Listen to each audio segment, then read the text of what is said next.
welcome every single person to the live stream, to the Iron Maze channel, and more importantly, to the second Warlord Arena tournament. I'm here today with Guild Leader on the casting desk and so many amazing people in the back end to give us a great show today, and more importantly, all the amazing teams that we have here that you can see.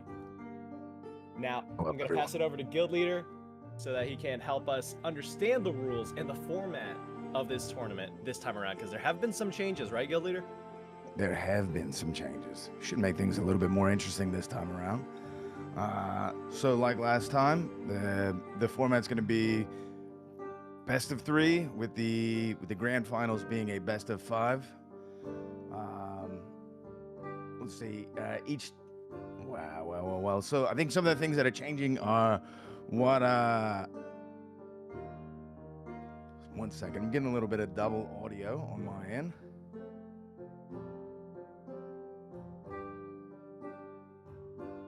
So some of the things that are changing are the consumables that people are able to bring in, the availability of them, the numbers of them. There's also going to be no class swapping in between matches at all. So what classes that the players earn the Warlord rank with is what they're going to have to play throughout every match. Maps are still going to be random selected between the teams. And there are going to be certain rules like no turning off lights. However, using the circle, the closing ring, to your advantage is still going to be, a strategic play you could possibly employ. Amazing. Yeah, I think that's it. I think those are all the changes. Yeah. I think we have a lot of cool changes. I think one of the cool ones as well that I'd like to mention is that we have ghost dust pouches now. So people are actually able to bring in a stack of ghost dust pouch and unlimited amounts of throwing knives, Francesca axes. So I think that's gonna be pretty cool to see. Maybe there's gonna be a game-winning ghost dust pouch. Maybe not in this tournament, but maybe in the next one. So we're pretty excited. But right now we're gonna kick off with the Asia side of this tournament. We're gonna have Asia right now. With all the amazing Asian players that we have from so many different countries. We have so many people casting in Korean, in Japanese, and in Chinese. So I'm going to take this time right now to actually introduce all of the players that we have and the different teams that we have as well. So right now we have Team 1, which is Ungboo with Vincent, Neyman, and Mikasa. And we have Team 2, which is solo arena players with Kind and a lot of numbers. And then we have 1123 and Silly Warlock, sorry. Team 3, we have A Song of Ice and Fire with Bingland, Ranger C, and the Solitary Leader. And then Team 4, we have Total HP 520 with Ungboo, Medisha, and Choi Yun Woo. Now again, guys, excuse me if I mispronounce any of these Asian names. I might be Asian myself, but there's a lot of different countries represented in this tournament here. Team 5, we have ET7 with Takumin, T762, and Ikusu. Team 6, we have TBH with BNF Club and Magical Kochan, as well as Insane Aimer. And Team 7, we have One Curse 50% HP with Bai Gei Juwon, and Aten is my girlfriend, Shang-Chi 999. And on Team 8, finally but not least, we have Deserve to Win with Han Jang Chai, Black Kaiser 0, and Dilly Lee Chung Gang. For the first match, we're going to have Deserve to Win versus A Song of Ice and Fire. Let's go. Let's see if they really actually do deserve to win. All right, I think we have the teams are currently on standby. All the other casters are currently going through, what they have to go through. Anugia, you still got your favorite from the last tournament. Some of the same names are here. Yeah, it's gonna be hard for me to not show my bias. You know, I definitely have a good friend in the tournament that I'm rooting for, and I believe that they'll take it. But you know, I'm gonna try to show my love to every single contestant. And one thing is for sure, I'm gonna be getting hype with everybody in the chat box for all amazing plays that we're definitely gonna see. I think with a tournament like this, with so much on the line, you know, so much to gain. I mean, so many cosmetics to obtain, especially with the new season trailer. Has anyone seen the season trailer, man? That stuff, that looked so good, man. Shout out to Lego Time Bomb for another amazing trailer that he dropped on us. Yeah, I'm very excited. I'm gonna say, I think there might be an audio thing with the transition again, so maybe we could just, I think it's happening again? Yeah, it is. Maybe we can just mute that as a thing. Again, shout out to Jason V. He's currently in the back end right now, changing all these sources, helping with the broadcast, making sure all these scenes are good for us, man. So again, a huge shout out to Jason V for his help in the back end. Me and Guild Leader might be casting today, but yeah, there's so many amazing people in the the back end helping make this thing come true. And you know, this all wouldn't be possible without viewers like you. Honestly, the community of Dark and Darker, while sometimes it gets a bad rap, maybe a little toxic every once in a while, especially when you sneak up on them and jump scare them in a dungeon, maybe the best gaming community I've ever encountered. Absolutely. As they say, the dark grows darker. I think there's also a lot of light that we see in the dungeons. Poetic.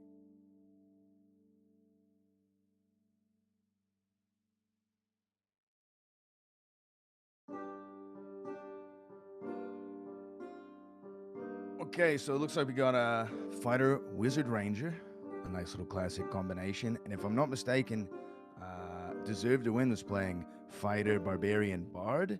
Interesting bard choice. Oh yeah, there it is. Fighter, barbarian, and bard. Here we go. Here we go. Oh my gosh! Look at these new these new UI changes, man. This is so awesome to see. Stuff like this gets me so excited because I know that we are improving. You know, we're still in early access, right? As a game, as a community, we're getting a couple years under our belt. But even then, any progress is so welcome to see, and this is amazing. we already have a dwarf. Overlay is looking really good. It seems we have a DC, so again, guys, please bear with us. There's definitely going to be some technical issues. As you guys can already see, there's some new UI implementations that are trying to give us more information so we can see things on the side, which I think is so awesome. But I see that Ranger C is currently disconnected, so hopefully we can get that sorted out here soon.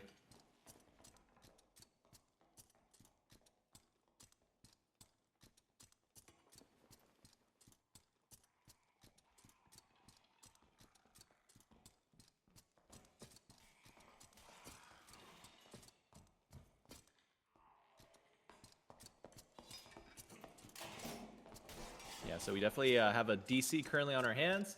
We're currently getting it sorted out. Maybe his computer saw how great, how well rolled all of his stats were, and it boomed just to see all of the best in slot items. Maybe while we're waiting, we could check out some of their gear, perhaps. Let's see if a cameraman could get access to something like that. And farming KDA, and they're up around.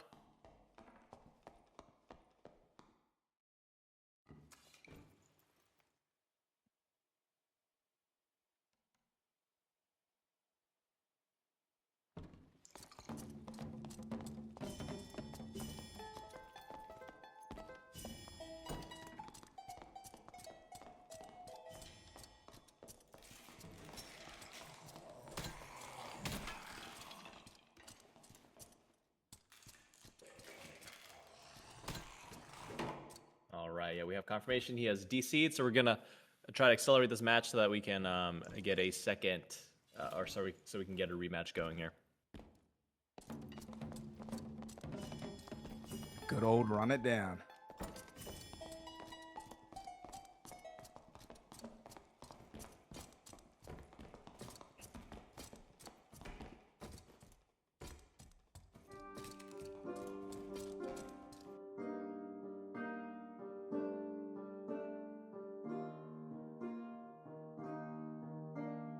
Again, guys, this is just one of 3 tournaments this weekend. We're going to have the Asia tournament right now, as I've already mentioned, but very soon we're also going to have the North American tournament with some pretty awesome teams there. And of course, last but not least, we have the EU tournament as well.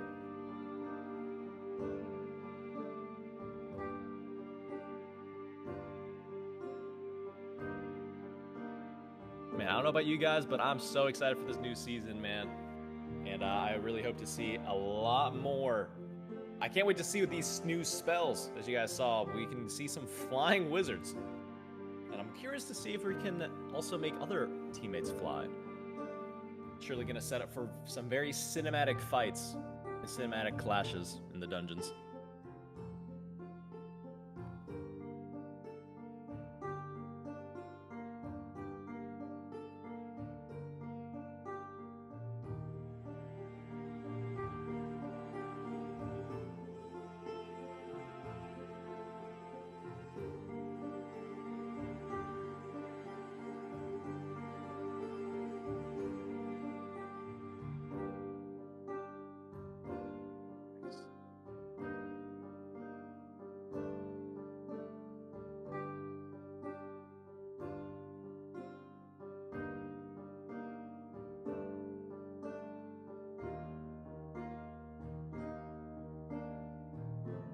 I'm gonna be curious to see if we get more skin, or what the new skins we'll get next season are. This season we definitely got some pretty awesome skins with the demon and the, how do I say it? Iconic succubus skin that was introduced. So I am curious what we're gonna get next season. Iconic is a good way to put it for sure.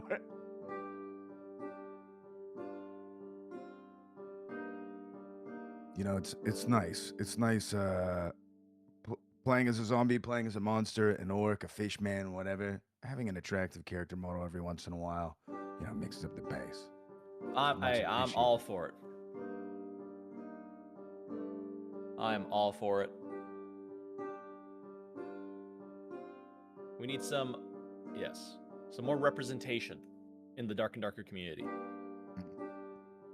Of all shapes and sizes.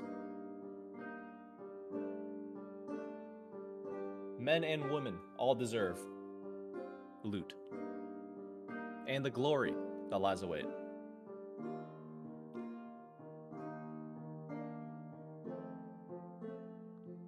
Once again, guys, bear with us. Some of the players are currently having some technical issues that we are getting sorted out right now for them. And we should start with the first match here shortly between Team Deserve to Win and A Song of Ice and Fire.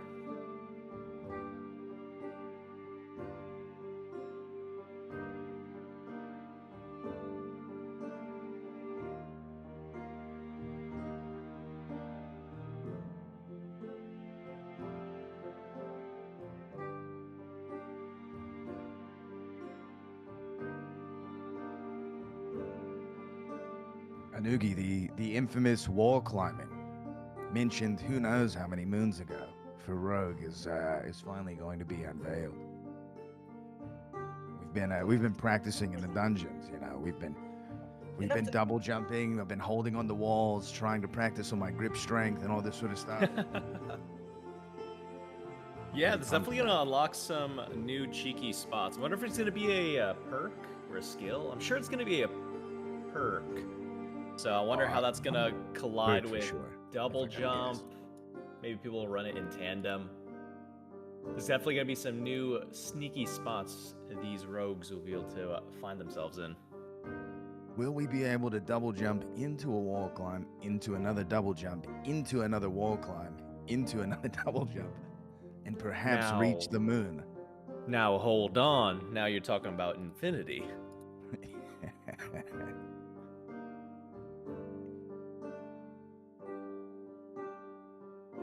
Okay, we're in the game.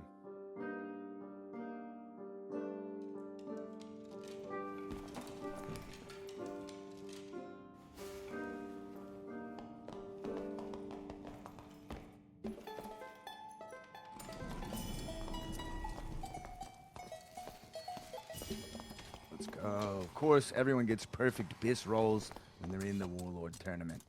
So Wow. there's no discrepancy about gear here, so you'll see some of Oh, yeah. those some of the most beautifully rolled gear you'll ever That looks find. good. Now again, Guild Leader had mentioned it, but this time they're actually allowed to bring in armor swaps as well. So this way we're able to take a look and see, you know, maybe some different counterplays. They can work There is a around some different limitation to things. it. Oh yeah? What could you remind us all of the limitation? There's just a certain amount of armor swaps or weapon swaps that they're allowed. I think it's, you know, like one extra set or a couple extra pieces or something like that. I'm not exactly. All right, hold on. Let's look in. And we're getting classic poke on this map. The mid has been opened. And you'll be seeing a lot of fighters, I think, today running Pavis. There's really no other way to push against suppressive range firepower than with the Pavis in hand. That's pretty much the only way to do it. You can try to run in, but I think we all know how that goes. It seems like they're playing this super slow right now, super cautious. Definitely super smart, especially when you're the first match. Man, I can't even imagine what's going on in their minds right now. Part of me wants to be able to just hear what their comms are, but also another part of me knows that this being the Asian tournament, I want to be able to understand. So. Here is a push. Looks like they're caught between both sides of the team. Oh. Okay, we have the Bard on the flank, big distance coming out, but now it's worn off, so the Wizard's able to get back some more fight. And down goes Ruthless Fireball. Incredible bit of positioning here. And it's time for the melee scrum. A 3-piece for the blue team.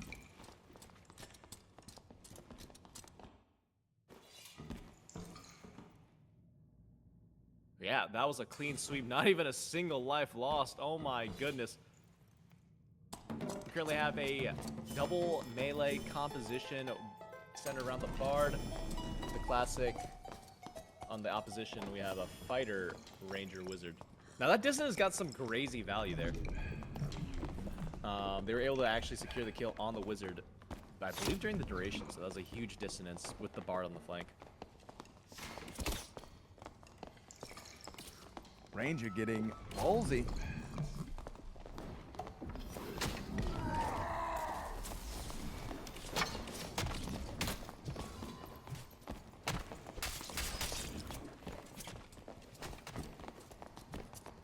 Oh, huge parry!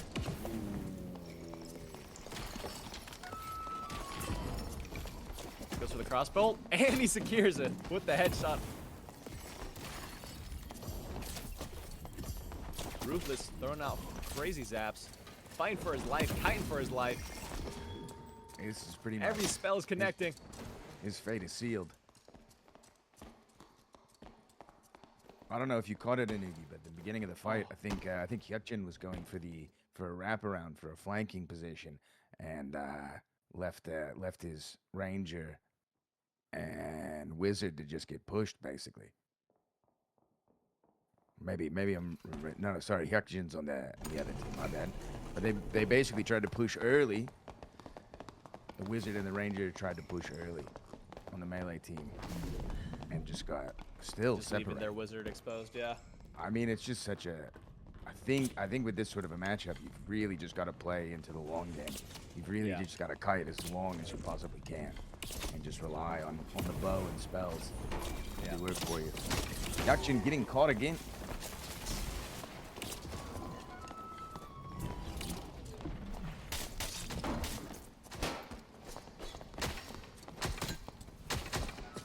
Z just pinched and put down. Meleeing in this corner is incredibly deadly. There's nowhere to go when you're back there. Could it be? Could it be an 0-3 sweep? They deserve to win. A poison vial finish.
Right.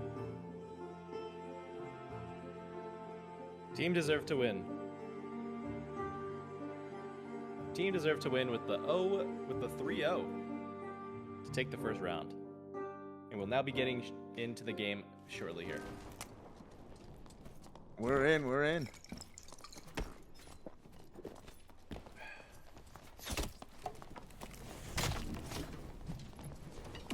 Jason, we cannot see the match. There we go. Now we can, now we can. A Goblin Caves match off. This is another sort of interesting map for them to play on. Looks like Lich has gone down. So perhaps this map favors the range comp a little bit more. Barbarian versus Fighter. OTL meets his demise. First game goes to a Song of Ice and Fire. Now we've got a game, Anugi. And hold on, welcome to the Goblin Caves, because a Song of Ice and Fire have now gotten around. Huge differential on the damage there. Wizard and Ranger are cooking.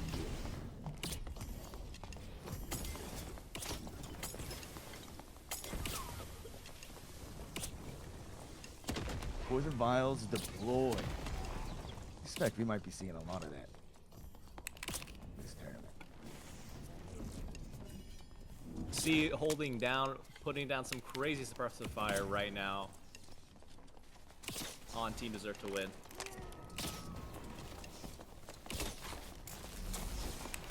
Yukjun making a push with the Pavis, taking hella space. Longy response, trying to match, helping to peel for his Ranger. It works.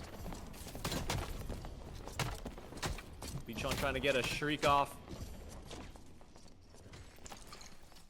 And they're boxing.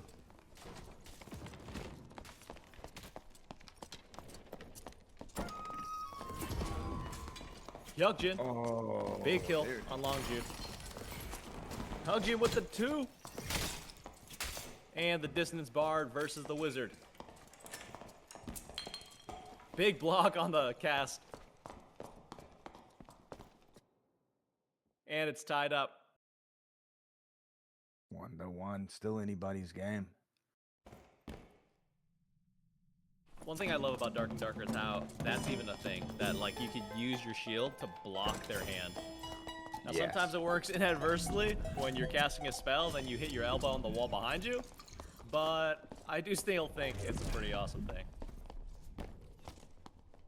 I remember when I first started playing, I was on Bard, and I would just die to every single magic missile. And then I found out you can actually block the hit. Yeah, for sure. Alright, third round of the game. Ignite arrows singing. Poison vials flinging. Oh! Distance goes. Huge blocks. Sometimes as a ranger, you just gotta whip out your melee and just get active. Huge round for Ranger C. Huge damage coming out for the Ranger. 4 kills for Ranger C. Oh my gosh. This is what I was saying last time, Anugi. You know, a little bit more favorable map, a little bit more open space. If Song of Ice and Fire can hold that sort of tight triangulated position, it's such a tough comp to push it to. Good connect on the fireball. But the Barbarian OTL puts the Wizard down. Ruthless stands a no chance in melee.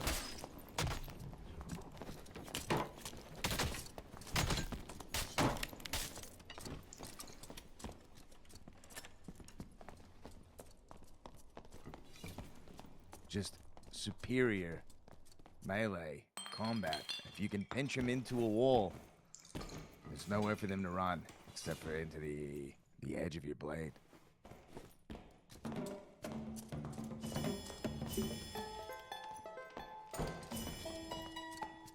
Two wins to 2 wins.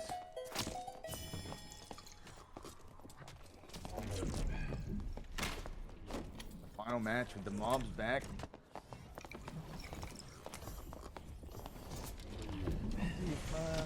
See if a goblin can get a kill this match.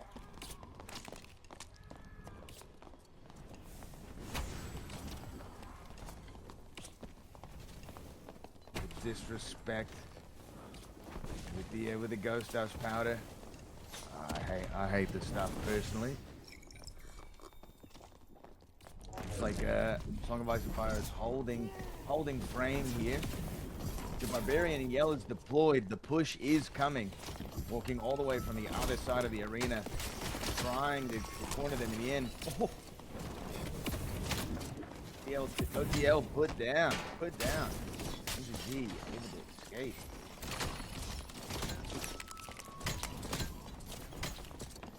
Down to the wire here.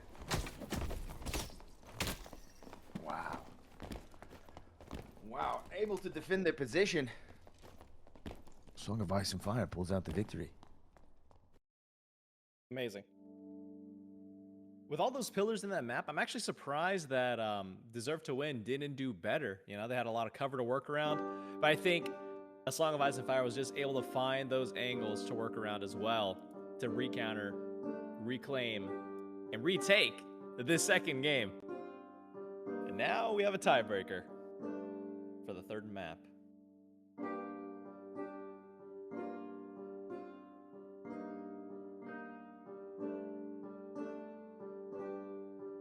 I think on that map, the middle of that map is deceptively open. Like it's a long run with, you might have some pillars in the distance to sort of block your line of sight and that sort of thing, but you really have to have a full coordinated push to cut off like a retreating path or like an egress path from the other team. Yeah. Like the only way is to really just jam them in the corner.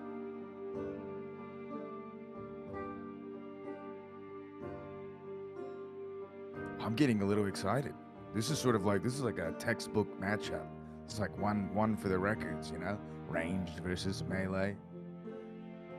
A melee ball versus the wizard ranger.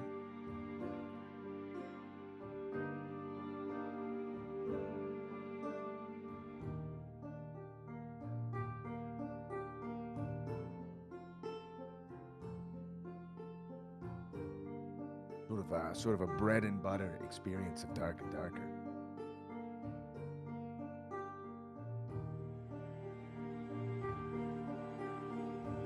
Right now it's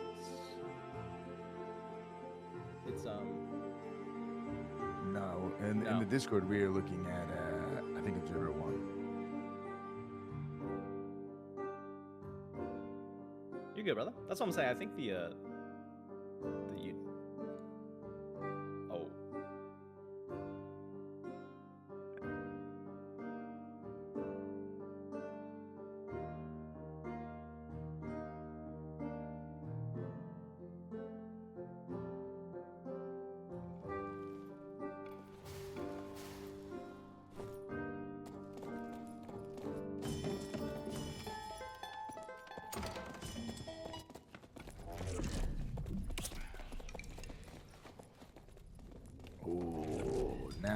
I could be mistaken. I'm often wrong. This map most certainly I think favors range. Oh yeah, absolutely. This is a nice flank from Hyukjin though.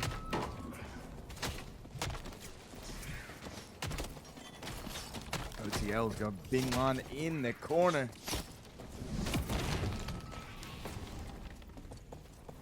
And the quarterstaff.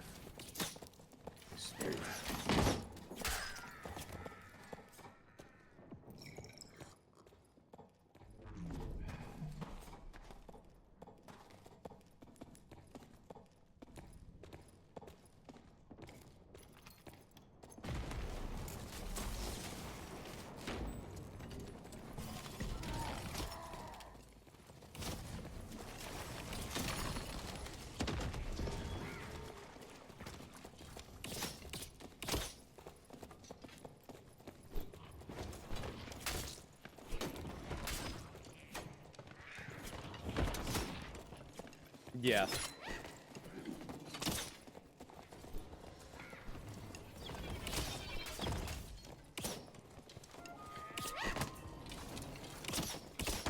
Yeah, the kobold's getting in there.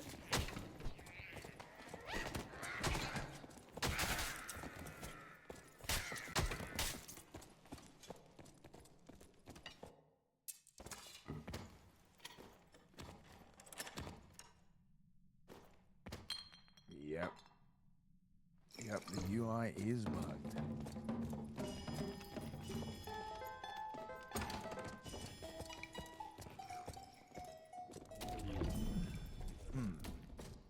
Cool. Well, this will be interesting. Let's just rely on our senses.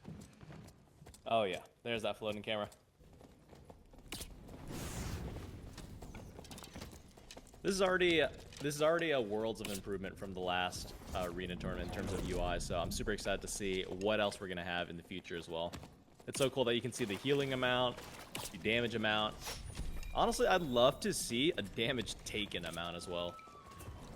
So hopefully we get to see that one day in the arena stat line. I would like to see ranged accuracy. Ooh. Just you know, so when I Just when like I get overall. 100 to 0. Oh, hold on, wait a second. That Bardiche is cleaving. OTL taking the recovery surge kit here. Holding the line with the police.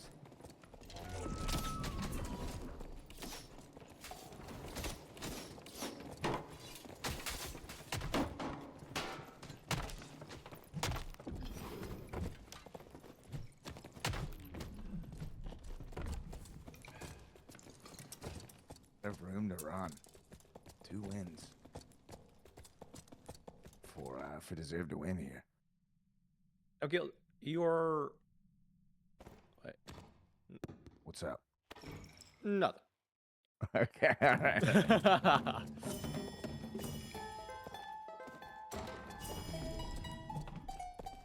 Technical issues on my end. Don't worry about it. It's all good. I figured there was probably like a little delay between what you're seeing and what I'm seeing, or something like that.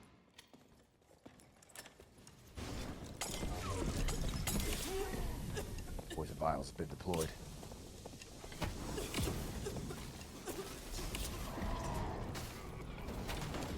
Looks like, yeah, Kyukjin's on the end for the flank.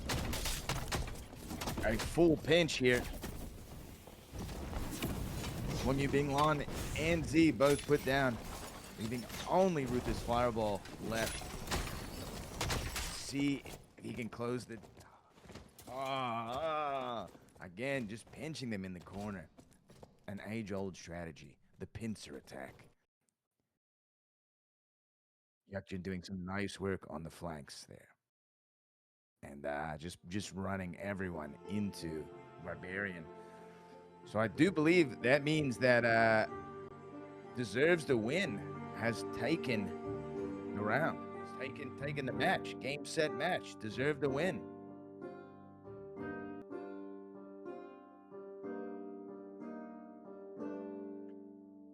All right, we are back. Gonna be going into the second game here very shortly between Team Solo Arena players and ET7. I wonder if we're gonna see any new compositions, right? So far we've seen a fighter, barbarian, bard, and a ranger, wizard, fighter. But are we gonna see any clerics? Are we gonna see any rogues? Let's see.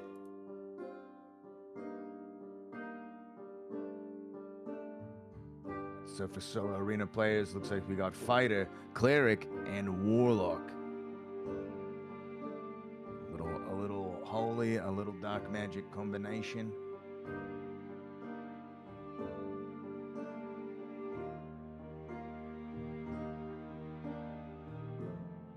And then a Cleric, Ranger, Wizard for ET7. So some nice, a little, variation here, right? Yes. I just think the Wizard Ranger combination is so strong. I expect to see a lot of it throughout all of the tournaments.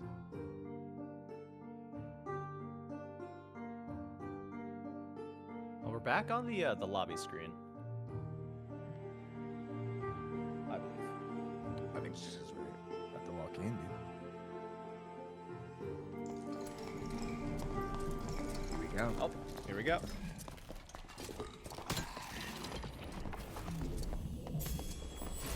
I think with this map, this favors anybody, dude. This map is actually quite a bit of fun. Obelisk.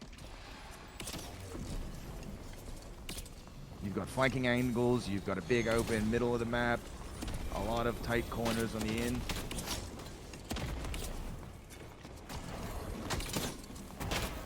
Kimchi lover getting in there.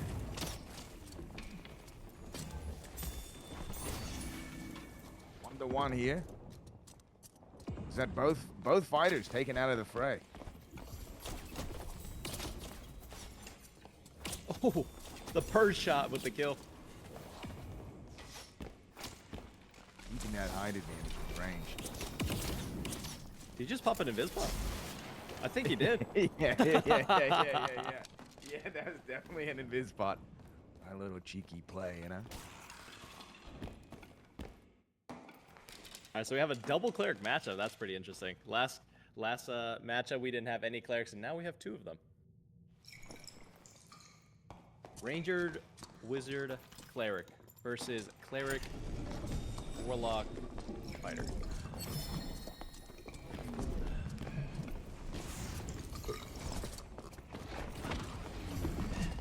One good Locust Swarm, and it changes the entire tide of a match. There.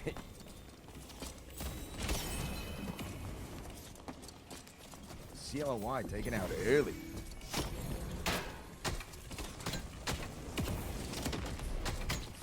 Oh, it's a Cleric versus Cleric.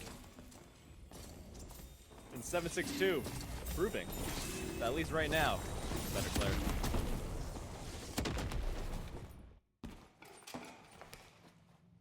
The classic swap for Clerics. The chest piece for the magic healing, or a little bit of plate armor if you gotta defend yourself.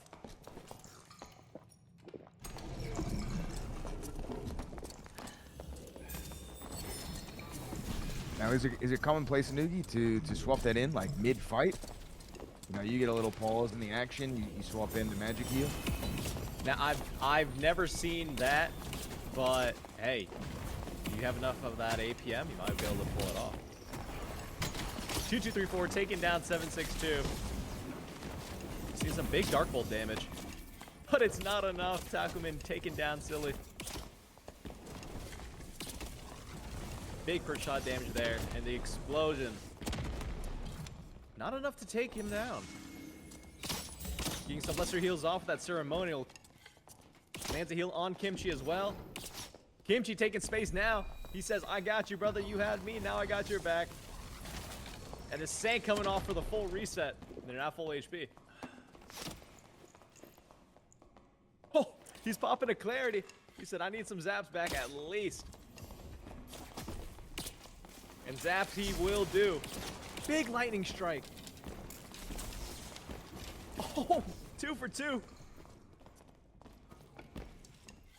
Team Solo Arena players is now separated. They're going to need to link up here or maybe even go for a pincer attack. Nah. They got to come together. You got a cleric in your team. He's got to be riding in your pocket. Kimchi getting absolutely obliterated right now by both the Ranger and the Wizard. Yeah, totally And isolated. he falls to the zap burn. TG34 trying to catch up to the Ranger, but he's just not fast enough in those clankers.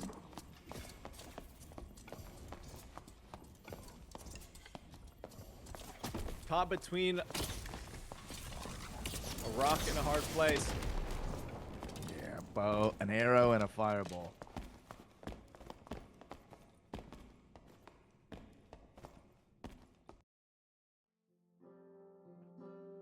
Rio sweep for ET7.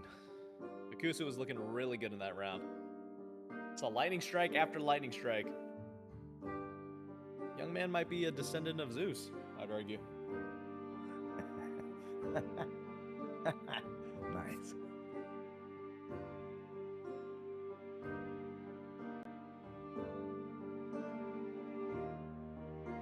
Yeah, that was a tough situation for Team Solo Arena players, man. Were able to get that heal reset off. They were able to get their HP back up, but it just wasn't enough. As soon as they opened, Team ET7 was able to just punish them for even showing.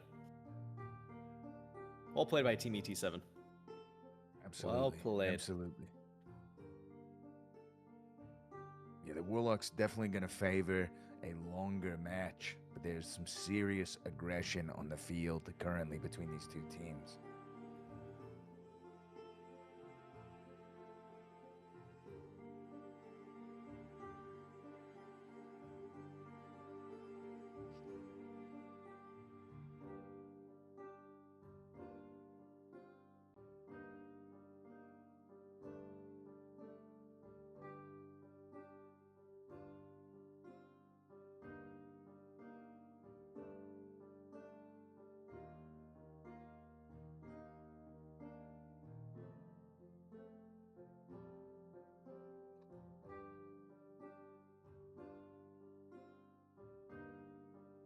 We've seen both Inferno maps deployed.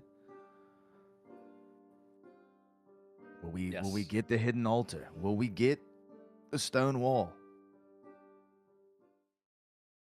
Oh, and here we go. Start of the match.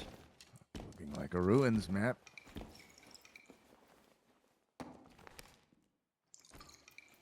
Oh yeah. I just love the obsidian drip, man. So nice and Obsidian shiny. drip, it is very cool, dude. It is very cool. I kind of wish that the title armor had like a little bit more of a useful role other than debuff, because that armor looks so cool in game. Yeah, I agree. All right, a nice big open map. 2-2-3-4 just taken out of the fight immediately. Yeah, they just take so much damage, man. Solo Arena players, by the time they even make it over to them, they're already down half their health. Team ET7 with the first round. Vault is a punishing map. Yes, yes, especially for this composition versus theirs. I mean, they can just get out the door. They can just send some arrows flying, some fireballs getting out, and it's not with few ranged options on Solo Arena players' team. It's gonna be hard for them to get out there. All they have is a Warlock, and that damage is just not oppressive enough. I mean, look at that, man. Just one arrow, one zap, and he's already down to half health. He has to pop his Phantom Eyes already, losing all of their ranged pressure. Kimchi Mage trying to make some space, and the cleric just has the peel. Oh my god, 762 with the 2. He didn't even need to swap to the plate, man. That is a holy cleric protecting his team divinely. Look at the difference in the damage numbers here. Yeah, absolutely insane, man. 2 rounds and the fighter's only gotten 38 damage in. It's just, these type of maps are so punishing for melee compositions. So they're trying to make I think their best play is to play around those pillars and at least try to get to one of those and nudge it around. But I think Team ET7 is not going to let that go unpunished. It seems they've learned their lesson on taking that open space against the double range team. We saw an earthquake on the pillar. Smart move by 762. Another earthquake on the... Oh my god, the Phantomized lightning strike damage is nuclear. With a purge shot before that, if I'm not mistaken.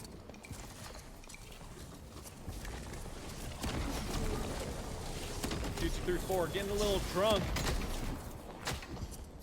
But it's just not enough. And 762 with the 2 kills to conclude the second game for Team ET7. Taking a clean 2-0 to progress into the next round. Oh, sweet, man. Man, Sweet. That was scary to see for that double melee team, man. Or not even double melee, but that was a scary match to see. I was intrigued to see with the Warlock on their team. I was hoping to see something cool happen, maybe some crazy damage going off, but them having a cleric on their side just offsets so much of that damage just from the initial curses or dark bolts. And the Wizard and Ranger were able to just be so oppressive and just fight back and lay down a huge oppression on their front lines. Absolutely. Absolutely. So Congrats to ET7 moved- ET7 Yeah, congrats. progressing to the semifinals where they will verse Deserve to Win. Now, I believe it's going to be the same matchup, except the only exception is going to be Fighter and Cleric. So excited to see how that plays out.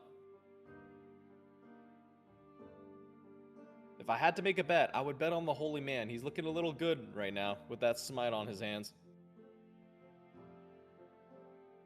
Now, this next match that we have here, I'm actually very excited for. We have Team Ungboo versus Team Total HP 520. Now, we have some all-stars on these rosters, actually. We have some of the previous Asia Arena Tournament winners, actually, on these teams. So we'll get to see them very soon here shortly. But we have some, yes, sir, right there. The winner of the last tournament. We have Vincent on the Ranger, Anti-Rain on the Fighter, and Oken on the Wizard. So we have a couple, the dream team of the last tournament is, let's just say, no longer together. But we have a new rising team. And maybe with a new mission to prove and a new story to write. Vincent returning, hopefully, to reclaim that first place finish that he got. Will Vincent be the first ever back-to-back reigning champion of the Asia tournament? Or will it be his previous teammate / captain, Cappy, on the opposite team with Mayday on the Bard and Mango on the Barbarian? Oh, man. One of these teams is going to go home, and one of these teams is going to continue their dream to be the back-to-back first place champion of the Asia Arena tournament. Oh, man. What a match, I think. Cappy and Vincent. What a match we've got. Former teammates, now enemies. Man, you can't make these stories. You find stories like this in fiction novels. But here we have it in reality. A battle between the Ranger and the Fighter. Where he used to fight for the Ranger, but now he'll fight against him. Seeing our ice map, a lot of mob clearing. Mango on the Dwarf. You'd love to see it. There's Playing a around this big pillar. wall of mob Anti-Rain behind getting him. active on Mayday. Mayday is absolutely 1 HP. He's going to have to fall back here, leaving his team exposed to some... Oh my gosh. Vincent. Wait. I think Vincent just got a team kill there. Makes up for it, though. Takes down Mango. Okay, taking a little space, giving Vincent some time to reload. Vincent says, I got your back. I'm watching the Bard. Mayday was able to get a search get off.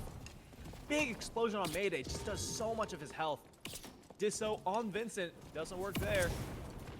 Cappy busting out the Pavis. Pushing on his former teammate. Here it is, dude. Cappy's got Vincent on the ropes. The Frandies come out. Clipping him. Chipping him.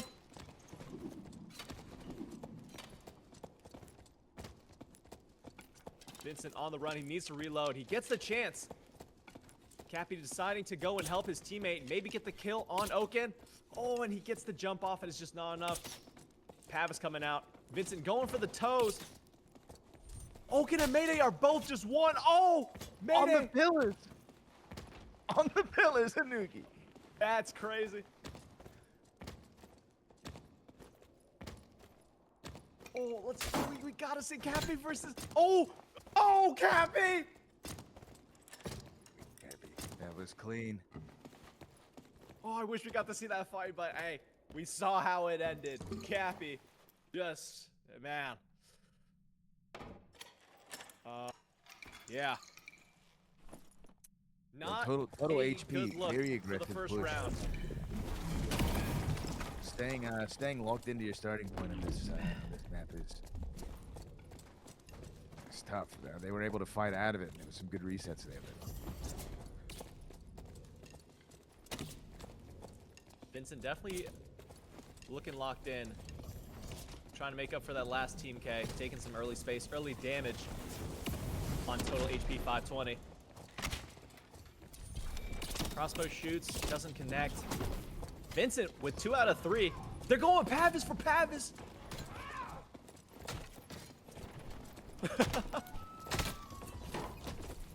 Wait, Vincent is taking so much pressure. And Oaken's able to just get so much zaps off and damage, and Anti-Rain is just letting that Lightbringer sing. Anti-Rain with the 3 kills. Hold on.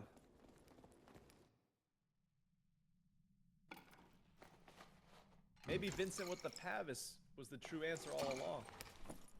There's just something about the Pavis. Whenever someone brings it out at you want to swing at it. You gotta hit it. You gotta see if you can jump around it. I see Vincent opted for the Frosted Feather Hat, man. I think that is just the most drippy article of clothing a man can put on their head. Now, he could have gone for the Trapper Hat that has some armor penetration, but he said, why pen when you can drip? Ungboo playing very close together right now, but Mango's looking for that pincher. Will he be able to dodge Vincent's arrows enough to close the gap? He's the fighter. He's going. They're closing space. Cappy taking crazy space, but Anti-Rain's not going to let him get away with it for free. Wait for Cappy there.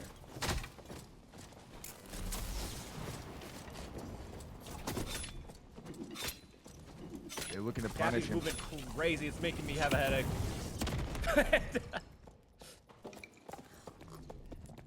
Wait, it's 1-1. While Cappy was moving, soaking up so many spells, so many arrows, Mayday was able to take Vincent. That's 2v2. Big Dissino. Giving Anti-Rain, or giving Mango some time to take some more space.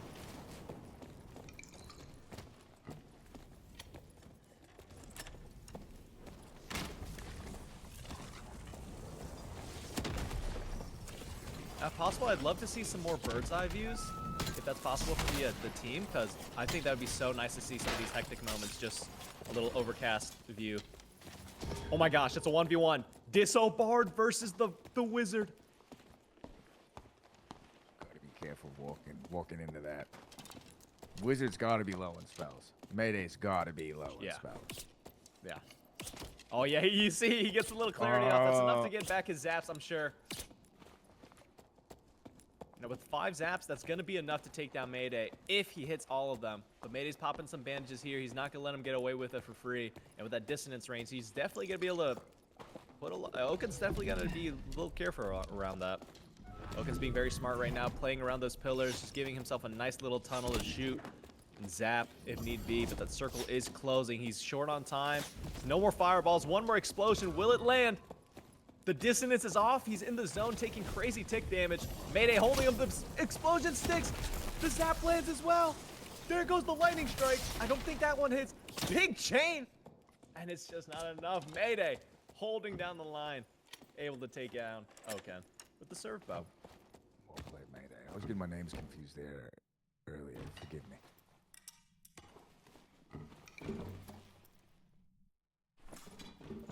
Yeah, they're both using the lady skin. Yes. It's just easy for me to get confused.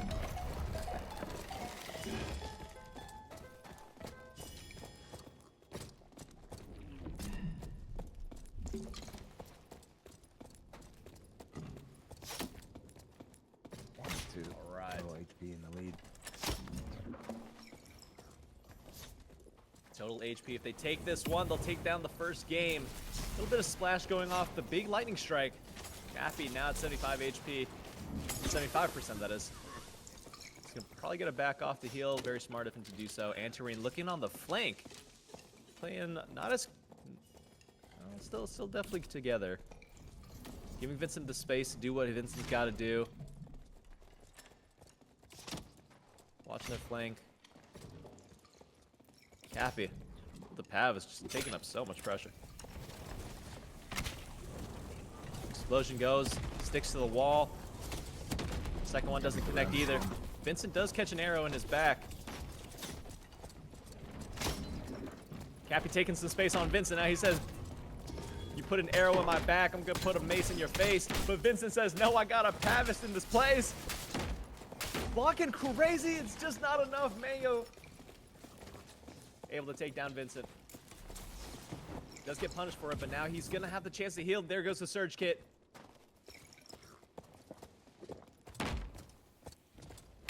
Cappy living on a prayer. Falls to Anti-Rain. Anti-Rain's doing a great job here, just constantly checking Cappy's pressure. Cappy is definitely trying to be the aggressor, but Anti-Rain is always looking for him.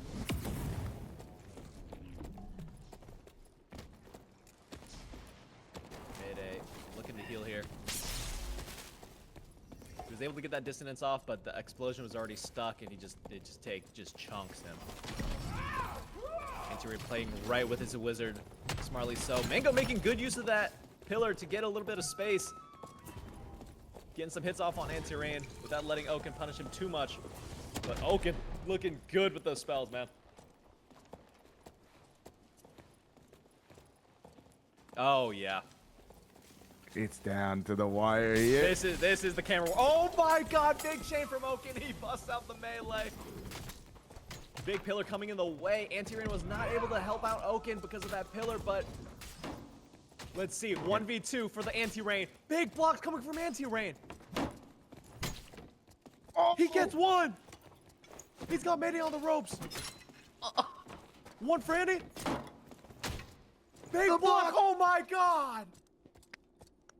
Grim handshakes all around. Anti-Rain punching up. Wow. Are you seeing That these was numbers? sick. You seeing these numbers? You seeing the type of numbers that Anti-Rain is putting up right now? That was sick. Yeah. Oh my god. Anti-Rain with the 7 kills and the 1400 damage, doing more than close to 3 times as much as Vincent. This is making me glad I play on NA servers.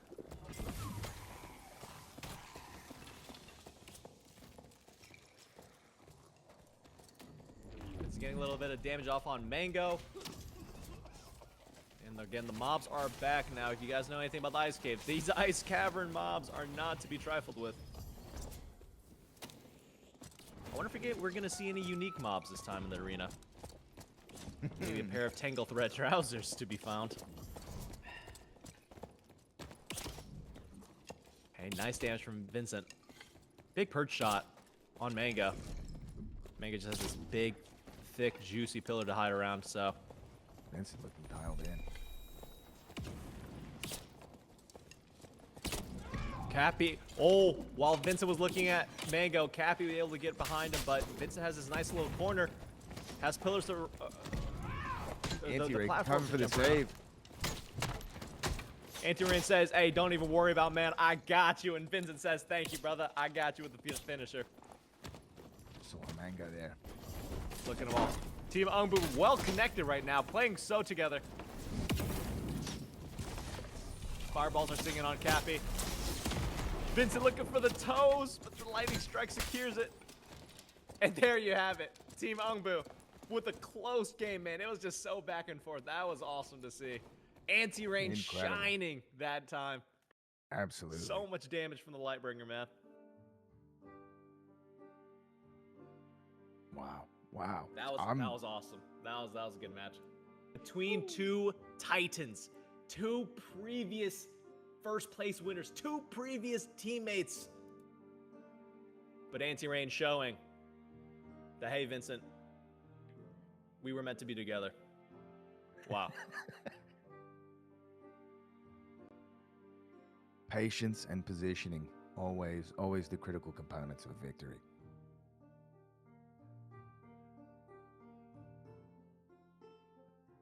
Anti-Rain was Again, just maps able to like get... that, with Sorry, so go many ahead, walls in play. Yeah, you're good, brother.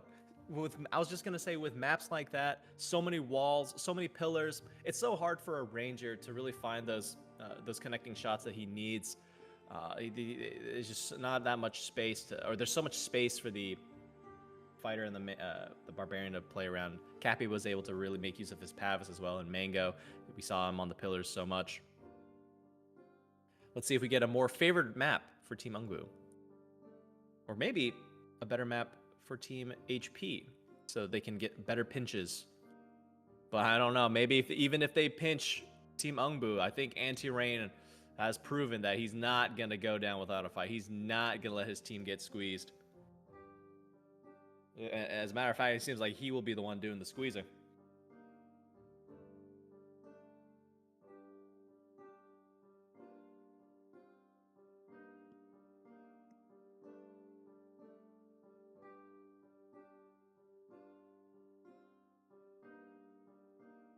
And we're shortly going to start here into the second game. Is this a ruins map we see? Oh, this might be that map you were talking about. Guild. If my memory is correct, it is a hidden altar. Hold on. Oh, it's the square. Now, I think a map like this is actually really good for Team Total HP because they can just kind of get through that mid area and just close that distance a lot faster. Oh, the first Expo off on Cappy. Take a little bit of his health. But Mayday looking a little lethal with that survival bow. Getting a lot of damage off on Oken. He's going to have to respect that survival bow. Mayday says, hey, I got some ranged options too. Cappy closing a lot of space here. Mango as well. Team Ungboo is backed up into the corner. They're going to have to go back into their spawn. But Anti-Rain says, hold on, we do not. We can make our stand here. Let's see if he brings the light. Lightning strikes going off for Oken, but it's not connecting. Anti-Rain making a lot of space there, getting his team out of the spawning room. They are definitely respecting Anti-Rain's presence.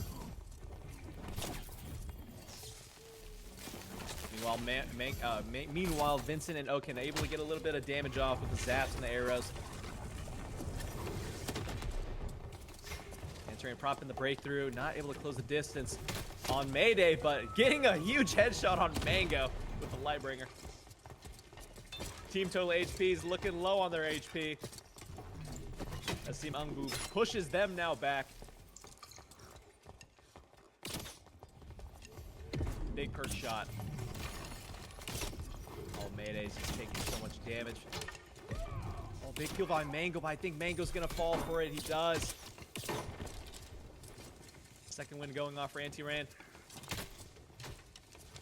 Cappy and Anti-Rain battling it out. Anti-Rain taking down Cappy once again. Anti-Rain says, that's not enough, give me more. Down falls Mayday. Team Ungboo, the first round.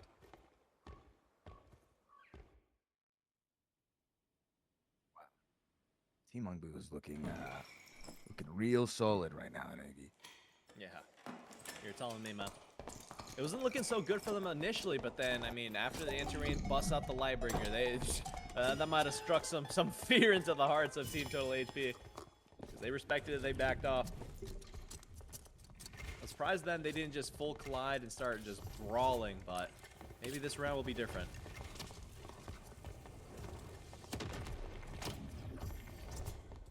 Team Total HP now set up in 3 little locations, playing around the pillars, hoping to close that distance. It's going to be super important for them to do that. Same situation we saw last round where they're kind of pushed up into spawn. Anti-Rain's out. This time, though, Cappy is taking a lot more space. Cappy is in there. He's committed. He's got the Pavis. Oh, but the lightning strikes the Pavis' ultimate counter. Second win coming out. Mayday getting in there. The Lightbringer just does so much damage. Oken able to get the behind the shoulder zaps and the strikes. Wow. What a round for Ungboo, man. Pushed into a corner. They said, don't push us in against the corner, man. We're going to fight back. Very, very impressive. I would usually say that, you know, getting caught in the spawn room is usually a recipe for disaster. But Exactly. Ungboo is able to fight out of that tight choke so well. Both Vincent and Oken are like swapping back and forth, trading frontal position to get shots in. Yeah. Anti-Rain has been doing a great job protecting his 2 damage classes. I want to see a dude. full Anti-Rain command. might be the damage class. Yeah, you're right about that, Guild Leader. Oh, a lot of damage on Oken. But Cappy taken down by Vincent, his ex-teammate, and now enemy. Anti-Rain taking out Mango. It's all up to Mayday, but it's just not enough. A clean 3-0. Wow. For Anti-Rain, Oken, and Vincent. Knocking out team total HP 520. And a previous Warlord champion is sent back to the lobby. I was hoping to see Cappy get some more melees in. I think maybe he got a little too connected to that Pavis. I mean, there's some crazy value to be had with the Pavis for sure, but it was just so much damage whenever those lightning strikes would connect. I think it would just do like 30% of his health every single time. Yeah. A real star of the series, this specific matchup, I gotta say, you gotta go to Anti-Rain, man. He definitely shined tremendously there. Just not only from soaking up a lot of pressure for his team, but also on the first round having the most damage overall and being the team himself. I think something else that was happening there is the play I think was for Cappy to go in with Pavis, draw a lot of attention, and then to get like Mango to come in, right, and clean up on the Barbarian. But Vincent and Oken were just picking Mango apart constantly. Yeah, the over-the-shoulder zaps, the over-shoulder arrows, man. I mean, that was awesome to see. Great played. Well played from Ungboo. Well deserved.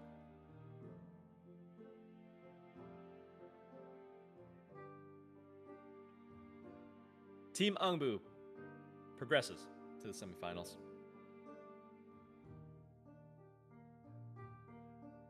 Yep. So next up we've got one curse, 50% HP. I like that name. Versus TBH.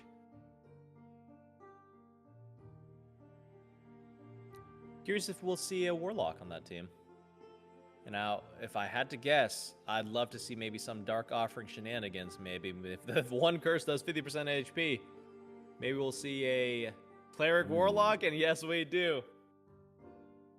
A little Barbarian as well, a little Barbarian action from Team Curse, 50% HP. One curse, 50% HP. With Mihal on the Barbarian, Haguo G on the Cleric, and Baigeju Wanlei on the Warlock. Nice work.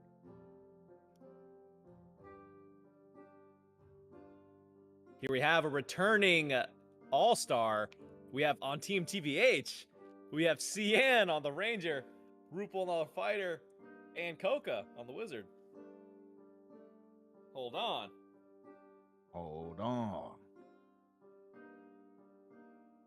Now, if you guys remember, Cian was showing out last Asia tournament with some incredible shots. I don't think I saw him miss one.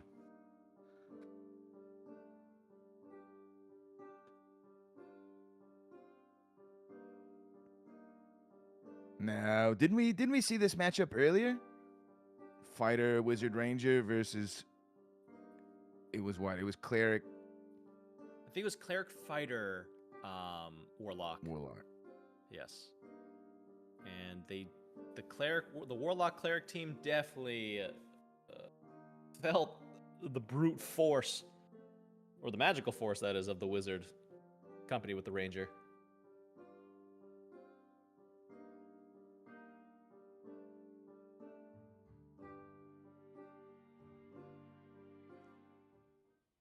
Let's see. Right. Let's see if this team name is true. One curse, 50% HP.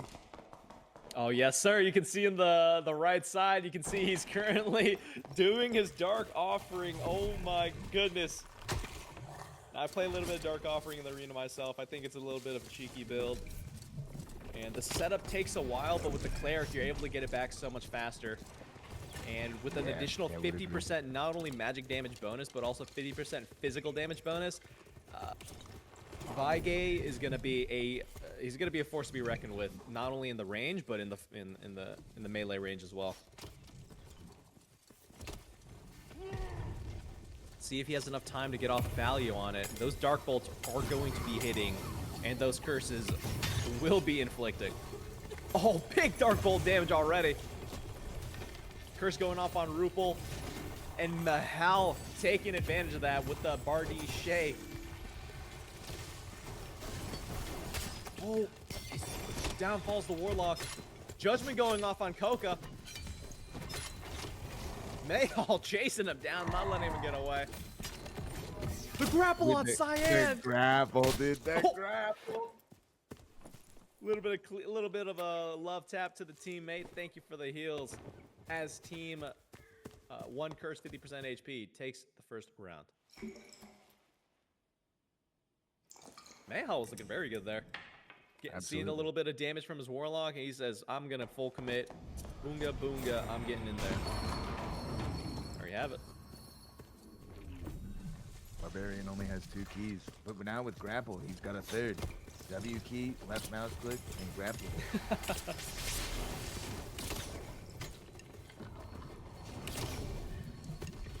I'm surprised he took Crush. I think it's just for the door so they can get a little bit of earlier, show some presence, show some space, so he can buy his team some time to get that Dark Offering set up. Yeah, good call. It is a surprising pick. Pure strategy. Magic missiles down mid from Coca. I think Team 1 Curse is going to look to get a little flank here, maybe in the hallways. Nope, they're opting to go for the mid. Letting those Dark Bolts go now. Big chain from Coca connecting on Bijay and the Cleric. Halgua.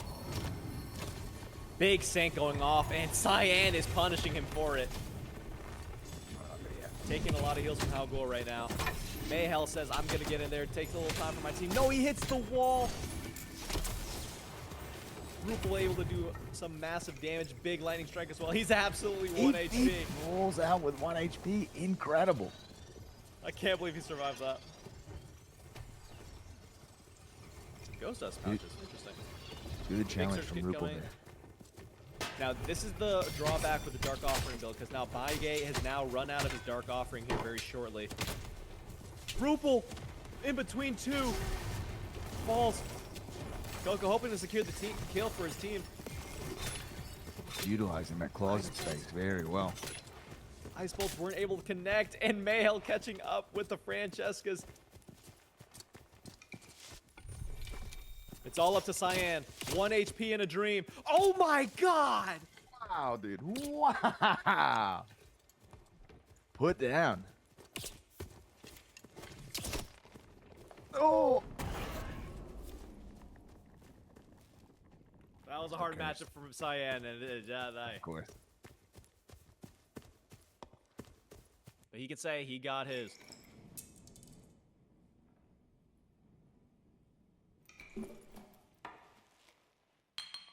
Really seems like the Cleric heals are doing a lot of work, just soaking up the range pressure.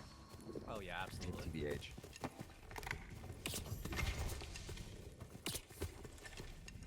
Cleric has such good value against these matchups because they can just reset for all that space taken, all that damage you take taking that space. Nice chain. There goes the second Sank. No more sanctuaries from Halgua. How will they play this now? I see Coca has the Merrymaker with the Monosphere. Now that is what I love to see. Getting a little bit more stats because of that Merrymaker. That's an additional action speed spellcast and magic power, yes sir. Oh, Mayhal gets the grappling hook, lands 1 hit on Coco, but it's just not enough. Coco's able to peel away. Wait, did he get another Sanctuary? I think he hit a Clarity.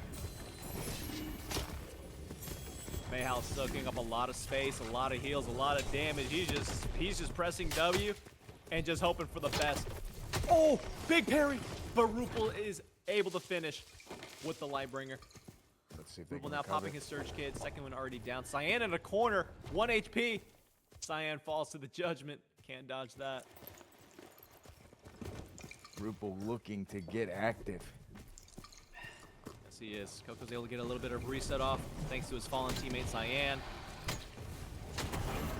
Here we go.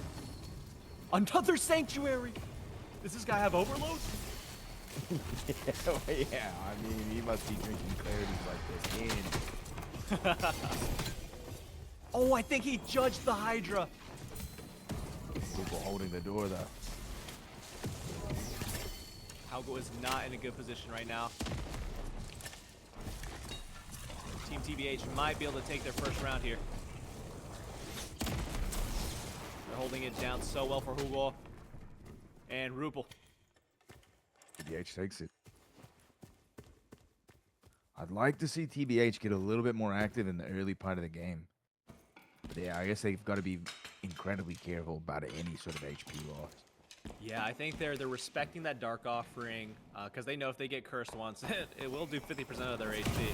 And without that Cleric, they're not able to recover from those as well. And they know that they just have so much HP going for them on Team 1 Curse's side. So they have so few room for mistakes here. Yeah, just look at that healing done. Oh. Almost 2K. That's a little bit of a different play now. They're opting to fight a little bit in the hallway. A little bit of split. Coco on the side, Cyan in the middle. A lot of damage going off. The heal cut is going. He doesn't even wait. He says, I'm going to let the Sanctuary sing.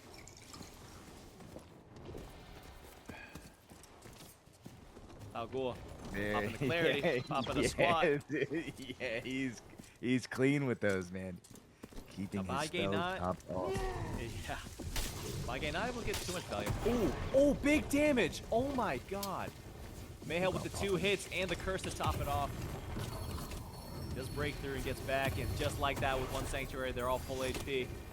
I think Mihal was heal cut, thanks to Fire Mastery from Coca. Dark Beam is chunking through them right now. Good heal from Rupel. Able to get some time for Cyan, and Rupel says, I don't just need a peel. I'm going to get one myself. Taking down Bygay.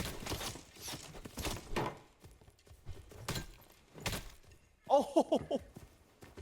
Oh my, and it's tied up. Could this be a reverse sweep? This could be one of those what you call reverse sweeps. Great round from Team TBH. Yeah, well played for sure.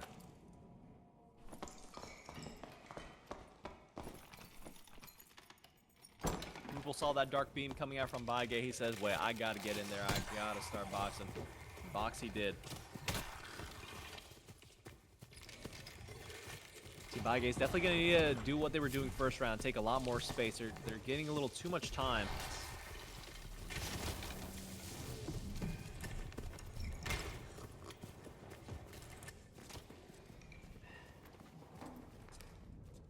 The Dark Offering already 33% complete.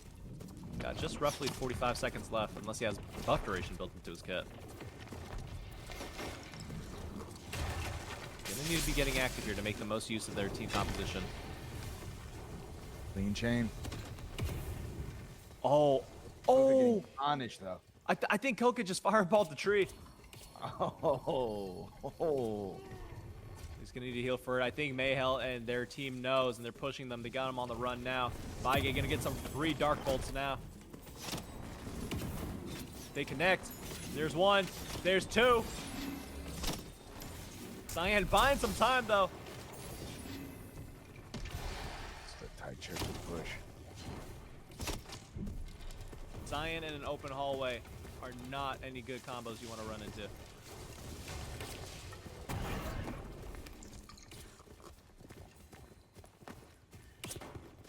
Bygay getting a curse off.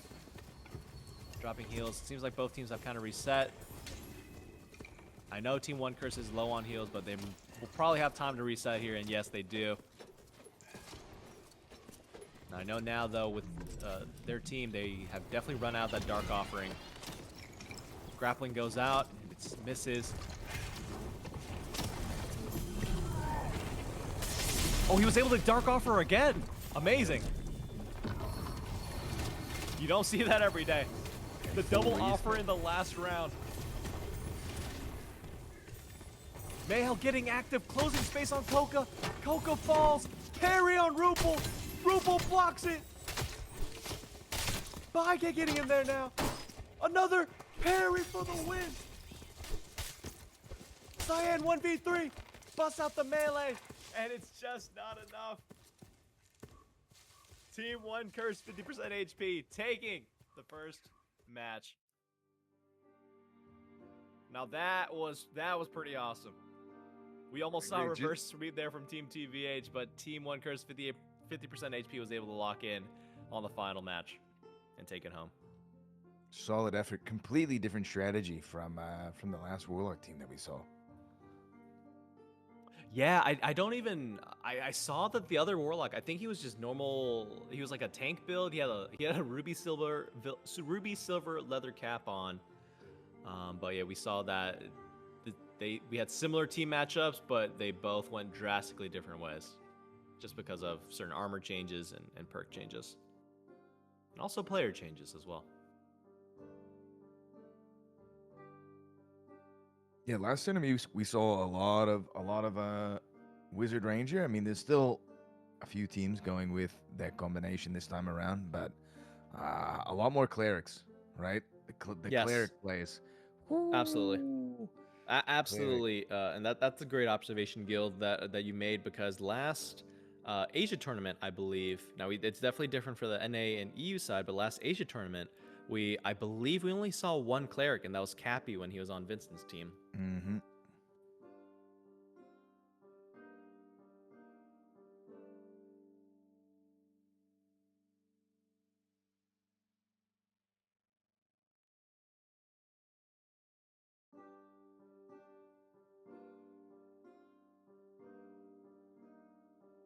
Let's see if Cyan is going to do what he does and let those arrows sing and tie up the series to get us a game 3 as we approach the second game between Team TBH and Team 1 Curse 50% HP.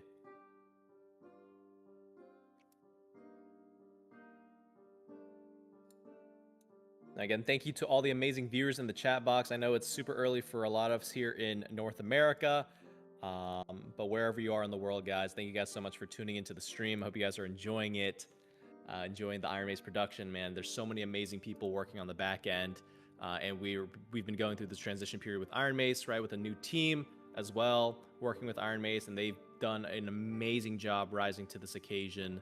To help set this entire tournament up. I know for a lot of us, we weren't clear if we were going to get an arena tournament again this season, but with the new additions to the Iron Mace team, they really showed up to the occasion, like I said, and they set this whole thing up. So really, once again, shout out to Iron Mace, shout out to all the people working in the back end, as well as my co-caster, guild leader, and everybody again in the chatter box for being here with us, man. Hope you guys are having a good time. And again, sorry for all the technical issues that we've been having, but guys, we are just getting started. WNUGI. Yeah, the new overlay, I think that was showcased in the Korean Game Expo, really gives you a lot of titular information at your fingertips. Just being able to see headshot, being able to see heals, being able to see damage done. Yeah. Absolutely. I'm just excited to see where the rest of this goes, man. As we improve the game, as we make strides, as we make steps by steps, I can't wait to see what else where we can take this format as a community, as a game in the esports world. It's certainly exciting to watch. Absolutely.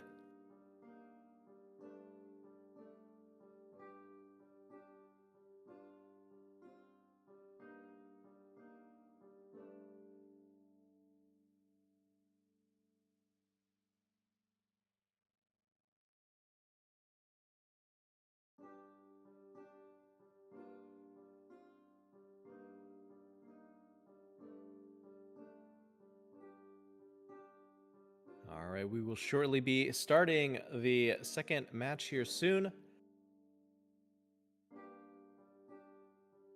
I think there is a currently, speaking of technical issues, I think we're currently having a server issue as well. So please bear with us as the tech team figures out this. Oh, I was thinking maybe they were just in deep strategy. Yeah, we'll go with that.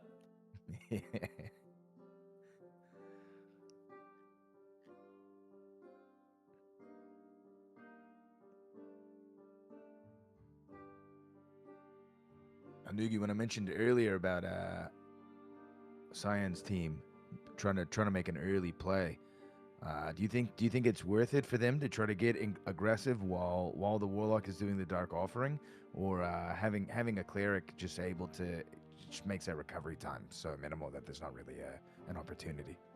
Yeah, I think with the cleric in mind, it's just such a good synergy they have with that Dark Offering as well. It's just so hard for Cyan to really have value because one arrow hit and maybe something else. They get that sank off. You know, they get those heals off. So Right. it's not the easiest matchup for Cyan's team.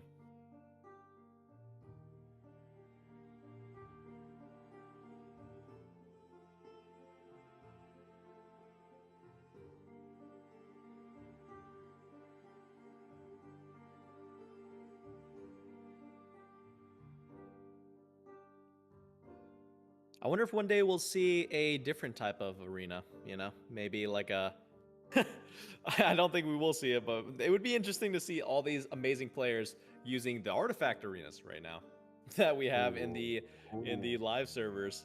It'd be interesting to see what these top players do with perfectly rolled, unique, legendary geared, unique artifacts as well. That'd be crazy to see. Just And just $1 billion battling it live out. crafted this. Yeah, yeah.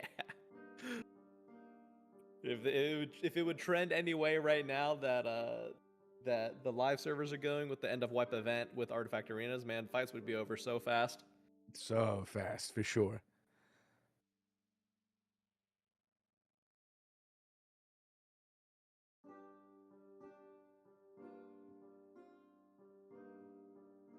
Nugi, you got a little artifact kit. What class you been playing?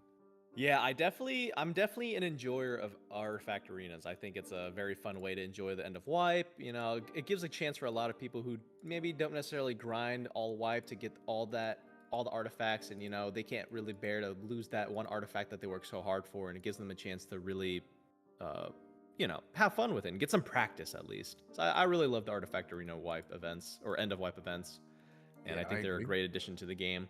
Myself, I definitely have invested a good amount into the artifact arenas. One of my favorite kits I have is a cat ice melee wizard build centered around ice mastery. Because if you didn't know, if you use cat ice on wizard and you have ice mastery, you actually lock them in place. So it actually Oh, works. wow. The 0.5 seconds a root from ice mastery works with cat ice. So that's one of my Whoa. favorite kits I'm rocking right now.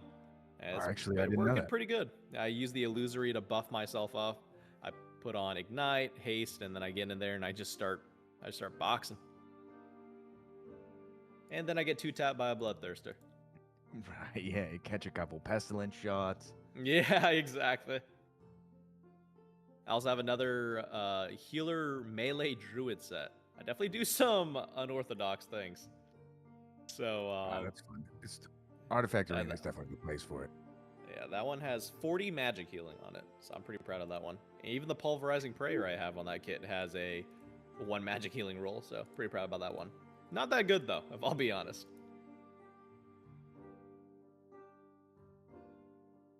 All right, let's see if we can get right now maybe an interview while we're sorting out the servers.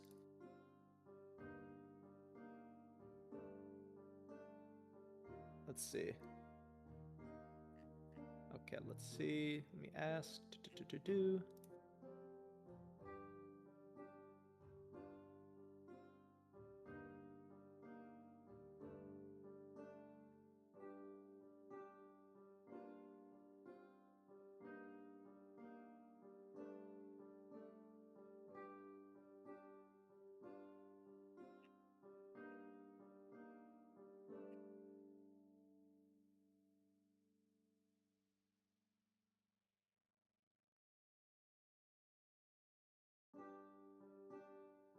All right, I think we're now going to be able to get an interview with Vincent from Team Ungboo.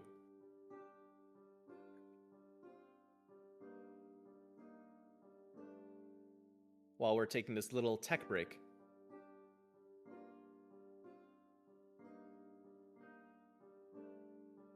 Sir.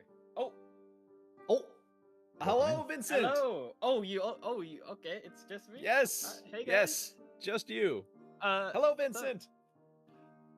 Great job to Team Ungboo, Vincent. Now, tell us what was on your mind, man. I know, you were the first place winner for the last tournament alongside your teammate, or should I say, ex-teammate, Cappy, and now you guys found yourselves fighting each other once again.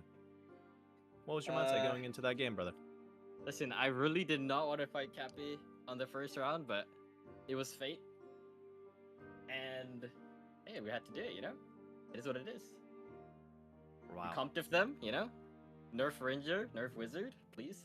Yeah, there you go. Now, no need to get political, but with the fighting between Anti-Rain and Cappy, I mean, Anti-Rain was really showing that first round. Any comments on Anti-Rain as your fighter? I mean, hey, he doesn't make mistakes. That's what's good about him. Wow. Well said. Absolutely. Now, I want to comment on one thing I think I saw in the first round, not to relive anything, but I think I saw an arrow in the back of Anti-Rain's head by a player named Vincent. Any commentation on that? That was just like previous beef we had. I had to settle it in the court, Like, yes. So that was that. I was just setting the score straight, Yes, absolutely. Yeah, sometimes you got to settle things out, like men, right? You just get it out there, air it all out, and then we reset. Yeah. And now we're good, so that won't happen again. Trust me. Amazing. Well, can't wait to see, Vincent, what the rest of the tournament looks like for you and your team. I hope to see a matchup once again between you and Cyan. I remember that was some very cinematic moments for us in the audience last time. But now with Anti-Rain by your side, you guys were looking very good out there, Vincent. Thank you. Absolutely. Vince, I got a question for you. You guys got pushed into the spawn room like quite a few times, right? Playing defensively in there. Do you guys have you guys practiced that, like you and your wizard were swapping back and forth, whoever's taking point in that tight little doorway choke. It was just impressive to see, usually getting pushed back in the corners like a death sentence. Yeah, that was our strategy. Go in the spawn room. There's pretty much nothing the enemy can do. So it's kind of,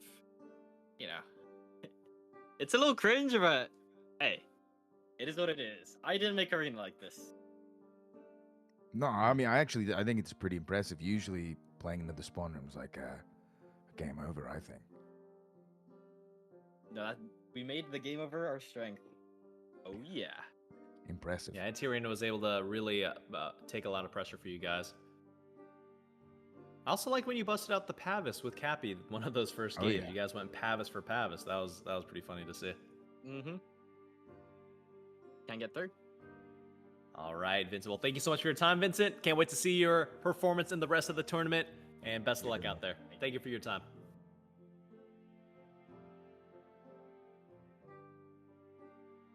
All right, I think the tech issues have resolved. And we will now thank you guys again for your patience, everybody. Thank you to Vincent for the little mid-break interview. Can't wait to see where the rest of his arrows go. Will they go into the enemy or back into Anti-Rain? Let's see.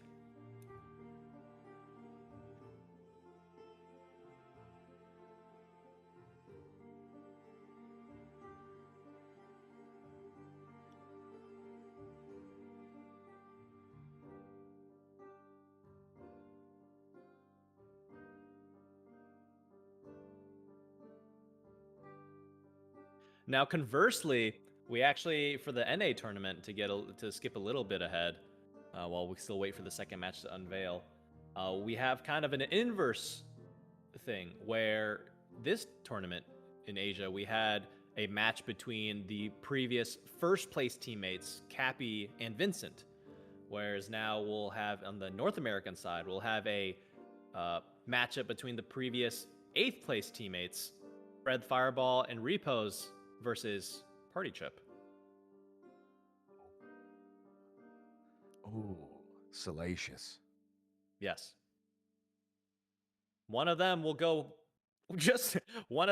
home. And you know what's funny is they will be firsting each other the first round as well. So I don't think it's scripted. Maybe it is, but all I gotta say is one of them will be walking home as the first time ever, world first, back-to-back 8th place tournament finisher. Yo. Well said. Yes. Yes.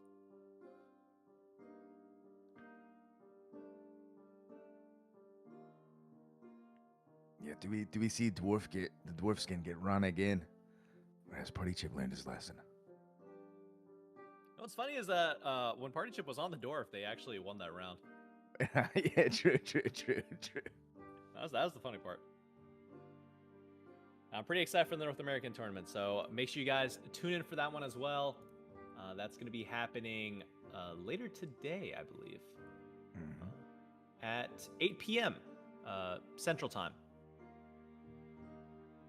So make sure you guys check your calendars and stay on the lookout. It should be 13 hours from now was when the North American tournament will start. So if you guys want to see the conclusion to that epic lineup of the contenders for 8th place, world first back-to-back, make sure you guys tune in 13 hours for the North American tournament to find out who will be the first ever world first back-to-back 8th place finish Arena Warlord tournament.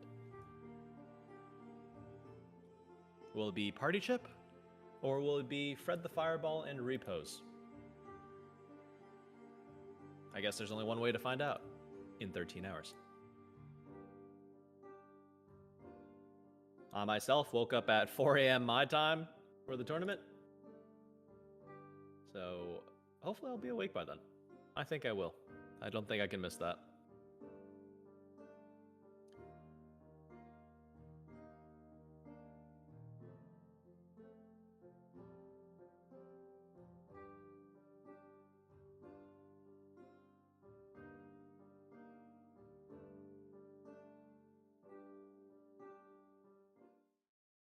Here we go. All right, again, thank you guys so much for your patience. Here we go. Oh, ice map. Okay.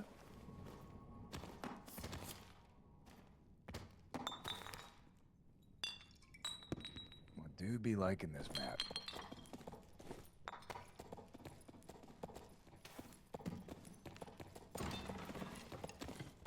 Now, we haven't seen any rogues for the ghost. Never Oh, mind. nice, nice. I changed my opinion. Forgot about this one. Now, this map, I will say, in my opinion, is very favored towards Cyan's team with the Ranger. I mean, 2 hallways. You know, he can just... It's tight. And Cyan's going to definitely take advantage of that tightness and let those arrows fly.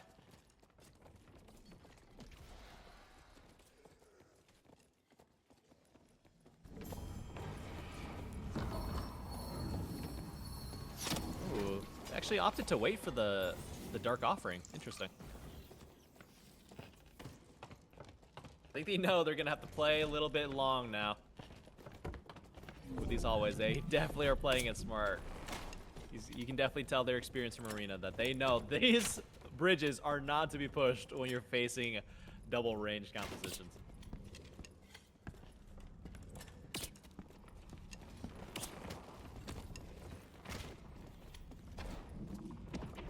Curious to see how one curse 50% HP solves this puzzle.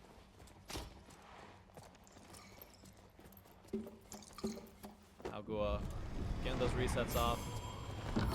Now I love this. This is what I have as well. When you have a loot in your offhand, because it gives you knowledge, and then you sock it with buff duration, spell cast speed, so you can buff your Dark Offering even better. Now making sure that Dark Offering is up and well kept. Make sure that when they get into the final circle, Oh, nice dark bolt. When they get into the final circle, they have it for the full duration. Barbarian. See what. Warcry's been deployed. Here we go, big. Oh my god.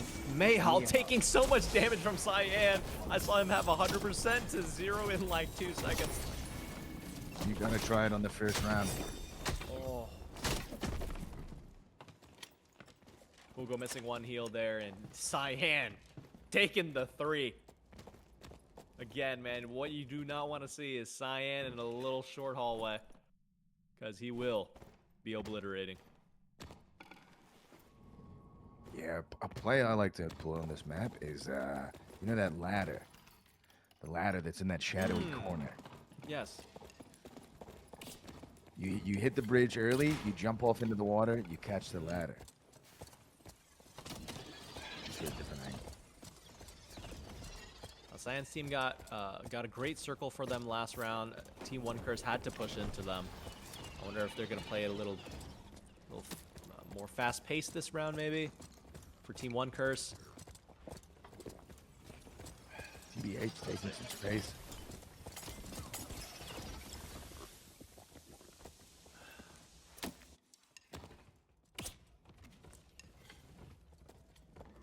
Cyan's got the angle, dude. Yes, he does. There's one. There's another. Yeah, just so much oppression.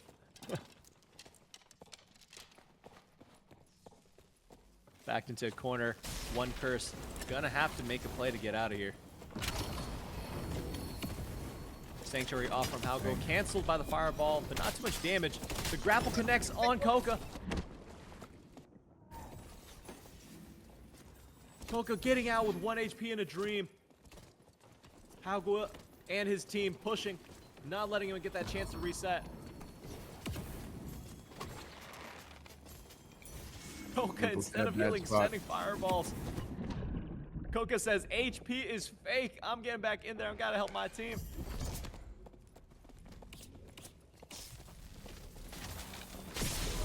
Rupo taken down by the Ray of Darkness.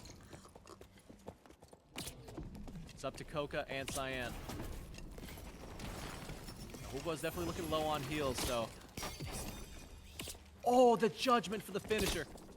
Wow. Cyan taking too much space right now. I was getting a little too close for comfort.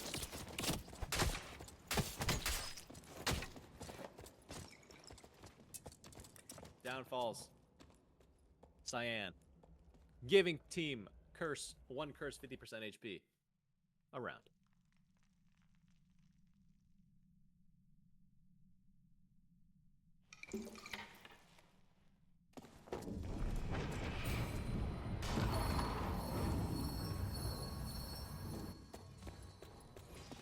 All right, a dark offering. Put out so much damage to keep up with those heals. Yeah. They've basically 2x'd One Curse's damage, but the healing from how do you say it? Halgo? I think it's Halgo. Okay. It's hard to tell without the accents because I know Chinese has a lot of those, but I mean, I think it's 1k healing already is a serious amount of healing.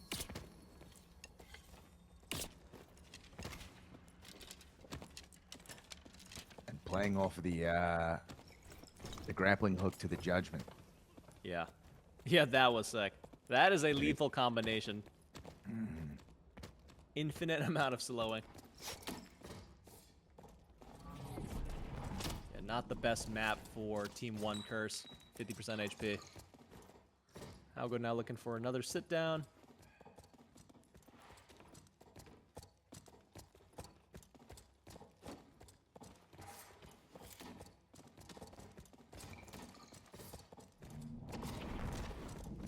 Rupel taking a lot of space, actually. I'm kind of surprised. Hey, Rupel himself is getting a little impatient. He says, I want to start boxing too, man. I want to give them a chance. Oh my god, he's in there 1v3. Okay.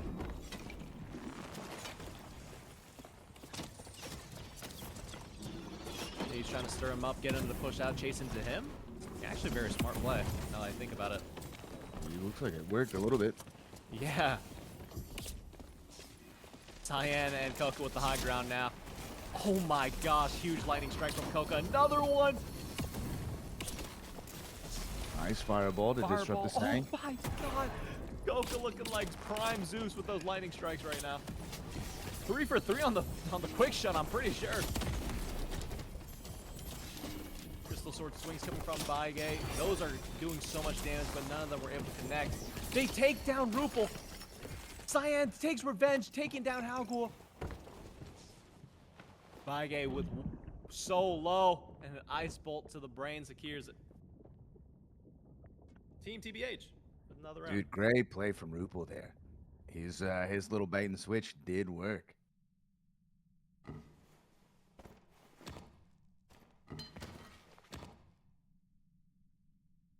He only had to pay the cost of a curse.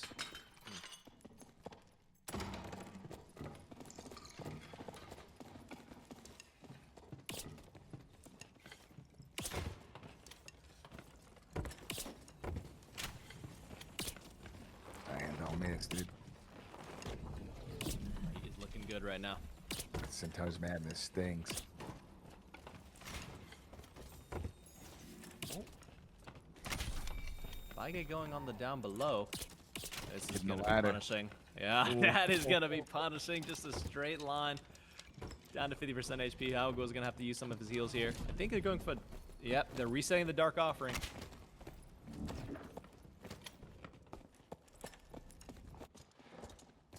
Halgul probably going to look for a chance to sit. Yep, I already see the clarity in his hands.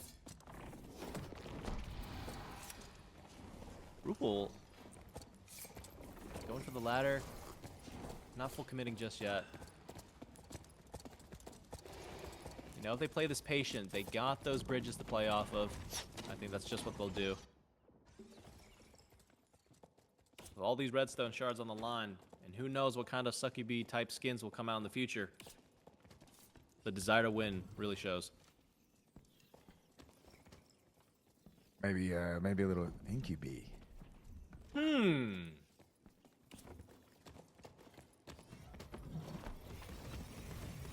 Or maybe a goblin bee. Oh, don't tease me, dude. Imagine a goblin skin minus 20 move speed plus 1 web poison damage. The elusive goblin female, perhaps? Heard about that. Coca taking a lot of space on the bridge. Getting aggressive. Holding them back. Big chain! Not the rings. The circle is closing in. They are sort of running out of time. Getting locked into a melee against that team might not be where they want to be. We've got to try to chip them down before that final ring starts closing in. Another big chain going off. Huge chain. Explosion connects on Mayhal. Big fireball splash bumping them off. Rupel at the staircase already ready to meet them. Parry from Mahal into the lantern shield parry. Double hit. So much damage off on Mayhal. Will he get the reset that he needs from Halgul? Koka's not going to let it happen. The lightning strikes are singing. Oh, the Hydra able to block so much. Final ring closing in. Mayhal taking down Rupel. Cyan getting active himself. Cleave. Oh my god. Oh, wow. Wow, wow, wow. In the final close. By Geju. One lay. With so much damage, man. That Dark Offering build, when it works, man, it works. Oh, yeah.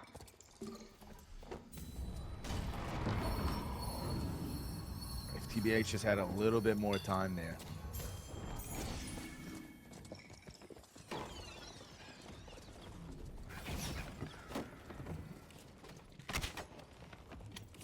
Grappling hook deployed, doesn't connect.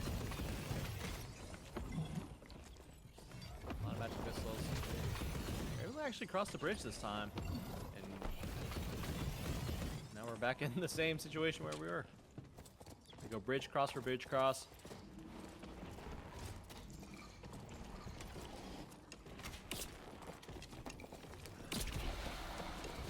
gonna be able to punish them here.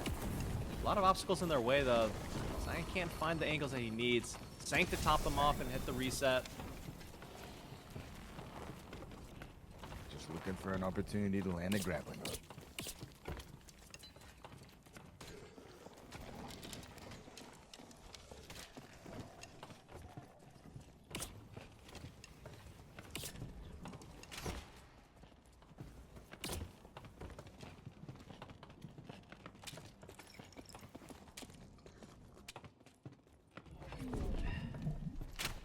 Going for another reset here. Yes, they are.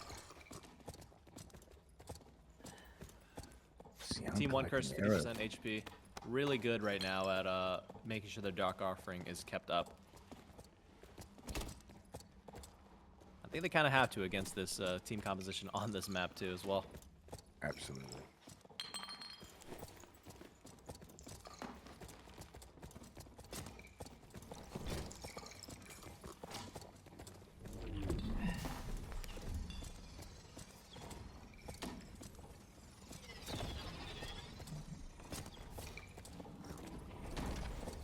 Again, coming down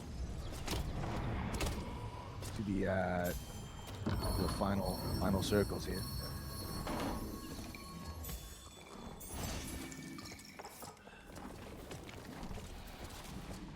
Just over a minute left in the match. Dark bolts are flying out. This is it. This is the push. Fireballs flying. Rupel getting active.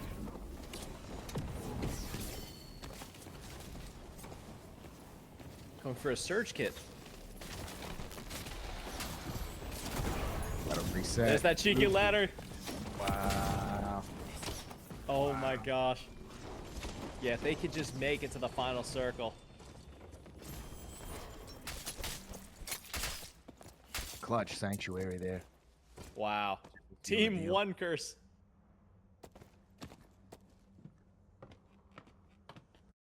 And there you have it. Oh, I guess we're not gonna see the matchup between Cyan and Vincent again, because Team 1 Curse 50% HP. It was able to take it back, playing it patient, getting those resets in, and waiting for that final circle to really shine with their composition. Warlock, Barbarian, Cleric with the Dark Offering. Congrats to Team 1 Curse 50% HP for making it on to semifinals, knocking out Team TBH with one of the all-stars of the last arena tournament, Cyan, Rupel, and Coca. Yeah, really well played by 1 Curse. A lot of smart strategy used.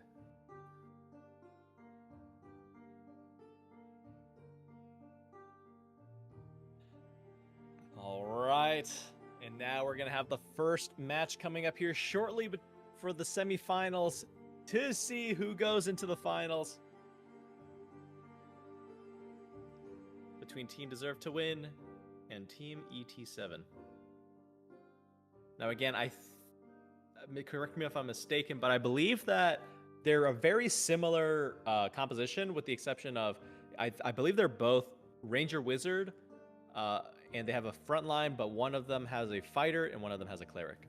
So I'm going to be very curious to see I think how that Deserve to works. Win was the Me personally, was the I Bard. think the cleric team might have the advantage, just as we've seen. The cleric just allows for so much mistakes to be forgiven, right? So much damage to be negated. Mhm. So I was gonna be curious to see how this matchup goes. Wasn't Deserve to Win the Bard, Fighter, Barbarian And the combo? cleric on ET7's team too, he was looking really good in the melee. Didn't even need to swap to the plate gear to go out swinging.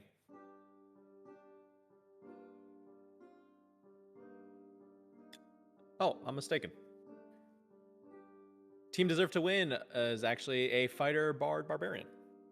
Excuse me. The melee ball.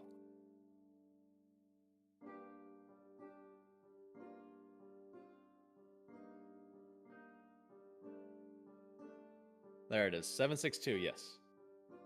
762 was looking really good on the melee. For sure. So 762, Takumin, and Ikusu going into the semifinals. Fighting now to see who will take the spot in the finals.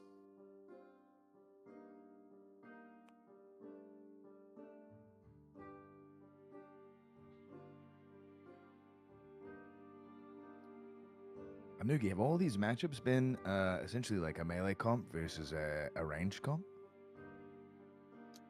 I think so, yeah. I think they have been. Interesting. Yeah, I believe they have.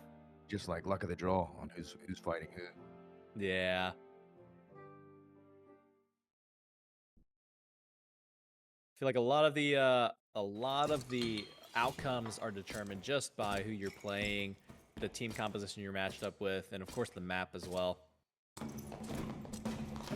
But hey, like we saw, oh my, he's throwing Francesca's to make the door easier to break.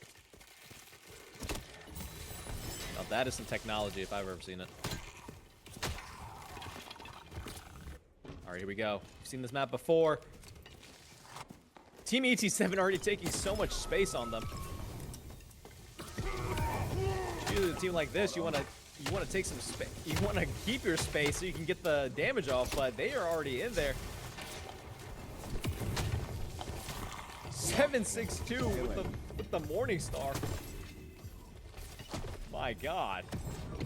He says, "Why be a cleric that can heal when I could be a cleric that does damage?" Holy strike!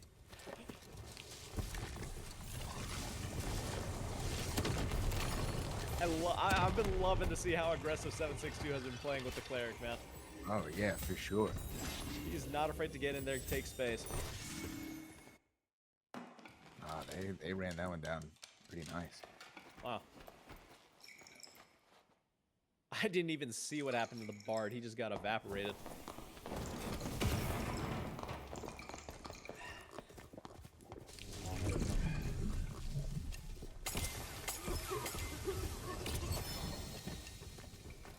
Another aggressive push from ET7. Yukchin looking for the flank and holding a fireball. Holy punishing. 762 popping the smite. Oh, the Troll's Bane parry. Yukchin taking down A762, but Takumin taking down another team member of Yukchin's team. Oh, the triple shot on Yukchin. He's absolutely 1 HP. Can he get the reset off that he desperately so needs? The Pavis is deployed. Just one bite of the toes is all Takumin needs. Lichana's surge Streak kit. deployed.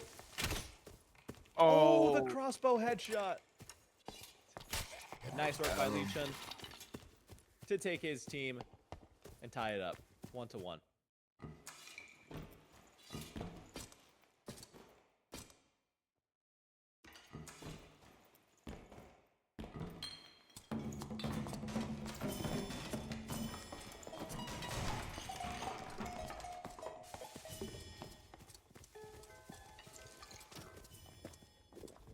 Now Francesca's to soften the door so that the Barty Shake can break it. I don't think he's running Crushed. That's very interesting. Haven't seen that before. Dude, 762 is already in there just swinging crazy. Oh my goodness. Yukjin, though, answering for his teammate's death, taking down 762 with the Lightbringer. Bringing it down again on Ikusu. Here we have the Pavis. Counter attack. Lightbringer again. Beautiful drum by Licha. A drum headshot kill.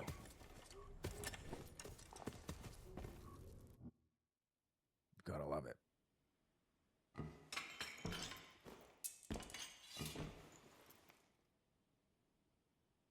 Will ET7 play a little slower against this team comp?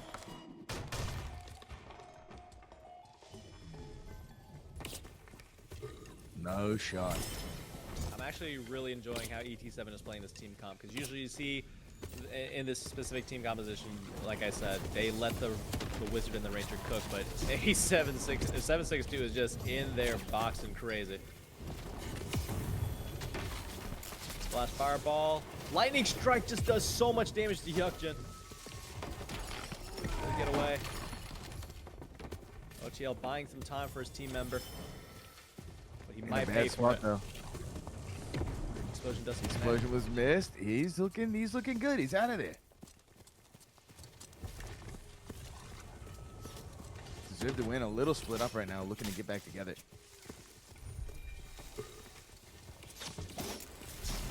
Beach unable to get a lot of damage off on the Ranger, and it's reset. Oh my god, the lightning strike does so much damage. 57 is knocked off. Big dodge from OTL. Warcry giving them so much more health to play around. Document taking a lot of damage with those shots. Oh, the miss. The chain. And the finish, tying it up from Document. Pick the pot.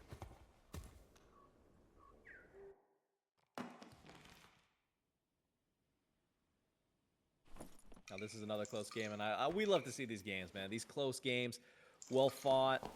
It just makes it so much more poetic. These games.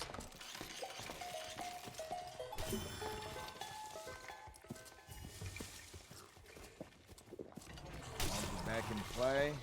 Don't slow them down at all. Poison vials. It does not. They are in there already.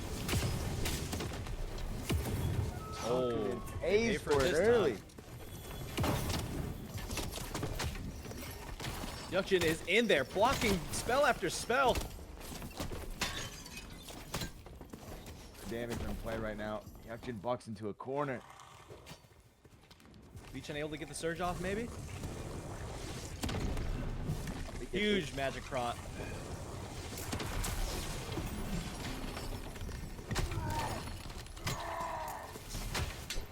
Beachun needs to come and help his team right now, and he does. The distance on the wizard goes to help on the cleric.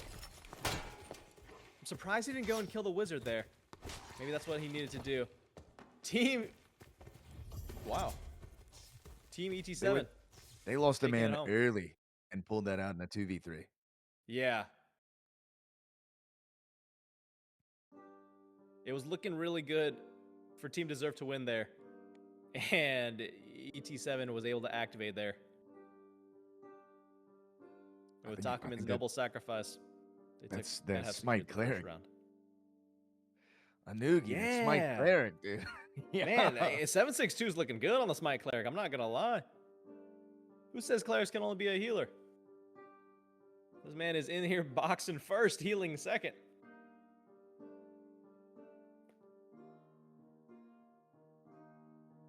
It is really nice to see the variation in builds across all the teams, especially for a class like Cleric that can just they can do so much in so many different ways.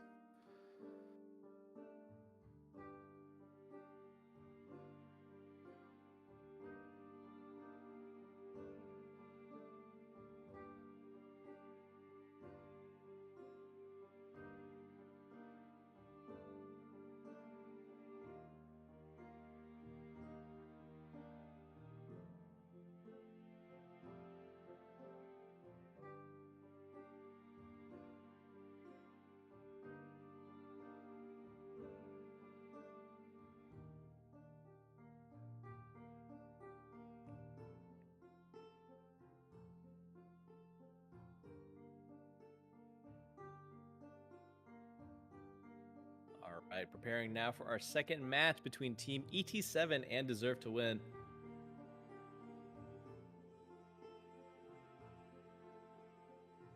Also close match. I think it can go either way here. Yeah, I'm with you on that. It was very close. Games are being decided by, one mistake, one mispositioning, one great melee push, one clean headshot, one wall tap.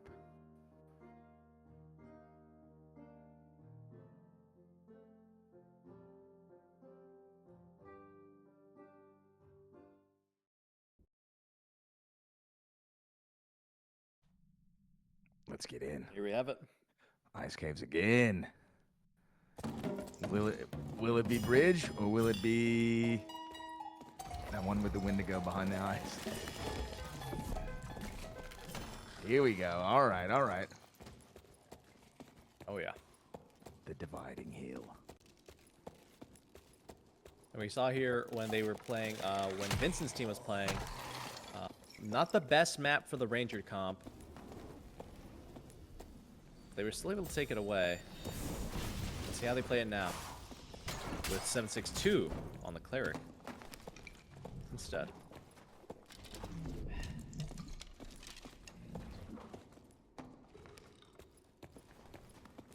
Production's team taking multiple angles.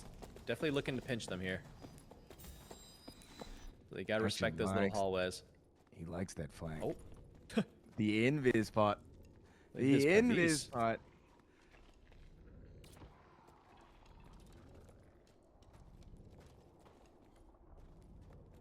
Hoping that a member from ET7 peeks that corner to check it.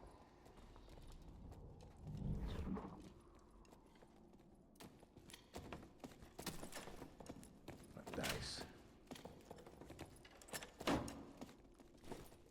Much slower pace game compared to the last one, for sure. Especially from ET7, where they were just flying out, start of the round. Now taking a lot more cautiously. Which I'm kind of surprised because it was working in their favor. You gotta take the first round of this map easy. There's so many of those frost skeletons in the middle module, you know? You're absolutely right.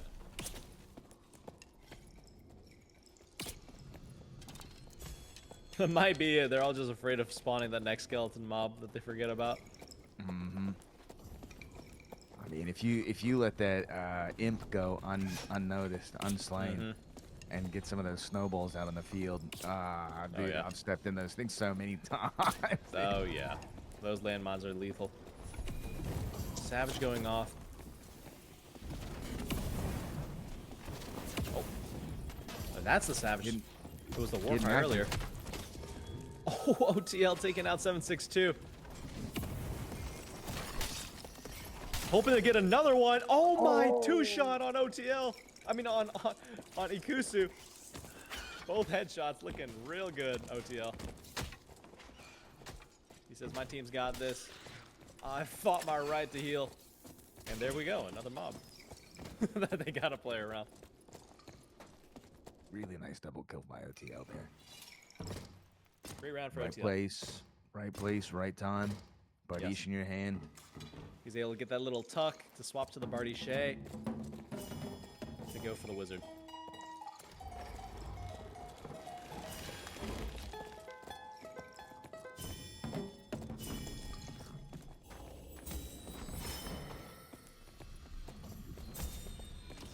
Here it is. Here's the sin.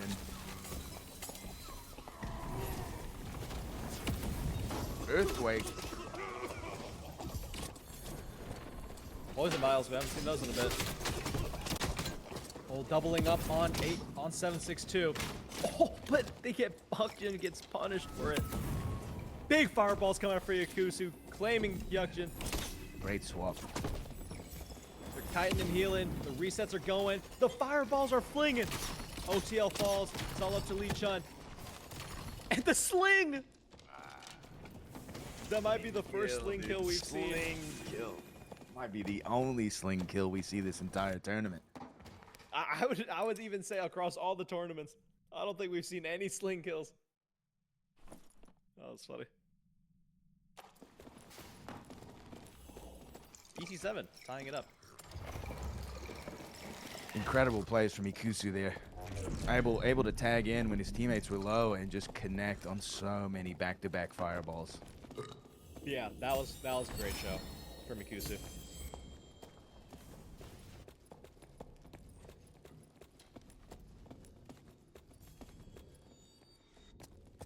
Oh yeah, there it is. Going for the shrine. Gonna need that. Yes, sir.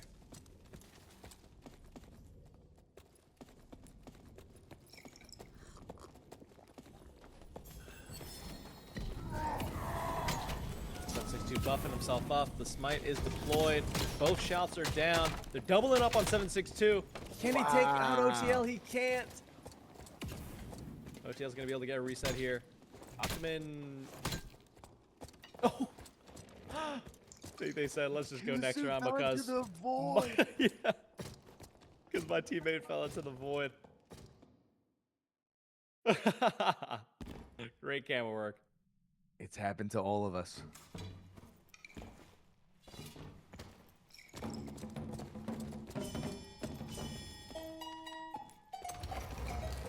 Team deserves to win. Just needs one more round to tie up the series. Dude, you know their comp's gonna be going crazy when Kusu falls into the void. Yeah. Team deserve to win definitely has momentum on their side. They're hoping to press their advantage. But Lee-Chun is a little too overextended. He's taking so much damage from 762. Andy Kusu goes down quick. Kusu can now help peel for his Ranger Takumin. Peel and Hyukjin off. Explosion sticks. Oh my goodness. Fuck, it's how? OTL now pushing forward. Saying HP is fake. Catches an Ice Bolt. And ET7 able to tie up the series. Lee-Chun was just in a hard place that round. He was he tagged in for OTL to get OTL out of a jam, and there was nothing left for him to do. Yeah.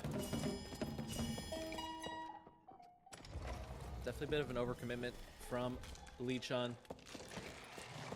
Let's see how they fare now. In the last round of the second game of the series.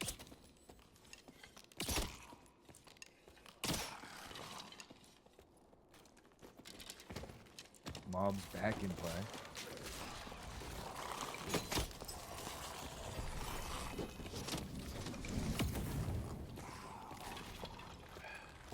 Many skeletons, dude. Many skeletons. Yeah. You don't want those guys behind you. Do not. OTL full Debuff sending is it. just brutal. Going for the Doubling box. up. Big. Oh, it's not enough. A7 just able to stay alive. And it's all over. Team ET7. Taking it. Taking the series.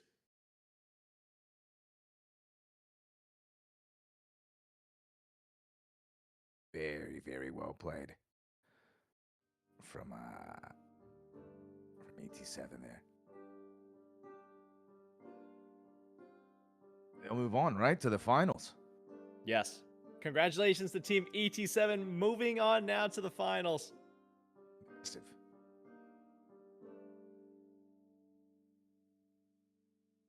Next up, we're going to have Team Ungboo versus Team One Curse 50% HP.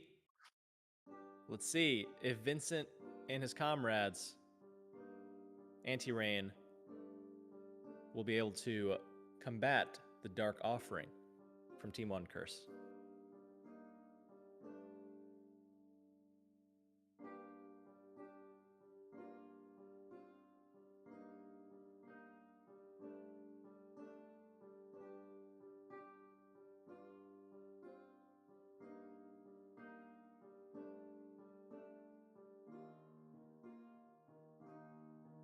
I love to see. I used to play as a previous Bard main. I love to see the Bard picks, but it just gets so punished by all these wizards and ranges, man. You just get obliterated by all that magic damage.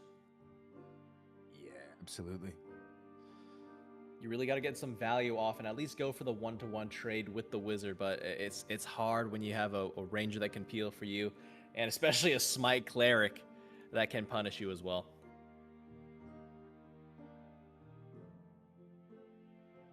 Team Ungboo with Vincent, Anti-Rain, and Oken now versing in the semifinals. Team One Curse 50% HP with Mihao, Hao Guoji, and Baige Juwanle.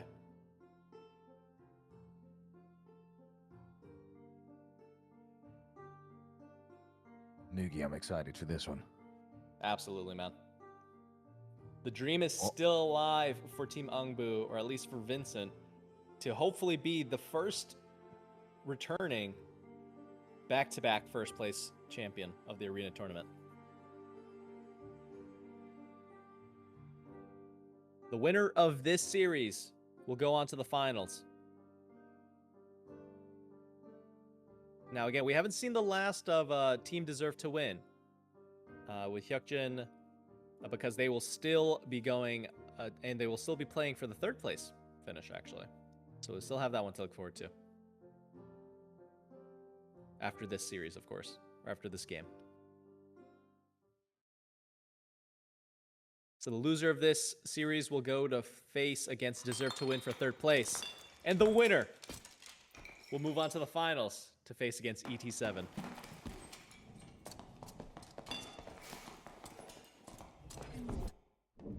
A little bit of door blockage.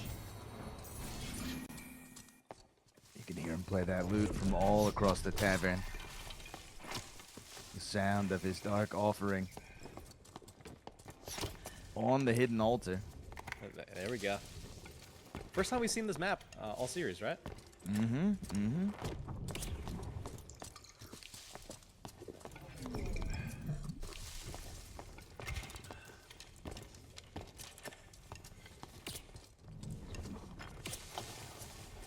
One Curse's team got the spawn with the wall beside it, but not really able to take too much advantage of it with their team comp. They're gonna play around these walls. Vincent on the flank, putting out a lot of damage right now. And We'll go able to get the reset. now. Catching Oaken. Oaken is on the run. He's got a curse ticking on him. He's down below. Anti-Rain trying to catch up to Peel. Vincent also there. Oh, Viking gets caught on the mobs. They're turning on Anti-Rain. The Warmaul is deployed. He's blocking both. The Pavis value is going crazy right now. But I think Vincent is left alone. Anti-Rain fighting for his life right now. And Anti-Rain falls to Bajay. Okay, able to get a reset off here. Now he can help his team. It costs Anti-Rain's life. Will he be able to make up for it? Going for a reset now. While Mahal clears the mobs, but Vincent and Oaken aren't gonna let them get away with it. Mahal with some incredible blocks.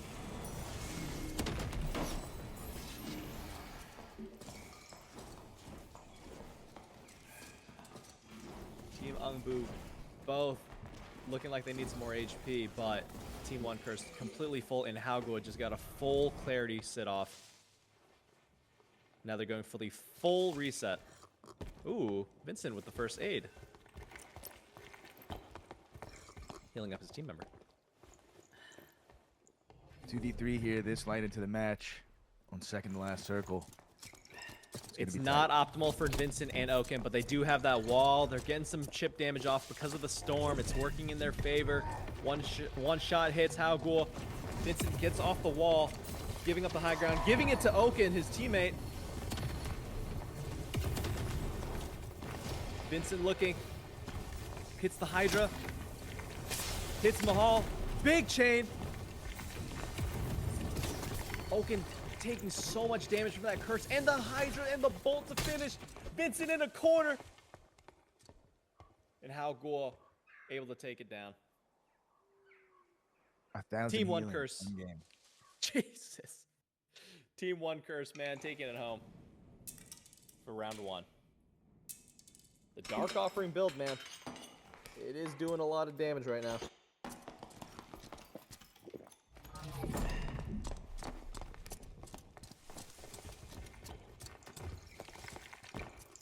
Right, Vincent and them, Vincent, Oaken, and Anti-Rain now have the high ground.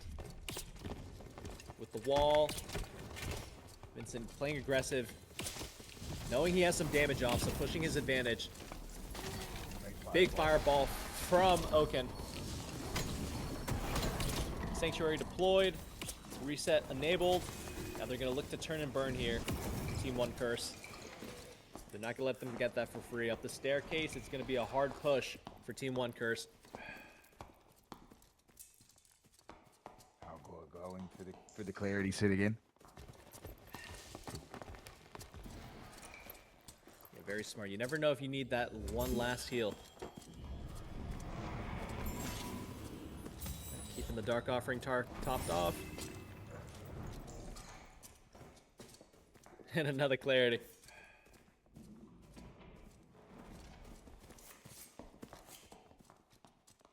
With a bag full of heals, it's gonna be hard for Anti-Rain, Oaken, and Vincent to take out one of their team members here. They need to explode one of the team members on Team 1 Curse's team. But I don't think Haugo is gonna let that come that easy. Mahal really playing his role really well too, just being a big meat shield to soak up a lot of damage, a lot of pressure for Baige to do what he's got to do and send those dark bolts down range. Got a bit of a standoff here in Oogie. Yep. I think this works more in favor for Team 1 Curse because if they get in melee range, Baige gets so much value from the Dark Offering. I mean, he gets an additional 50% physical damage and 50% magical damage. On the Crystal Sword, that is a lot of damage. So I don't think this is working in favor for Team Ungboo, but they don't want to get caught out too because Mahal has grappling hook, and if they just make one mistake, it could be over for one of the team members on Team Ungboo. We have the final circle closing in.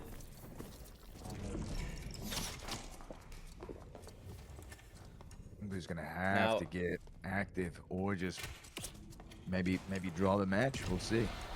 Yeah. Baige's going to want to reset again because he's not going to have his Dark Offering for this last circle. So I think that's what they're going to opt to do. This could be a good time for them to push. If they were keeping track of their timers, like I would, or like I'm doing right now, they would know that this is a prime time to push right now. Yes. Yeah, do agree. Because he's already, yeah. Well, I guess he doesn't really need to do it right now. Well, I guess they just play for the draw. Yeah, I mean, Ungboo cannot push into that without any damage on the table. And 1 Curse that round went immediately to the underground there. And Sanctuary deployed. And Mahal getting active. He's looking for it. Just seeing what's up. You know, just saying hi. A little bow, a little jest. Ooh.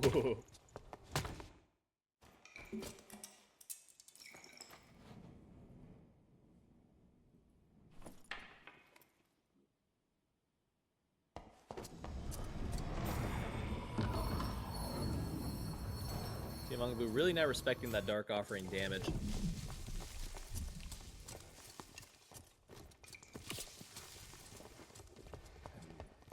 1 Curse is already looking to go underneath.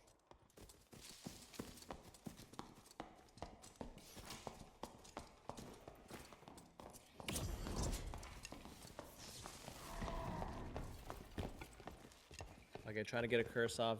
None connect just yet. These are risky folks from Ungboo.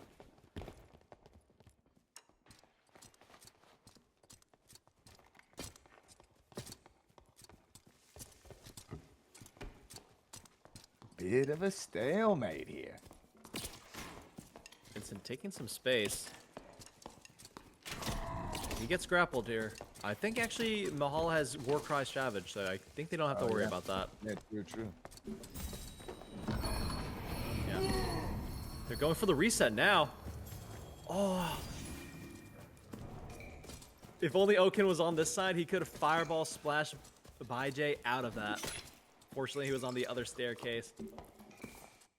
That would have been sick to see. If Oaken heard the Dark Offering going on and just fireballed the wall to cancel his Dark Offering, that would have been a huge advantage for Team Ungboo.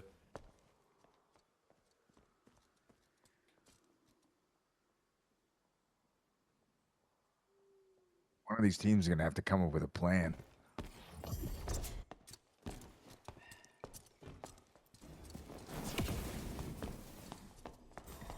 Looking good and active. Okay. 1 Curse walking up the stairs. Oh, they're walking up. Big bind. Here it is. Looking to Dark punish Bolt. Oaken. His teammates are behind him, though. There goes a Sank. Vincent with the triple. Time to fight is upon us. They're able to get a little bit of payback for Anti-Rain for soaking up that pressure for him. And Oaken.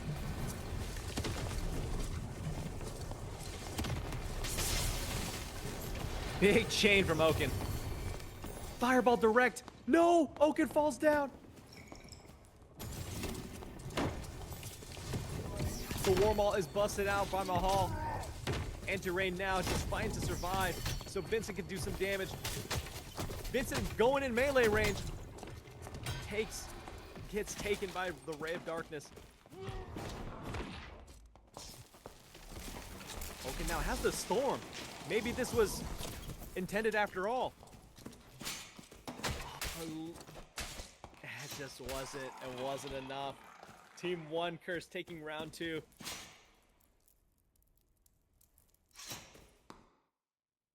Okay, healing. 2,000 healing. God. I'm gonna be sick of Noogie. Now it's funny because the team, Vincent, Oaken, and Anti-Rain, they have a collective of 700 healing.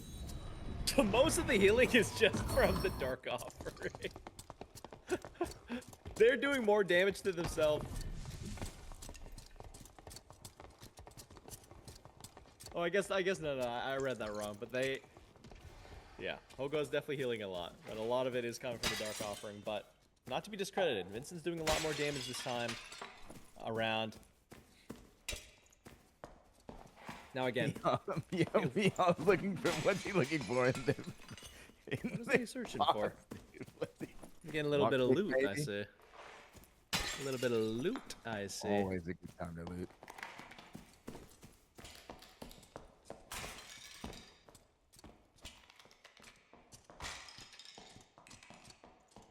Just aura farming, dude. Just pure aura here. Cold.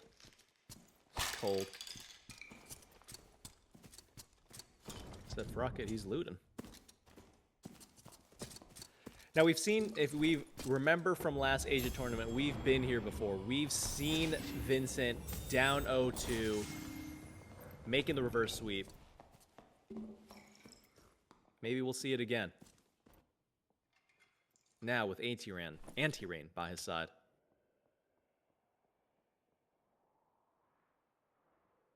They're playing this one really slow. Now, if I was Team Ungboo, I'd be keeping a mind out for their Dark Offering reset. Now, they've been resetting pretty often and frequently, and if they could catch them on a reset, that would be so huge for Team Ungboo.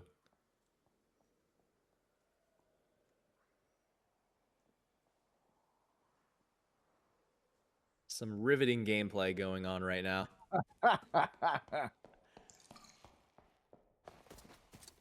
It's for moments like these that we need, like, fishing in the dungeon.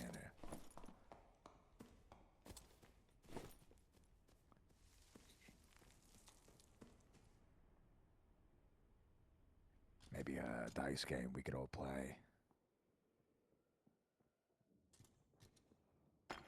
Love the frosted feather hat, man.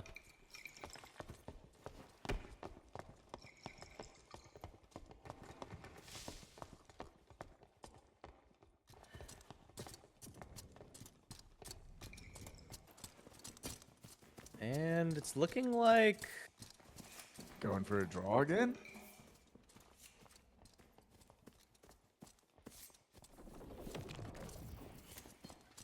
Drawing a line in the sand? I dare you to cross this line.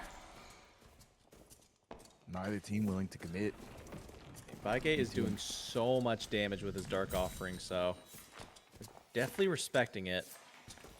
But maybe respecting it a bit too much. Haugo seems to agree with me.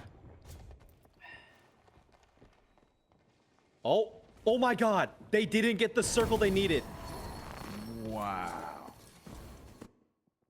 Or did they? Oh wait, they did. Oh, I think they just did a last-ditch effort to try to secure. But they're gonna my send God. it. 5 seconds 5 left seconds on the clock! Oh! Oh! Oh!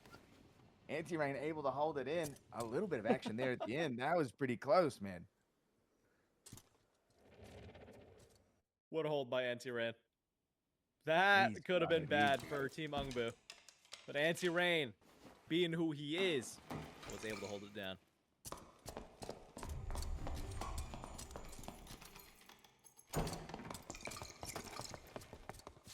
right, going into round 5 of the series. I seem to be playing this one a lot more close-knit. But I think Team 1 Curse 50% HP is going to do what they do best. Go down below and wait. Yeah, and I don't think Ungboo's in a position to wait. Right? They've got to win the next 2 rounds. The next 3 rounds, I guess. Team Ungboo definitely, they do not want to take fights in the final circle.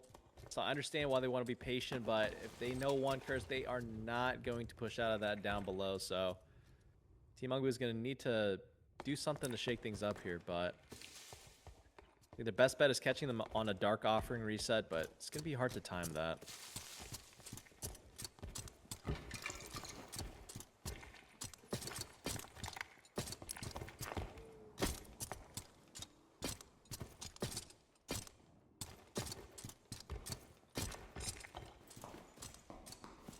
Yeah, I'm not sure I've actually ever seen this sort of scenario in the arena, but if one more game gets drawed, is it a victory for 1 curse?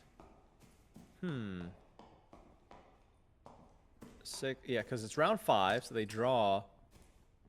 I think if they drew and then Team Ungboo won the next 2 rounds, it'd be a tie overall. So but if they draw this round and another one, then they would win. Team 1 curse. I mean, I can't blame them. There's a lot of Redstone Shards on the line. And a very sexy looking champion plate name frame.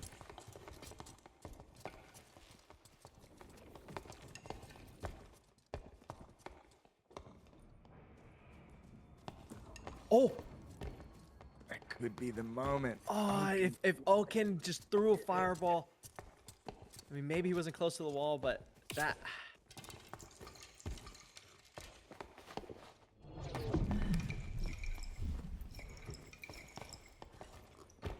It's such a hard push, too, for Team Ungboo.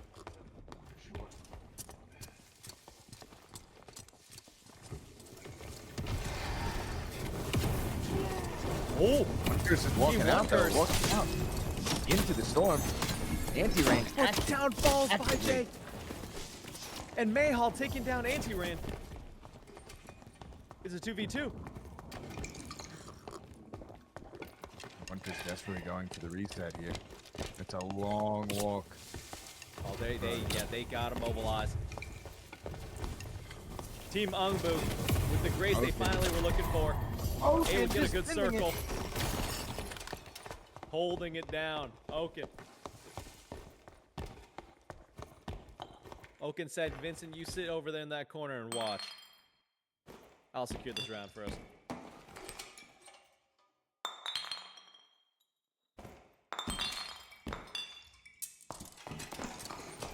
Could this be the reverse sweep that we've seen Vincent do so many times before? 2 games left in the series.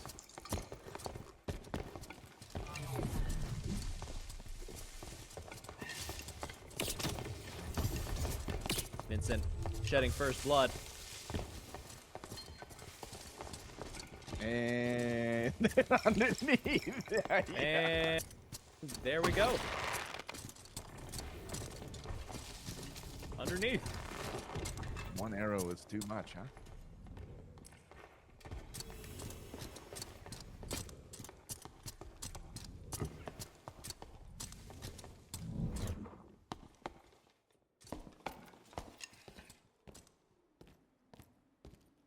Vincent taking a lot of space right now. If he gets caught out, it could be bad.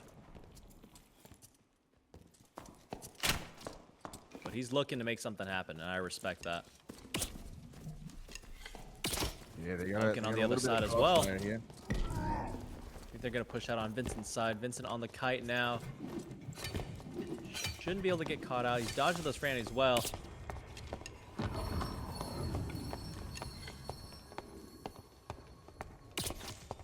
Tank.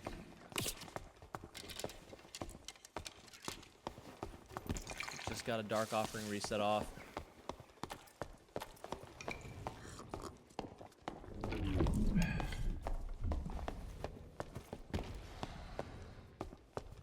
Less than 2 Cowboy is minutes now left. going for a reset.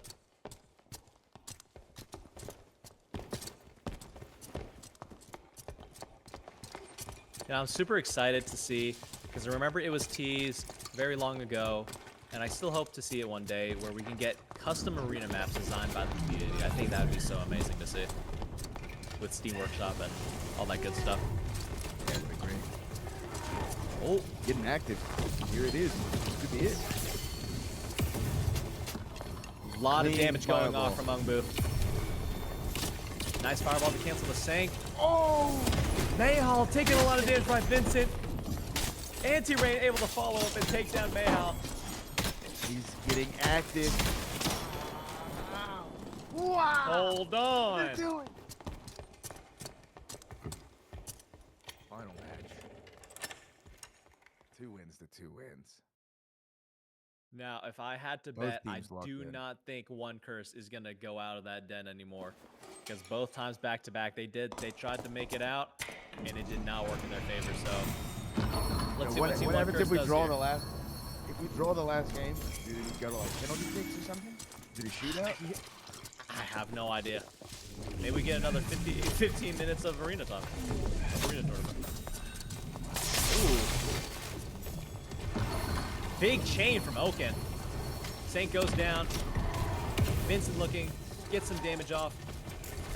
Dark Bolt, huge damage, puts Vincent at 50%. Anti-Rain peeling for his team. Misses the crossbow bolt. Team 1 curse already at full HP. Anti-Rain, Vincent, and Oaken on the ropes. The Dark Bolt connects. Oaken trying to send fireballs down range. They're keeping up the pressure. They're looking to close on Anti-Rain. Anti-Rain blocking for his life. Yeah, just buying time for his range boys. Oh, Vincent's got a huge triple shot off on 5J. Anti-Rain out of time. Anti-Rain dead to Centaur. Oh no, dude. Oh no. Smite deployed. Vincent. Reload. A little back shot from behind. No shot. Wall shot. I think he's gonna die that curse. Can he get the... Down goes Vincent. It's all up to Oaken.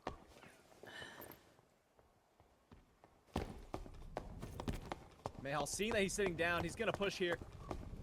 He has a Savage. He still has Franny's. It's a 1v2. Oaken needs to heal. He needs to reset partially. IJ is full HP. He has Eldritch Shield too. This is not a favorable matchup for Oaken. Going shirtless, He's dude. going shirtless. Yo. Alright. He said HP is fake. And Meme Beam deployed. He's taking that storm damage. He's taking the curse damage and the Meme Beam. Not so much a meme after all.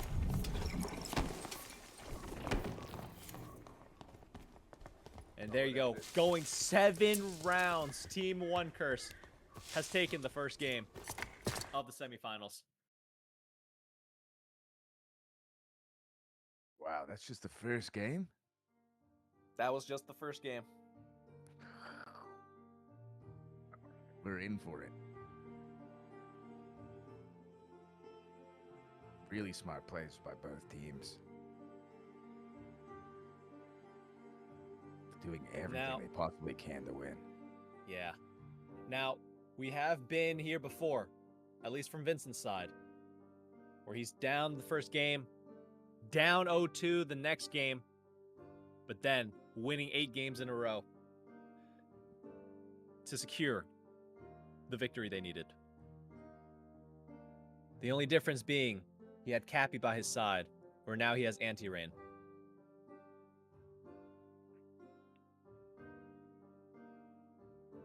Let's see where we go in this next game. Between think Team you were right. Ungboo on Team One Curse.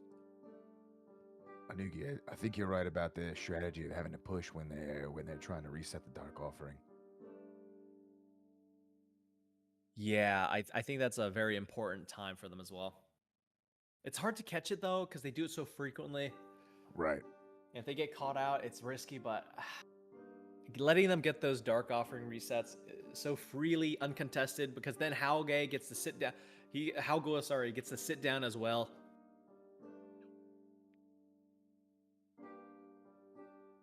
Now, if Vincent were to take something like Purge Shot, that does not purge Dark Offering, right? No, it does not. Yeah.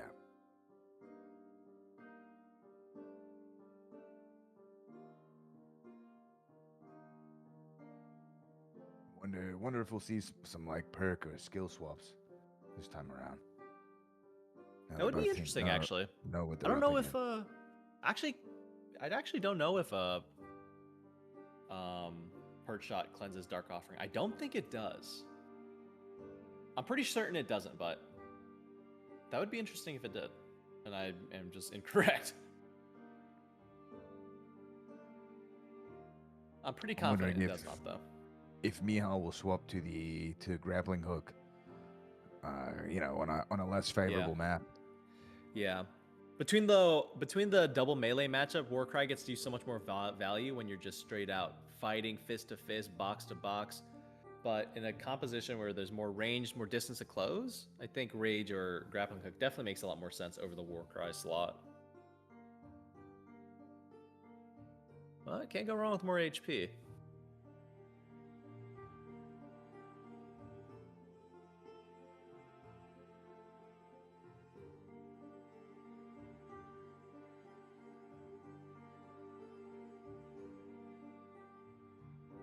Hopefully for our next map, we get a map with just a singular layer.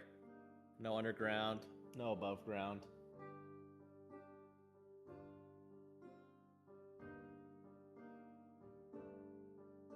I don't think we've seen the Goblin Caves elevator map yet, right? We have not. We have not seen the elevator map yet. I would actually really like to see that map. I think that'd be a very favorable map. Still has that same sort of 2-layer problem, but it's a little. You have a little bit more access to the lower layer. Yeah.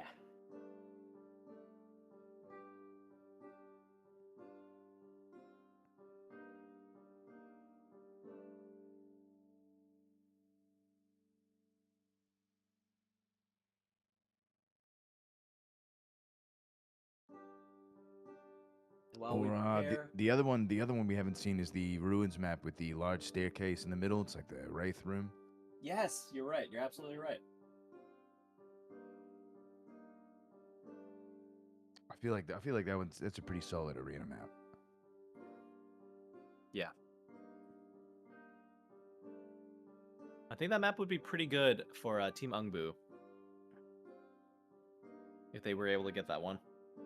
If you just get that high ground early, let some arrows fly down from above, some fireballs as well. I think it would work very good in their favor. Yeah, is One Curse's cleric running like Locust Swarm? I believe not.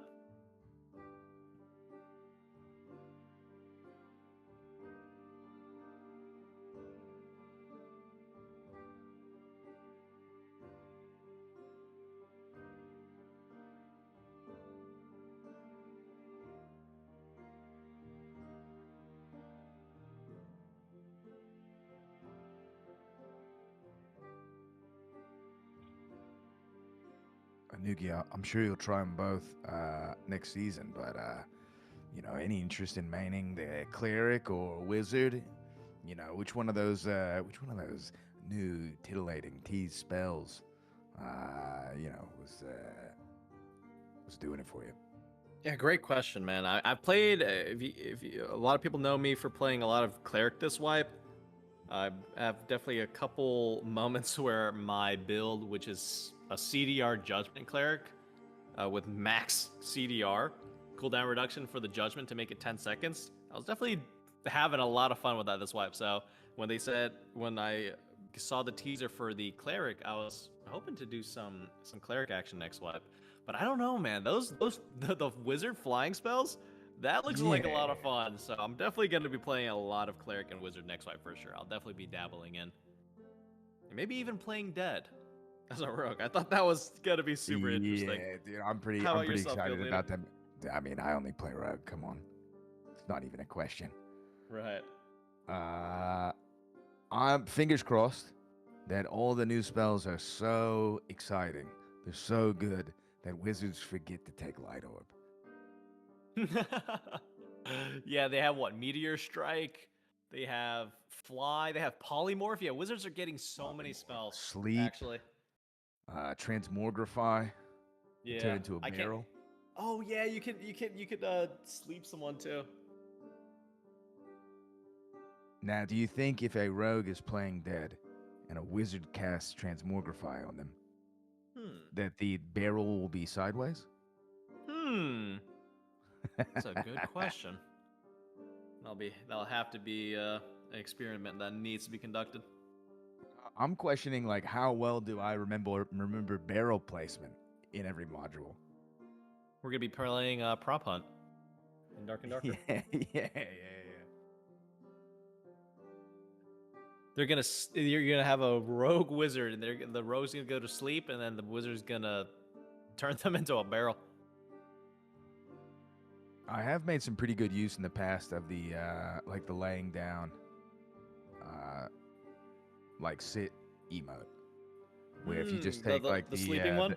If you take the nightmare skeleton, get butt naked, and then like find a good corner or like something to sort of lay down into.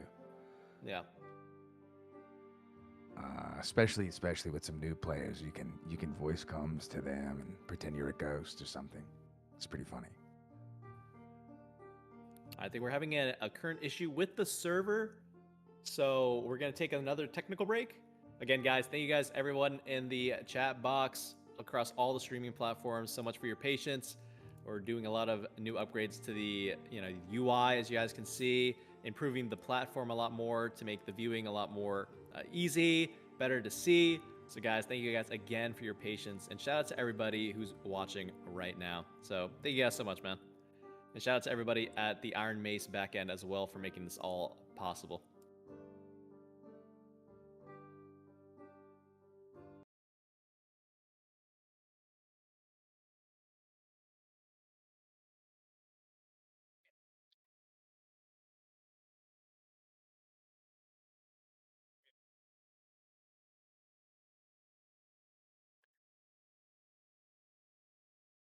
Yippee!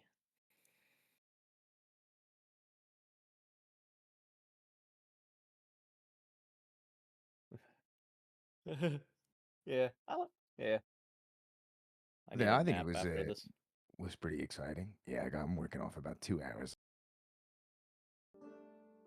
All right, guys. Hope you guys have gotten your water, your bathroom breaks, because cinema is soon to unfold here. Teams are currently matching. We're about to get and jump straight in to the second game of this riveting semifinals between Team Ungboo and Team One Curse, 50% HP. Here we go. A little nod from Good Luck from Otto.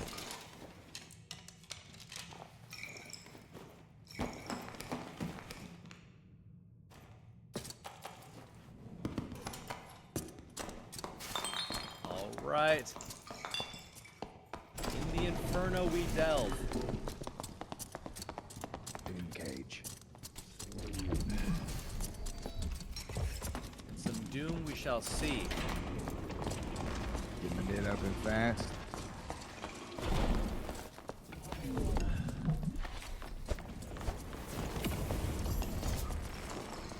Big fireballs coming out from Elkin on the opener. Is that a grapple hook I see?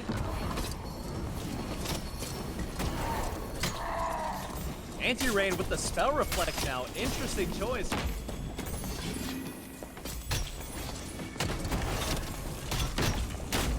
Bayhal just led that Warmel swang. Oaken is getting off many zaps. And Anti-Rain lives. How's Anti-Rain alive? Man is anti-death. Vincent and Oaken putting off a lot of damage. Big J, no, it doesn't. Close, close. Oh, Vincent. Vincent's with able the to clutch triple it up shot. on the cleric. That's huge for Team Ungboo. Taking out the cleric.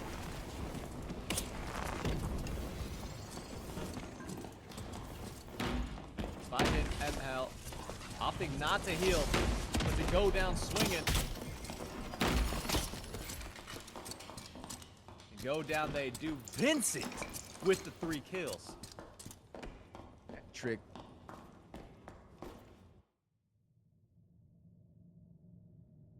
Man, that strategy of using the Pavis to like to buy your team time. Be in that big meat shield. Yeah, I mean, Mahal was just swinging so much on him, and it was just giving Oaken and Vincent so much free reign.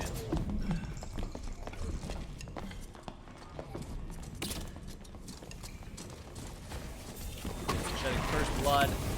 Oaken sticking the first explosion. Hitting every single spell. Turn me on.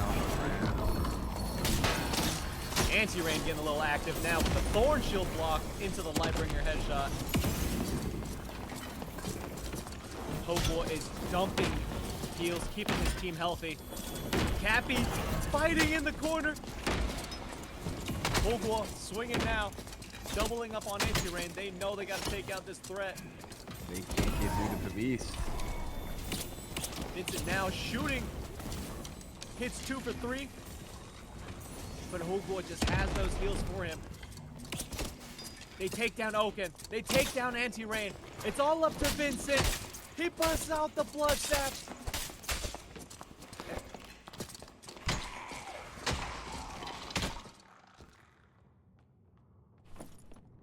Great job from One Curse, sort of dividing and conquering there.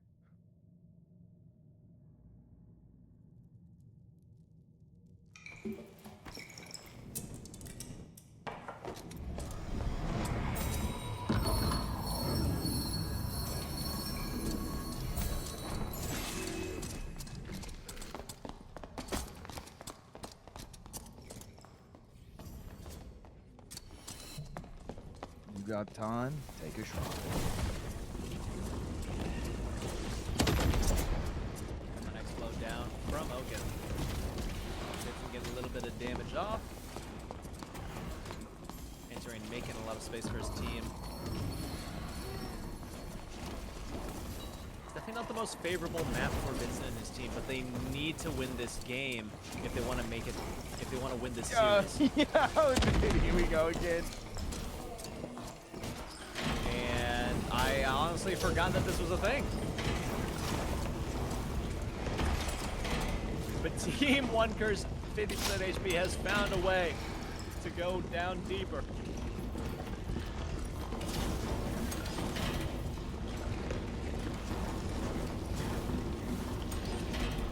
It's a fight for control of the lift.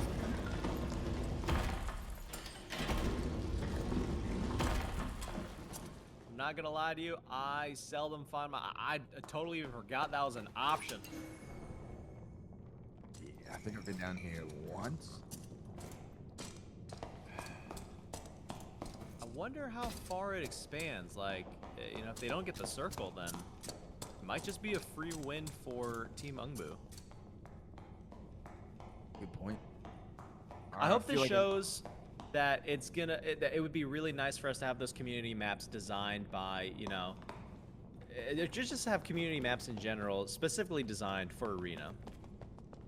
So I would love to see that in the future. I think that's something that the Arena game mode is missing right now. And hopefully one day we can see a Steam Workshop or, you know, some kind of tool or platform that allows the community and player base to make our own Arena maps, because I know the community has a lot to say when it comes to these issues. So I'd love to see what we could cook up together. I do feel like the final circle is often at the edges of this map.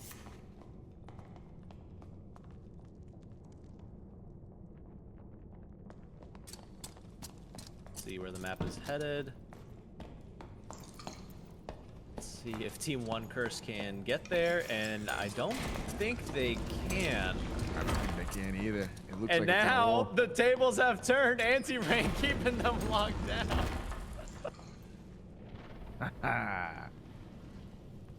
Vincent first aiding anti-rain, and anti-rain bopping the second trap win. down there.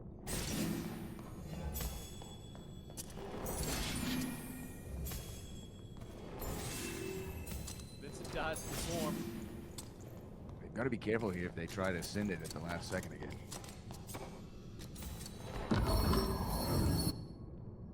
The heel cut is too tremendous. Wow, dude. Wow, getting punished. And there you have it. Woo. They went for the gamble. They went down below. They tried to play it smart. And Circle RNG gods have decided. I know some folks out there in the chat. Who happen.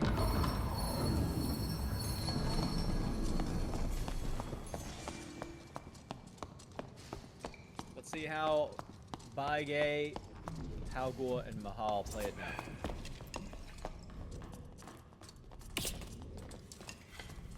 Vincent drawing first blood.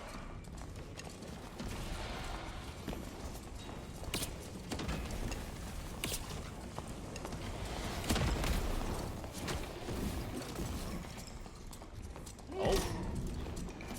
And the lever has been deployed.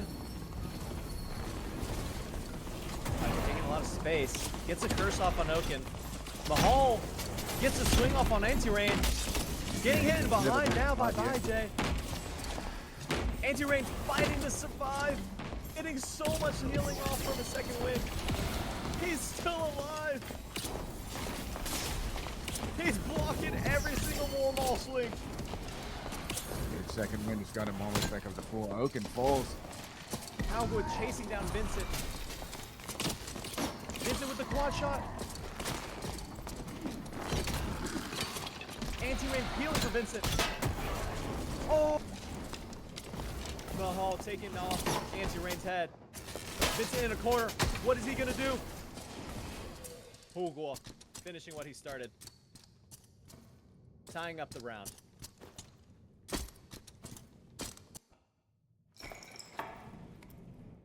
This is looking like a tight series, because if Team Ungboo loses this game, they will be knocked out, and they will be going into the third, or they will be fighting for third place. Will Vincent keep the dream alive of going for the back-to-back first place champion? Or will that dream end here? Our very first two-ton. I believe, man. I wanna believe, man. I'll say it, man. I'll believe, man. Here we have it. Mahal taking space. Big dark bolt. Anti-Rain getting active all the way in. Anti-Rain versus War Maul. We know who wins that. Tavis all day. 2 hits coming off from Mahal. Huge second win value. Oaken letting the spells fly. Big zaps coming off. Big fireball. Trying to recover. Can Anti-Rain hold the choke? Oh no, the lightning strike on the wall. Big chain, but the sanctuary offsets. Oaken is looking low. I think Oaken will fall to that dark beam. Yes, he does. Anti-Rain now in a corner. Fighting for his life. Anti-Rain falls. It's all to Vincent once again. He's popping up pot. He's getting ready to go out swinging. It's just not enough. Team 1 curse, 50% HP. Going on to the finals. Man, that is a strong comp. How poetic of a dream it would have been to see the one and only possible first time back-to-back inaugural Arena Warlord champion for Vincent. That one hurts me.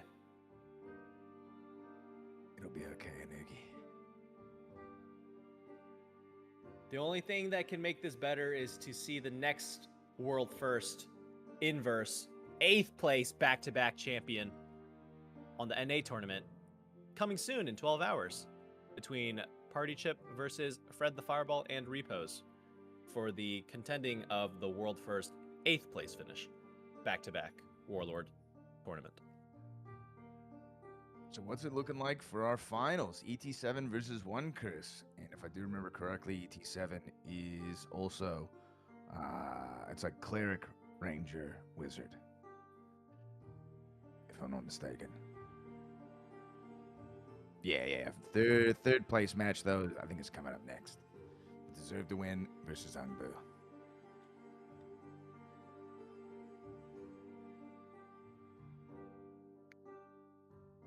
All right.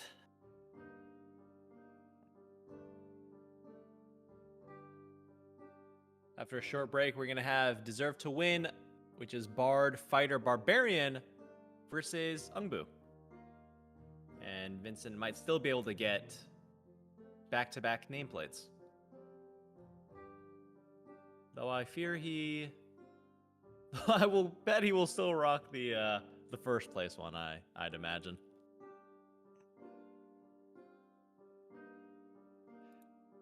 And guys, once the third place has been decided, we're going to go into the finals. And it's going to be a best of 5 going into the final game between ET7 versus One Curse 50% HP. That's right. There's been a lot of great matches, a lot of upsets, a lot of winning, a lot of stomping. One thing's for sure, the show is far from over, and the best is yet to come.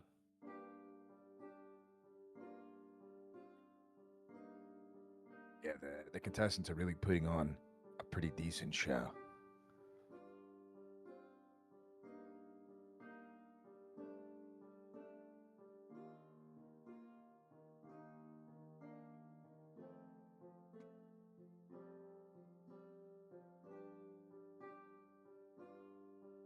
Here we go. Team Ungboo. You've seen him. You just saw him. You'll see him again. Vincent on Ranger, Anti-Rain on Fighter, Oaken on the Wizard.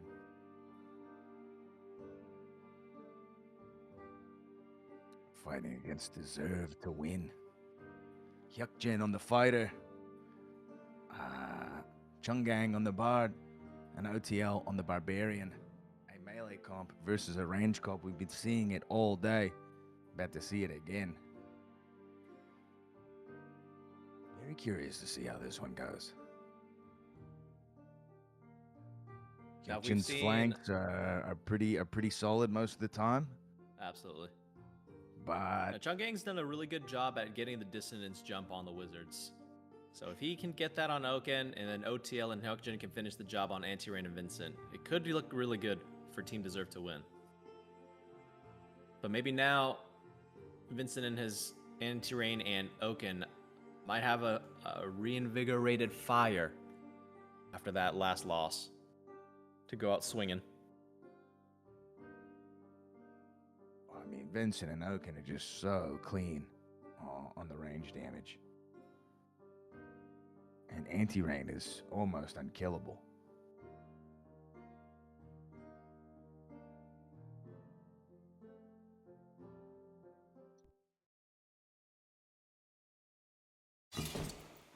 Tough to predict, but let's get into it.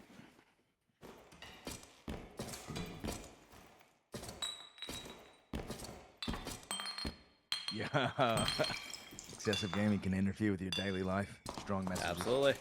Make sure you guys take breaks, get some steps in, take care of your health, drink some water. But right now, let us lock in to the third place contention between Team Ungboo and Team Deserve to Win.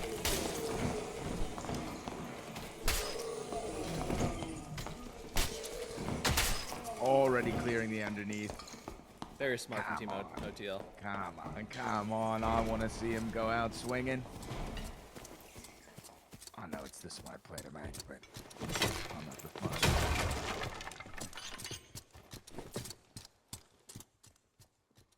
We've been here before. Team Vincent and Oaken on the high ground, looking tough, I might add. And another team in the down below. Clear skies in the ruins tonight. No chance of rain. perhaps a few clouds of Ooh, I like that. death locusts in the near future.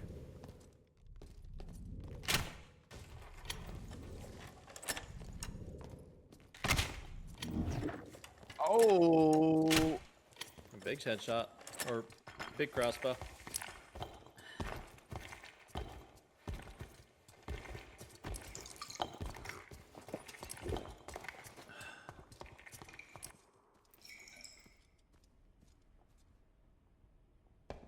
surely they push on final circle, right? That's the play here. They might have seen what was going on in that other match and like, you know what? If we push, we die. So guys, let's go down below.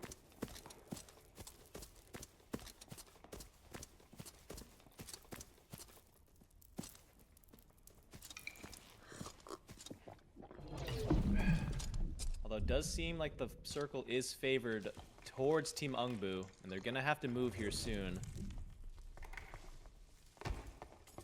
Yuckjin staying on the wings. Yep. OTL pushing out with Lee-Chun right behind. The flank is activated. Vincent purging the buffs. The dissonance goes off. Not too much value. Anti-Rain able to peel for his team, keeping them safe. Second win pop. Location in this one. Nice zap.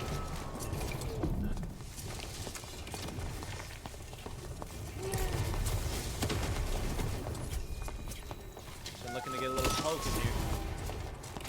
Tree connect.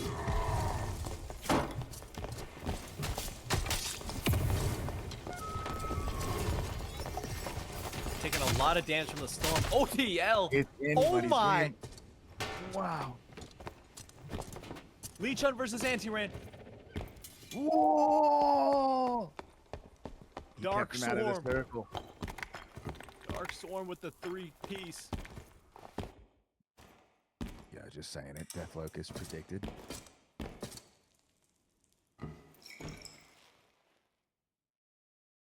A little bit of patience pays off a little now. See how the second round goes. Team deserved to win with the first round. Ungboo claiming the high ground.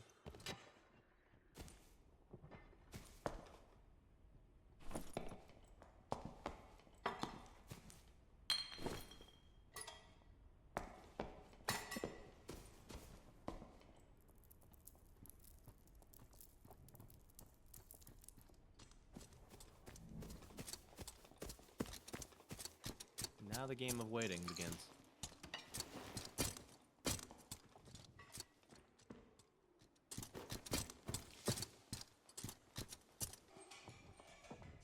Really been liking those flank plays by Yuckjin. Very fun to see. Especially coming from a fighter. You could draw a lot of attention that way.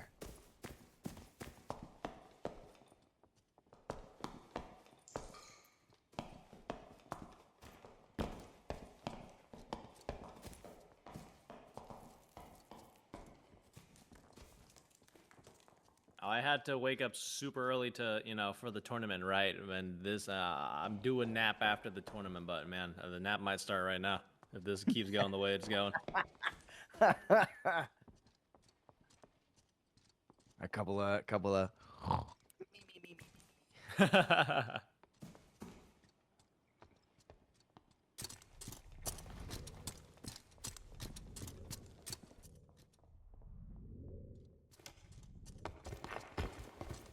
Yeah, when you're playing for keeps, this is the move, but I'd like to see at least just one game of a good old run 'em downs. Yeah.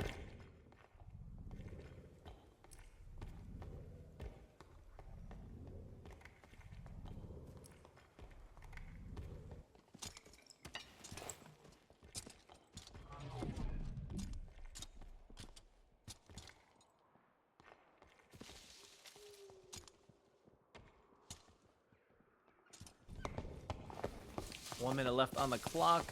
The final circle has been decided. time It's to in a start. location where they could, I think, draw it. They really have to.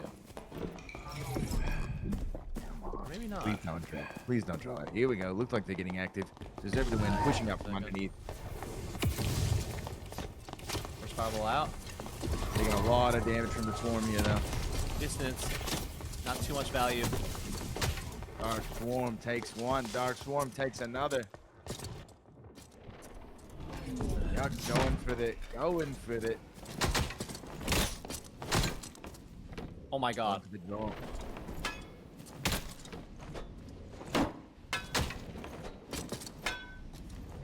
Here we go, dude. Oh my god. Can Anti-Rain punish the draw attempt? 2 seconds remaining. He cannot.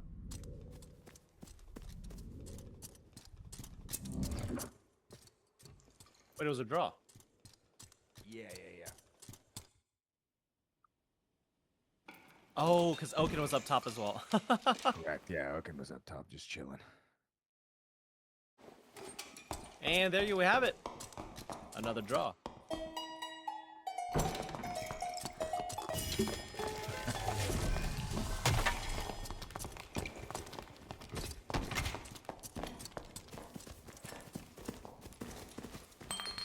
And my coffee just arrived, and it looks like I'm gonna need it. Yeah, I had a pretty fine tavern man deliver a coffee earlier. Ooh, heard about those. I think she likes me. Ooh. A succubus. One could even say. Nah, not her, dude. She's a good girl.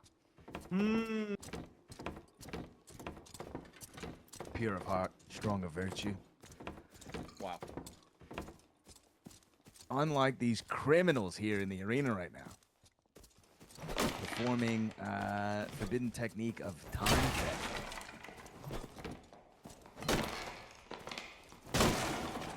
Just 1 minute and 30 seconds to go until the final circle is decided, and we're gonna see some movement.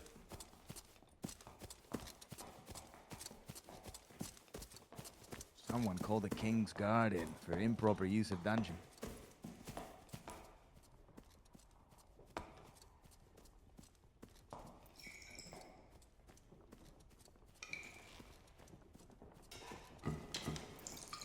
I think if Deserved Event wants to make a play of it, they gotta leave the downstairs just a little bit earlier. But I'm sure they're negotiating whether or not they're gonna, go for the draw or go for a final push. Really putting everything down to that last circle, though. Little peekaboo from Vincent there. Sometimes doesn't pay off. Risking it all in a fight of arrows and steel, sometimes anybody's got a chance.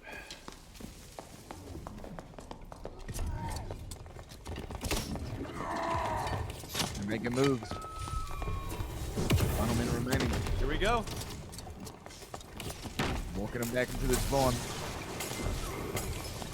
Big lightning strike coming out from Oaken. Entering, taking some more space. Give his team some time to cook. Second lightning strike doesn't quite connect. Poison vials. There's a lot of damage from the poison vials. Poison vials. Gets a little lick in. Answer Rain returning the flame.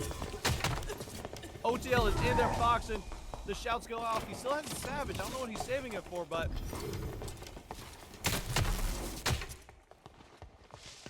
And the Dark Swarm. The two-piece, no biscuit.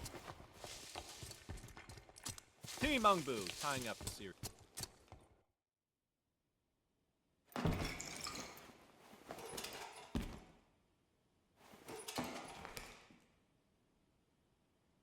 Strong push with that defensive technique that Ungboo deploys at the spawn room door. It's tough to crack. Breaking doors now, interesting.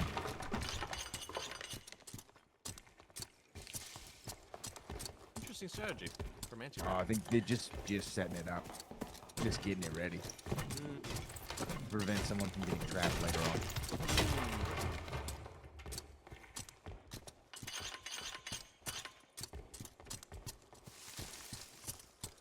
will we have to wait another minute and 30 before we see some action? Let's find out. Indubitably. Hyukjin and Antiran greeting one another. Let's see the ones. Let's see the ones.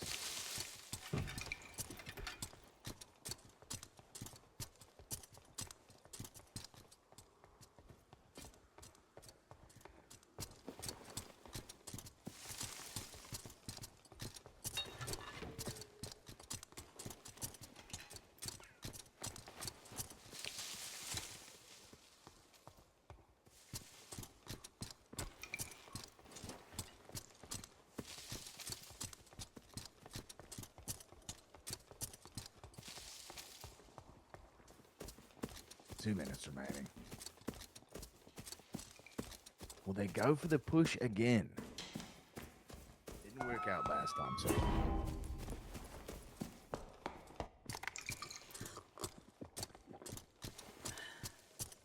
I'm just enjoying my coffee and snack right now. I just know that nothing's gonna happen just yet. So. Well, what'd you get for a snack? Got this spinach feta wrap from Starbucks. Well done. Well done. It's not bad. I usually get the sausage burrito, but It's not the weekend yet. Going for the healthy option. Yeah. exactly.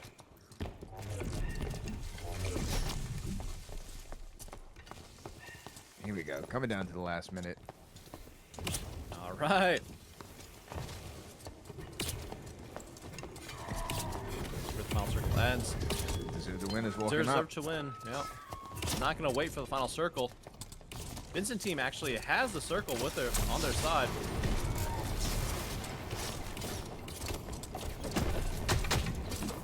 Here we go. Boxing. They got the little spawn room to kite. Lightning strikes connecting. Lee Chun is looking unhealthy. 2 hits. Big damage from Anti-Rain. Gets another one in. It's down to the final circle. Vincent finds himself caught out of the circle. Will he go down with some shots? He will. And there we have it. Ungboo taking it. Another round. Yeah, well done, though, Ungboo. I mean, they don't have much of a choice. They've got to, play topside.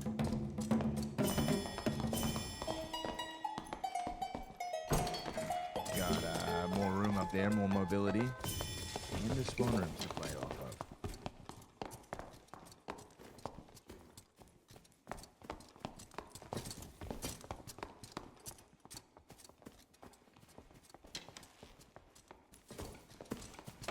Play that formation at the door so well.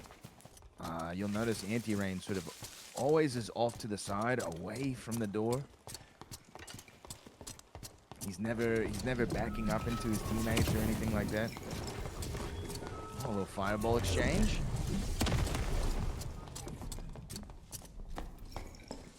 Yeah, Anti-Rain never blocks. He only steals. Really good to see. Actually taking a lot of damage from Anti-Rain.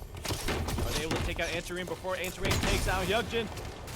Jammed him into a corner Anti-Rain here. looking good with the Pabby safe.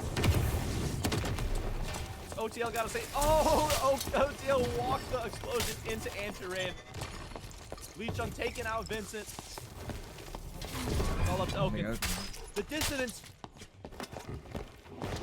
Lantern for more move speed and Viz for the juke, and it's not enough. Lee Chun taking down Oaken, tying up the match.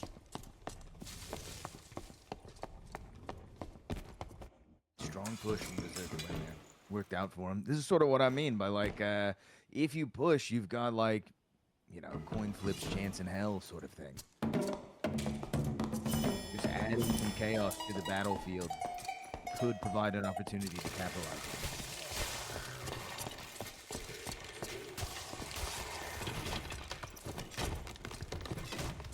Vincent and Oak can take the high ground.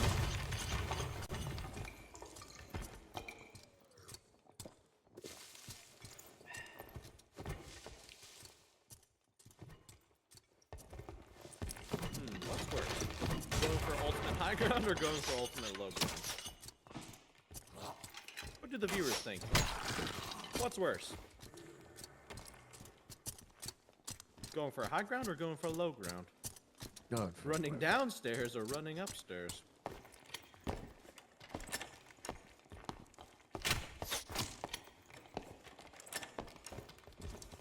I think it's safe enough to say that the low ground play is cringe. We all know that.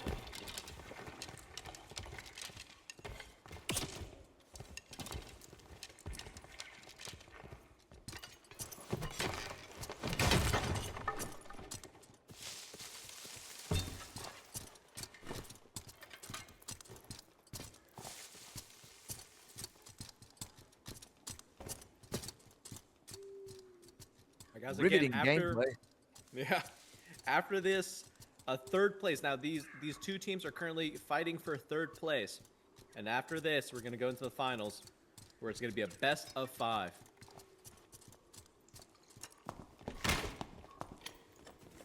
Nice shot from Chungang.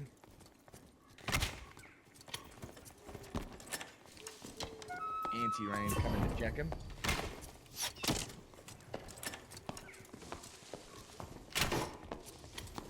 Nice block.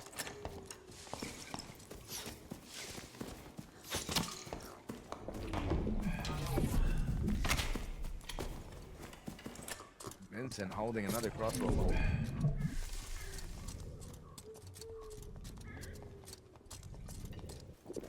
Circle is Yachin's all the way closing. up. Yachin is all the way up in the middle, looking for that flank. Down to He's in OTL. position. Flash hits. Explosion connects.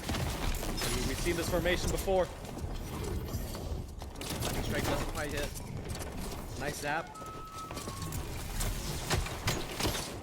Lightning strike on Lee-Chan.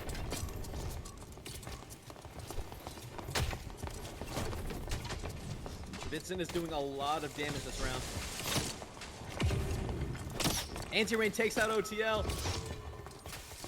Oaken taking out Anti-Rain. Triple shot from Vincent, but it's not enough. And Oaken falls to the Dark Swarm. Deserve to win. Takes the first game. Really nice setup from Deserve to win on that one. They waited for it. It paid off for him. Ungboo Again, dies. Team with rage. Ungboo, they need to win this next game if they want a chance at third place.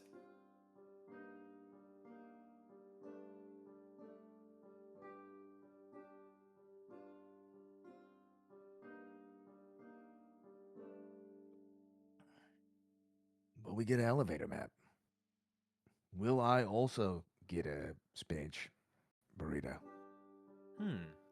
I usually like the sausage burrito. I definitely say. I can endorse that.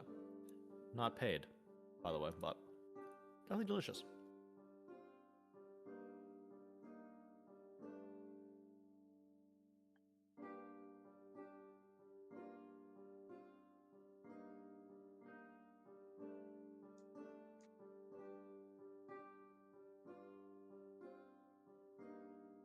Yeah, Team Ungboo have gotten a few unlucky map choices, if I'll have to say. Yuki, maybe- your favoritism is showing. Come again? Your favoritism is showing. It's nice. It's nice. It's nice you're such a fan, to be honest.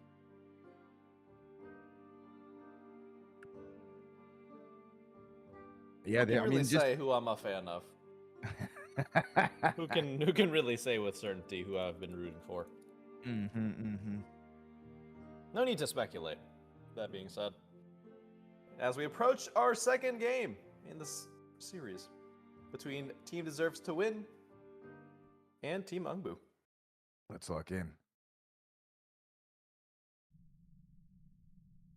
Goblin Caves. Welcome to Elevator the room? Goblin Caves, Bolo Goblin. they say. Get most of the haze. Easy quick to make. It is the elevator room. Hold on.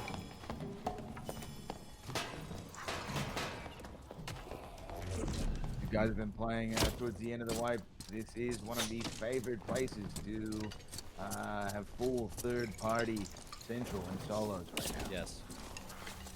No, I personally, I love this map. Ooh, nice damage from Vincent. Poison vials. OTL walking to a corner by OTL. Anti-rain coming to save the day. OTL just gets pinched in the middle there. Nice explosion. Huge triple shot damage. Here comes the blood sap, taking out Hyukjin. Lee Chun falls to Oaken. Ungboo working like a well-oiled machine.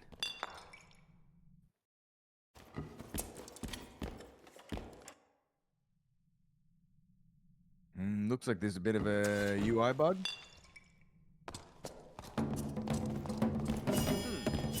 Showing Hyukjin already dead. The Necromancer has revived him, I can confirm.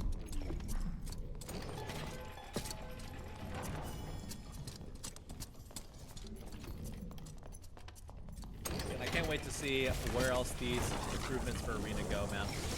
I tell you, the future is so bright for the Iron Mace and Dark and Darker community. Oh, Vincent is looking so low. He's taking huge damage from the poison vials, from the crossbow shots. He has to retreat fully now. Anti-Rain looking to peel, but Anti-Rain's getting punished for it as well. Oaken able to return some fire back, getting some big lightning strike damage off on Hyukjin. And the first aid from Vincent. The first aid. The turtle is buying them time to recover here. They're now full HP.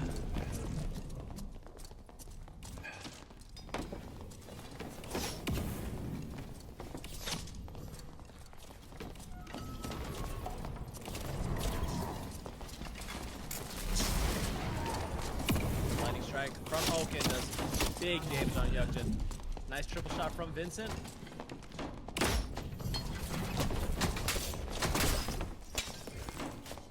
Oh, and the zap burn takes down Hyukjin. Lee Chun was able to kill Anti-Rain during all of that. OTL now in a corner, praying that he can get the search kit off. While Lee Chun, Run, bro. It's a win. Shooting from Oaken there. OTL's got an uphill battle here. Two range versus Barbarian.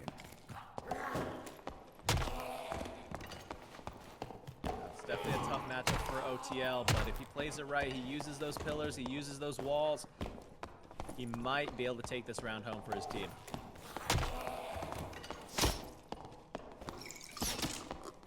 Vincent not letting him walk for free.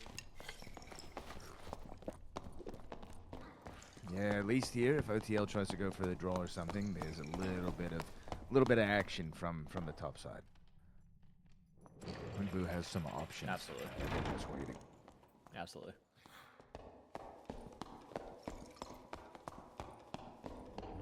The lift is pulled up to force OTL to basically be stationary. Looks like the circle Is in a is wall. not reachable. No. He's gonna have to go up, but I don't think Oaken's gonna let him.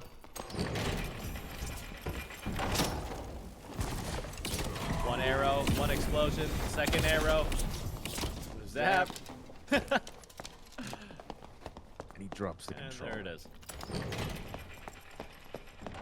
2-0 for Team Ungboo. His body's still standing, but life was leaving his eyes.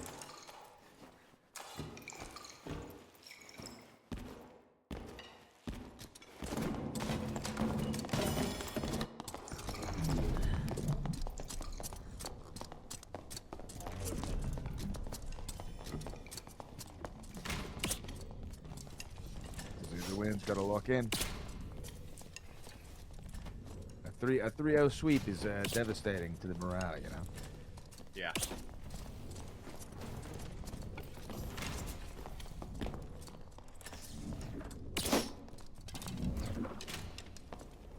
Nice shot on the wall.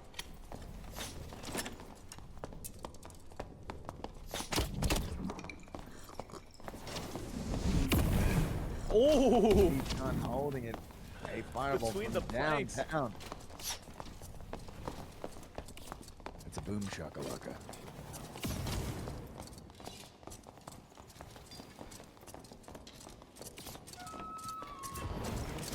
Anti-rain right up on Yukshin. Another push down. Vincent. I think Okin's cut off. Oh no, he managed to get inside. all the way in. Oh, big Ah, dance from shot, though. OTL, but it wasn't enough to finish. Anti-rain is now the wall. It's not getting through that. Swap back to the heater. He said, I'm gonna get some damage in too.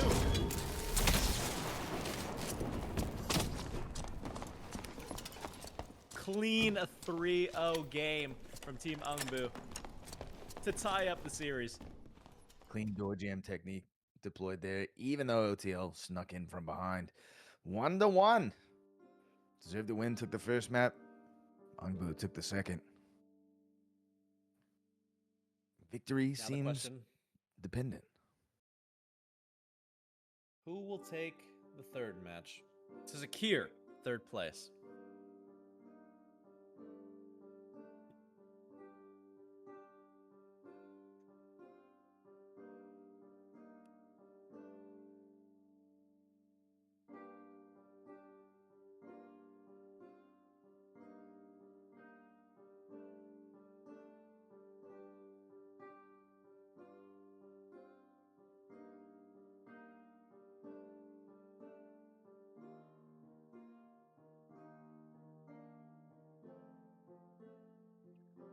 I wonder if we're gonna see a when Wizard gets that flying spell, the teleport spell. If you can teleport, then fly in the final circle. Like be above Yeah. and just raining fireballs down from the sky. Yeah. My Yeah. God, I might change the game for Arena. my rogue senses are quivering. Tears are welling up in my eyes, dude. It's already But then in the rogue Are- can climb up on the Okay. wall and take him down. grab onto his feet.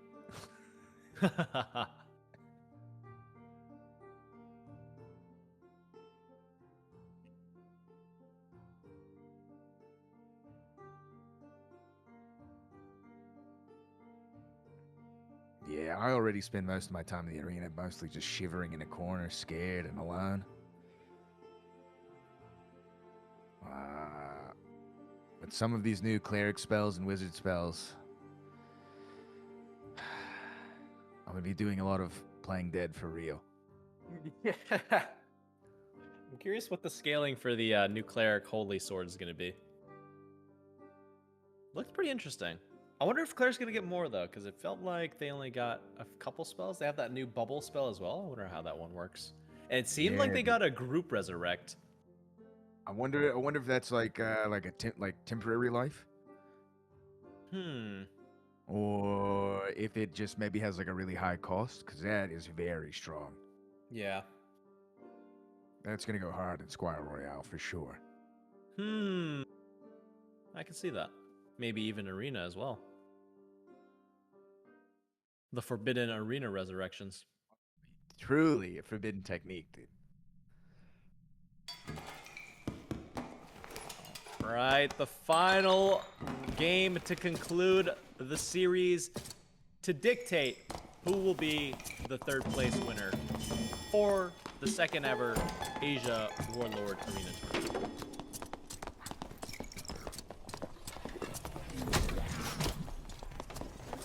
Another Goblin Caves map. I feel like this is a good middle ground.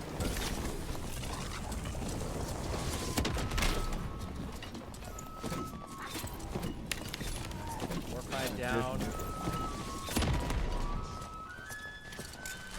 With every Savage map, down. every map has got a spawn point. Ooh, Lee Chun put on the Here shrill. we go, dude. Here we go. The shrill. Interesting. It's actually a really good counter pick. Absolutely. Chipping them down slowly. Oh my god, And the then shrill hit the value. wall. Oh my goodness, the shrill damage. Vincent first aiding his team.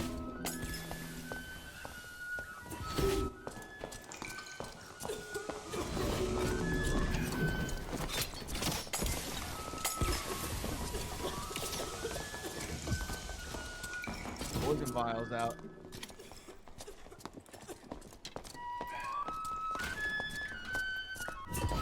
The spacing. He's trying to claim this like the water map. Big damage from this.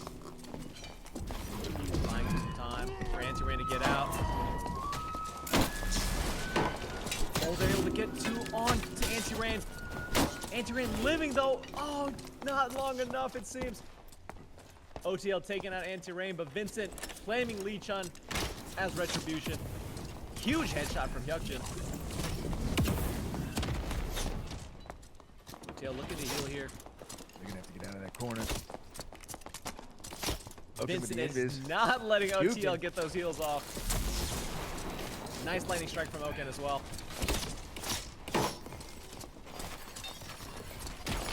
Not in a good position, but OTL maybe coming to save the day. Giving Hyukjin a little bit more HP with that war cry. OTL, A long able to reach to land the one. Bardiche. 2 Francescas back to back. OTL taking down Vincent. It's a 1v2. Oh my gosh, huge chain from Oken, but he's left 1 from the storm. And OTL with the 3-piece. No Bev. Great push from ICL there.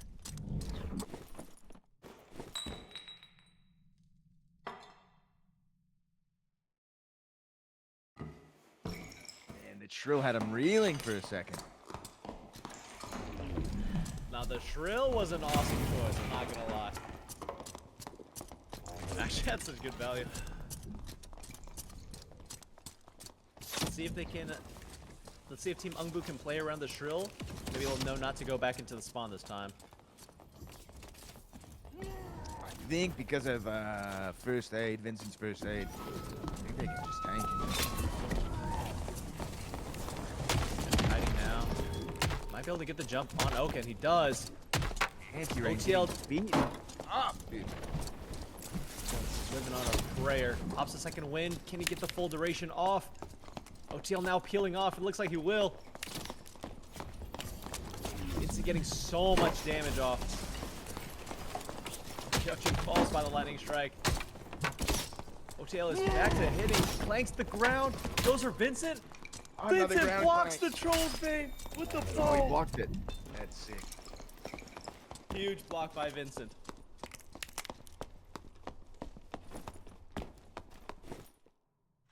And it's tied. Let's go.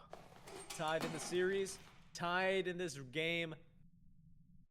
Let's see who takes on this next one.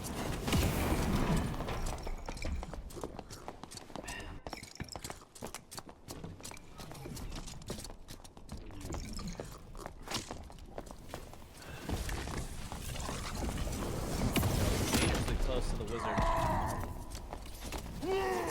Right, deployed and Savage. Big damage on the anti-ran. Big blocks from anti-ran. Lee-Chun looking to help his barbarian.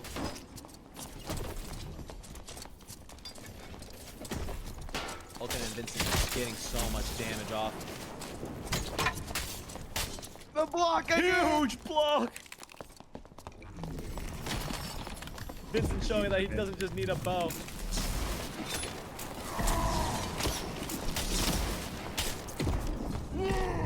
Another block by the bow! Another block by the bow! Hey, it was enough to buy time. Amazing. Chain lightning to the face. Here we go, ladies and gentlemen. We are back. Goblins and ghouls. We are down in the ruins.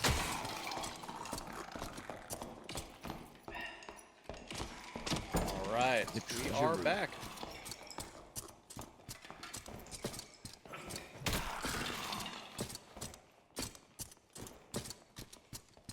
Nah, this map is all just front to back.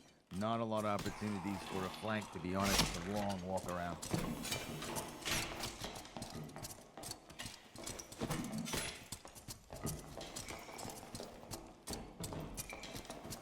ring around the rosy. Oh yeah, constant repositioning on this map. Anti-rain actually on the flank now. A little fighter 1v1. Oh yeah.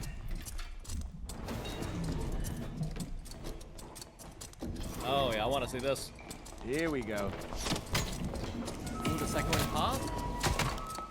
Big headshot coming in. OTL giving it in.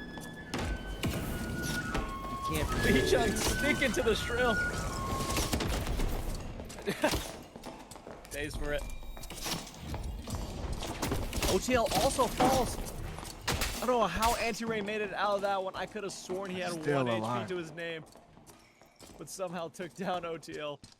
He is the wall. You cannot get through that shield, man.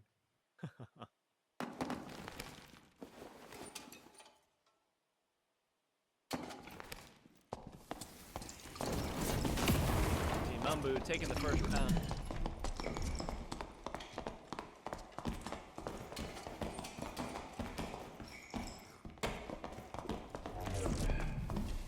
Oaken in front, taking the charge.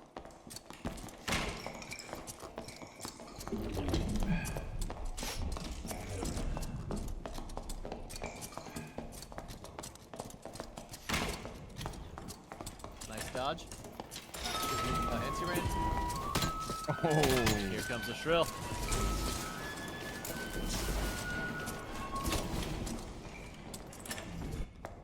Michan catches an error for it. Michan seemingly getting punished right now. Just trying to peel for his bard. Anti-Rain is able to finish. OTL now coming in with the Barty Shake. Oh, it just misses the last swing on Anti-Rain. Here comes the shrill. The shrill of hopes and dreams. not short before his musical career can take off.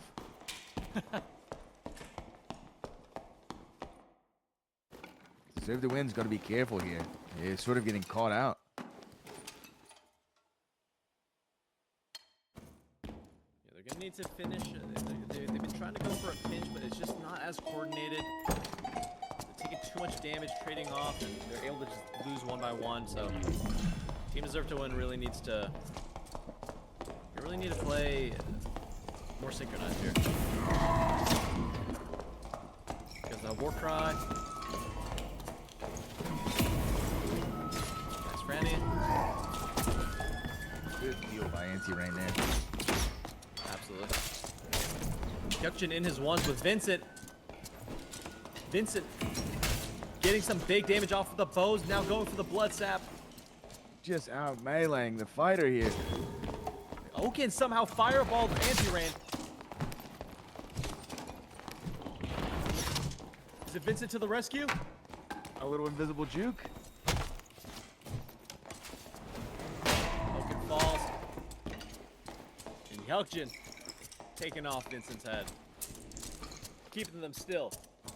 The dream alive. For Team Deserve to Win.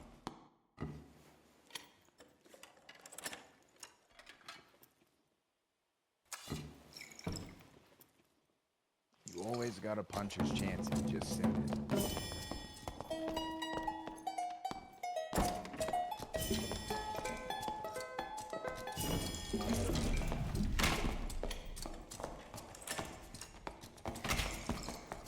Vincent was looking nice with that short sword. Here come the poison vials.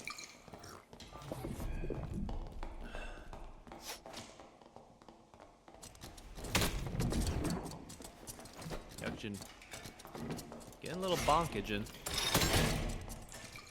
Gets one last hit in before the cage is closed.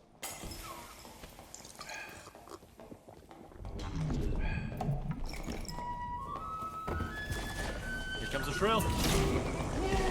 Nice. Oh, fuck that Oaken. Oaken will die.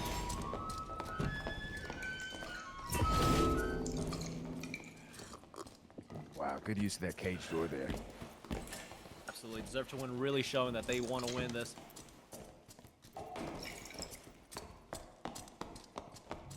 all up to Vincent and Anti-Rain. They win this one, they'll secure themselves as the third place winners.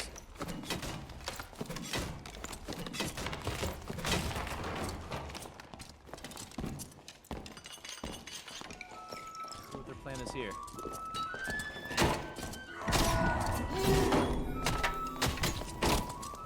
Oh, OTL manages to squeeze in. They're not in a good spot, and Vincent falls as well. Team Deserve to Win ties it up. Coming It's a back from the tied up graveyard. series. Here we go. This is it. Everything's tied. Final match.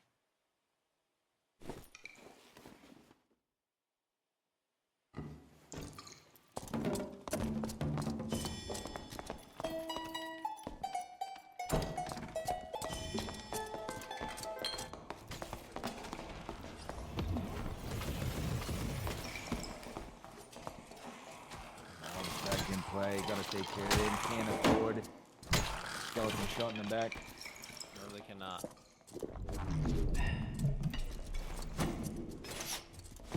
Oh, the long franny throw from Anti-Rain.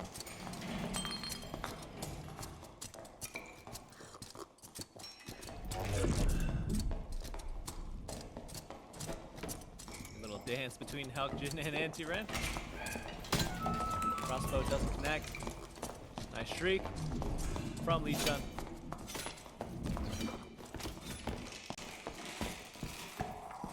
Anti-Rain has turned into a machine gun, firing those trannies, connecting with a lot of them. Oh, that's a big shriek value right there.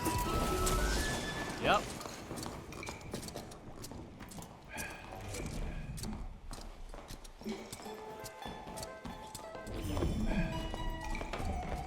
Second win down for Anti-Rain. I believe Hyukjin still has his. The 2-minute mark, so circle's gonna start tightening up. Both teams playing very cautiously.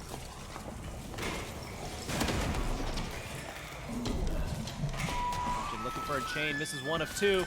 He has one more. Misses as well.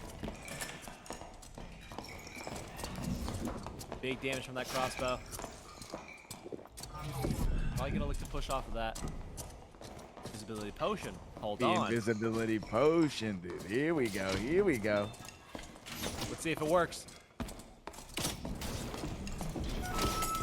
One little cheeky stab on Anti-Ren. And here comes the thrill. Anti-Ren is a little too extended. Getting punished for it.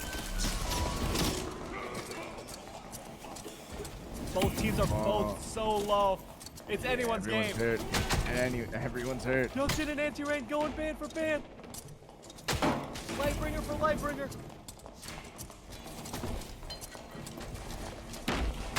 The Vincent Pavis, with the Pavis. the doorway, He locked out. blocks him. OTL. And it's all up to Hyukjin. Caught between them. Caught between them. Well played. Well played by Ungboo. What a chaotic way to go. And congratulations to Team Ungboo for securing third place. And hats off to Deserve to Win for making it this far. Yeah, good games all around.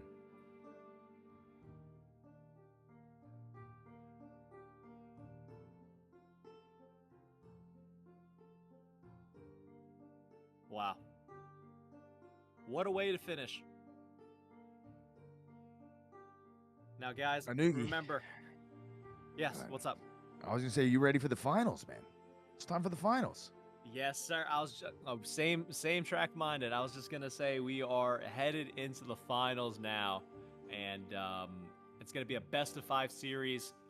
And I think we're also gonna bring up the teams to interview potentially, so that's gonna be nice to hear from the teams.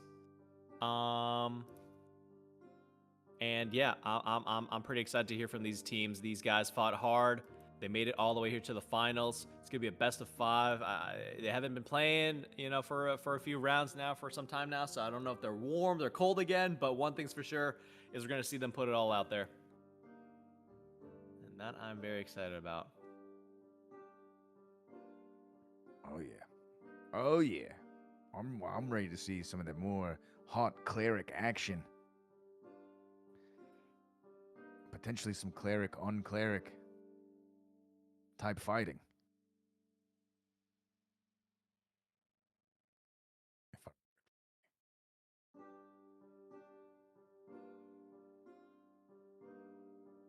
That Dark Offering team just seems very difficult to conquer.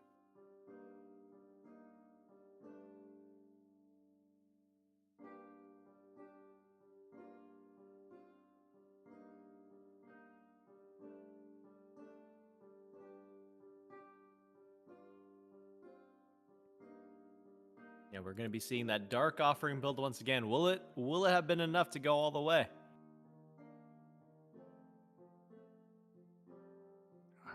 I think they got a shot. They got a Absolutely. shot.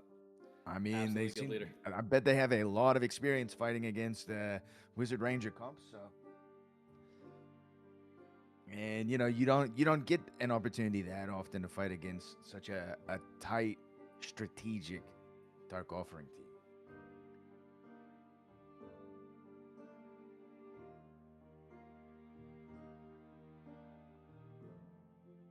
Again, huge congratulations for Team Ungboo, and a big shout out to all the teams that even made it and qualified for this tournament. Definitely a lot of grinding and well-fought arena matches to make it here in the first place. So big shout out to all the teams that participated in the tournament. You guys should be proud of being here in the first place. And of course, now for the finals with ET7 and Team One Curse, 50% HP. A little advice out there to any future warlords. Get in the arena early. Grind the points early. First couple of weeks, best shot to get a bit of an advantage. Once people get settled in their rankings a little bit, it becomes a little harder to climb. Yeah, I was actually I was in Italy on vacation during the first 2 weeks of the arena grind, and it was just crazy how when I tried to queue up when I got back home, it was just so difficult to break through. Yeah, there sort of like becomes a couple of like stopping points, I guess. Like around 1800, around 2400.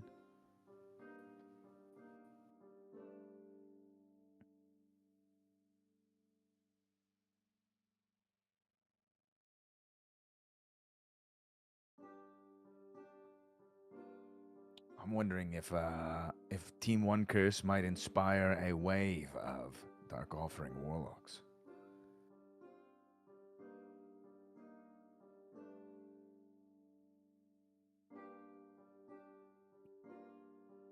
All right. Now again, because the we are the Asia tournament, there's a lot of different regions here. There's a lot of different countries represented. We have Korean, we have Japan, we have China, a lot of different Asian countries represented, right? So there's a lot of language barriers and stuff. So I believe that the interviews were conducted in the respective languages.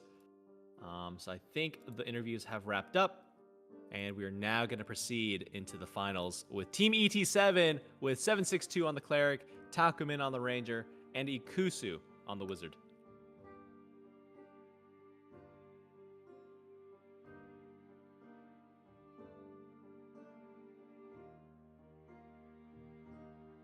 And from Team One Curse, 50% HP, we got Mihal on the Barbarian, Hao Guzi on the Cleric, and Baige Jiu Wanli on the Warlock.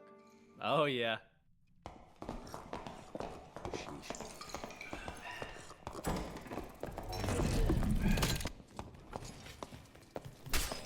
Oh, we haven't seen this map all day. Very exciting. All right, guys, the first game in a best of 5. Takumin coming out strong, trying to get some early chip damage in. Gets body blocked by a goblin. Oh, body block! Nice curse from Baije. The warm ball from A6 too. It wasn't enough to get that meal. He failed to take him out.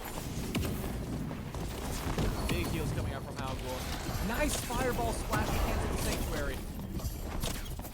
Yusu is laying the spell fly.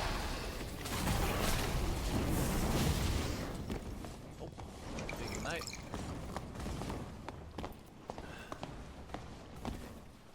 One Christian use in HP is topped off again. They're just so tight with the recovery. Absolutely. With the cleric on your side, you can just reset and just keep pressing W. Especially with the addition of the clarities now, of green quality, he's able to get those spells back super quick.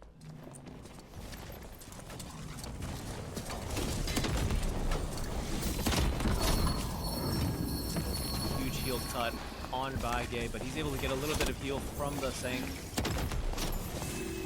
One miss heal from Halgor. But the second one hits.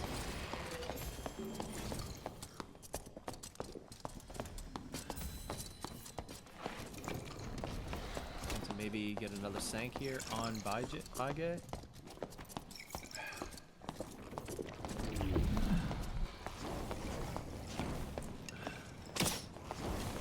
If they give him too much time, Algos are going to be drinking another clarity.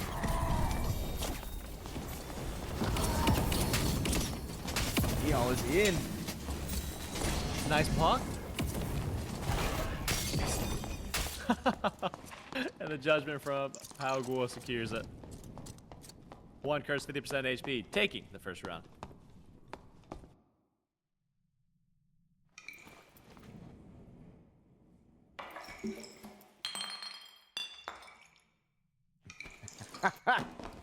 Pass the man some more clarity flash.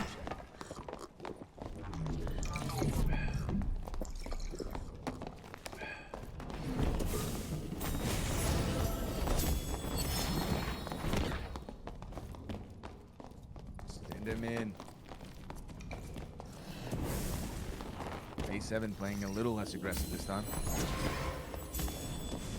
They really gonna have to rely on the Wizards' heal cut. 87. He is not a stranger to getting in there.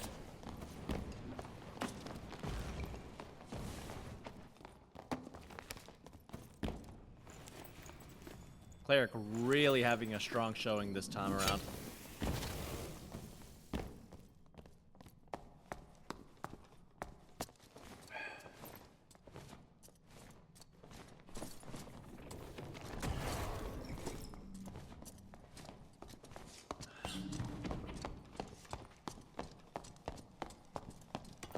Soft reset in the middle of the match.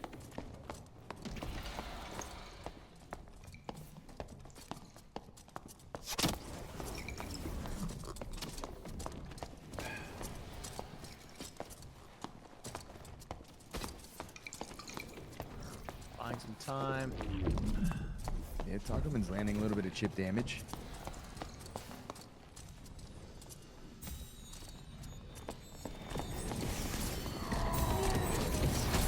Oh, the send on 762. But the damage from Mihal is just so much. They and traded. Heals coming in. Kusu. Oh, it's not looking good for Takuman. And down goes Takuman. They had a great push on the Barbarian. Yeah. They've got to try to get around him though and get to that cleric. Wow.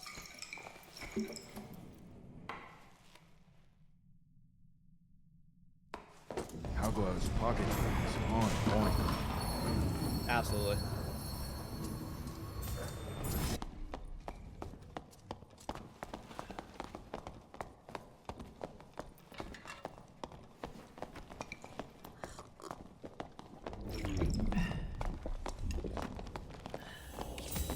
Oh yeah, A7's sending it, getting in there.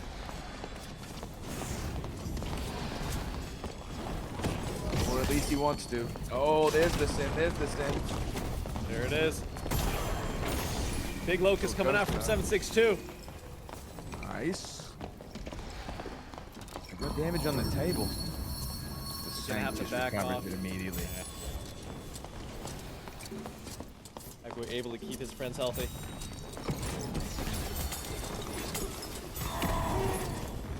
762 looking to take some space.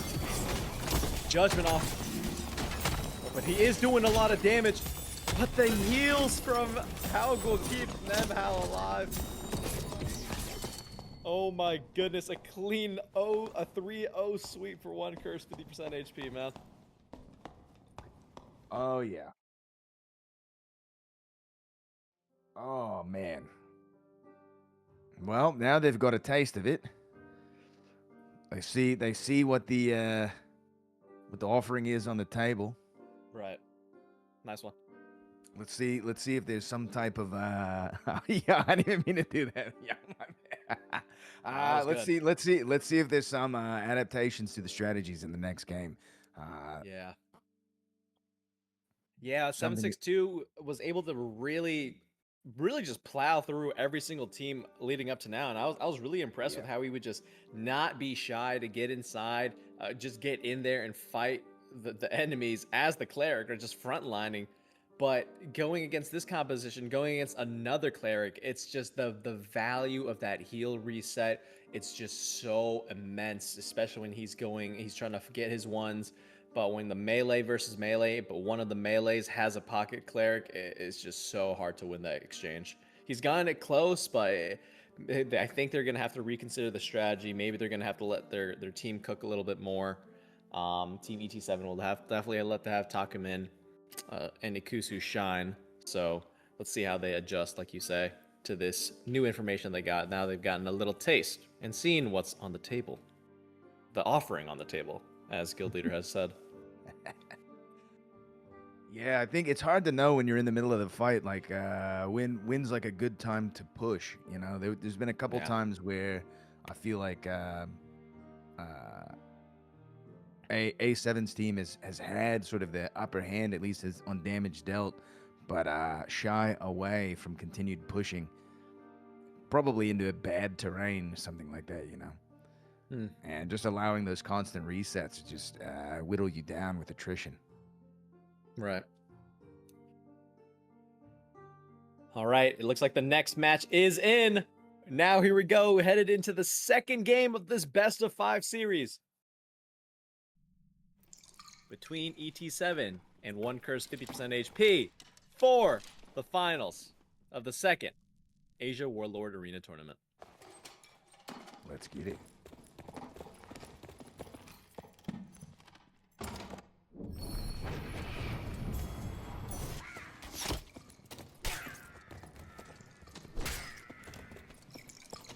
I love the frost caves.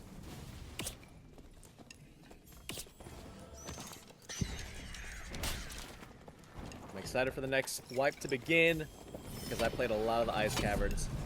I'm excited to return. It's been trying to get some shots a little off. quiet down there. There's one. Ooh, nice judgment. Not quite able to catch on from Nihal. The Ray of Darkness takes out Takumin. Cleric down. It's all up to Baige. He's still got the Dark Offering ticking. It's a 1v1. M62 has one lesser heal left. Smite back in 6 seconds. Can he buy enough time to get back his value? Conversely, Baige needs to get a reset on his Dark Offering, but he needs to finish this before he does that.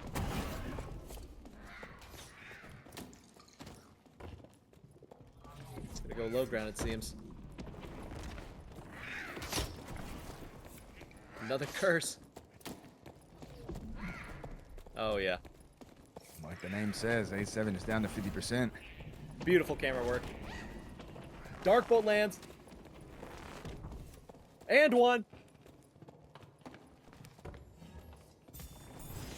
There goes that lesser heal. Another curse. Baige is running down 762. What will he do?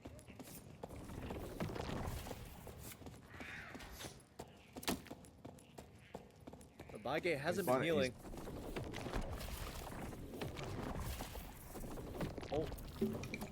Each curse missed is less value. There goes the health pot. He no longer has the Dark Offering, so he's not doing as much damage, but... A7 goes for the turn. Oh, the smite!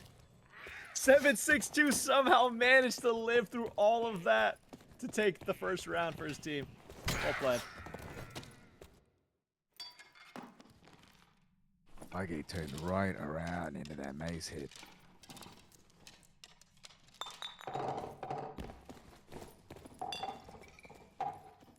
Good on A7 for waiting for his moment.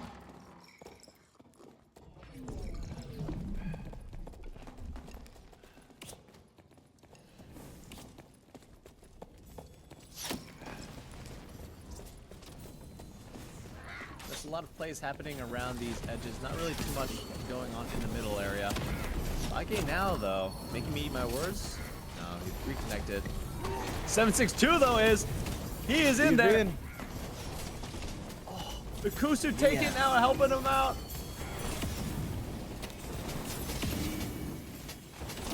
They are letting it rip on this team. Hugo needs to land his heal. He missed it. The heal cut was too much. Great execution Well for played. T7.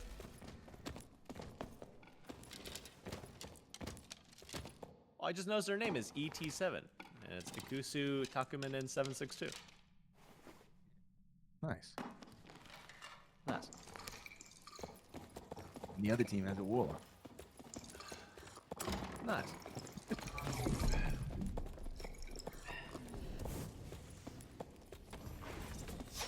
Man, 762 really knows the right moment to start making a massive melee. Nice explosion. Oh, value Nice fireball. Fireball. Heal cut has been applied. Oh, little friendly fire there. Nice chain. Nice lightning strike. Yeah, Ikusu is running out of spells here. Might have one more fireball, I think. Smite is popped. It's all so low, but I think Hengu still has one more sank to get them all full. A7 is looking for his opportunity.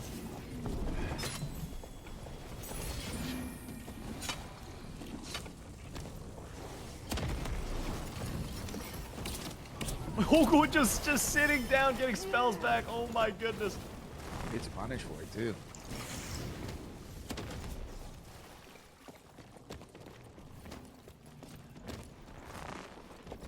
Let's dodge. Can't dodge that. The ray of darkness hurts.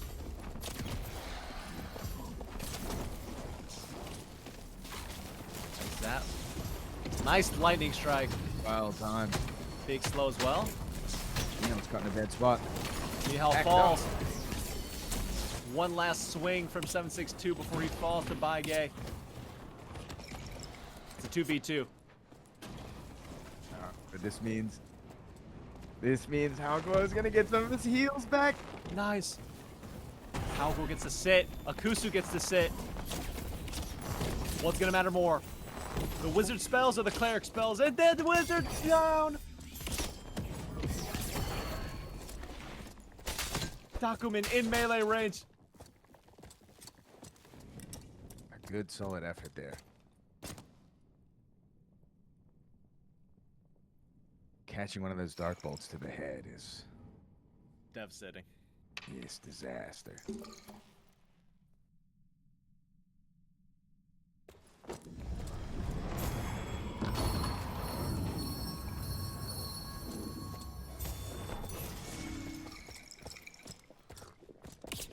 .762 playing a little cautious last time.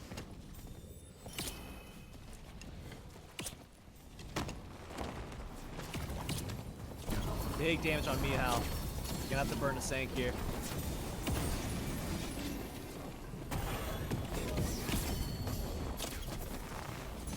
Might was pop. That's gonna be on cooldown for a while. Explosion doesn't quite land. Kusu's looking very lethal with these lightning strikes. Nice damage from Takumin. But Hugo is able to keep them all so healthy.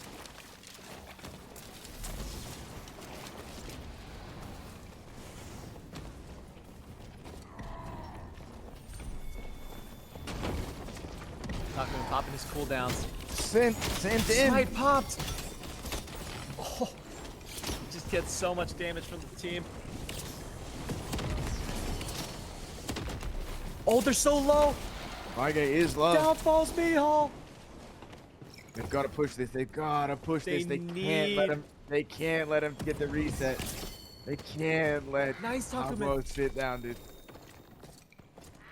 Keep the pressure up. The poison value. Trying to walk Takumin Nice back. Ungboo needs to sit himself, but there's a mob on him. He's sitting. Oh, He's sitting. Yeah. There's the heals up. It was just enough for a sank. Oh my goodness. One sanctuary has shifted the tides of this battle. And Ungboo with the judgment. Kusu lands the explosion.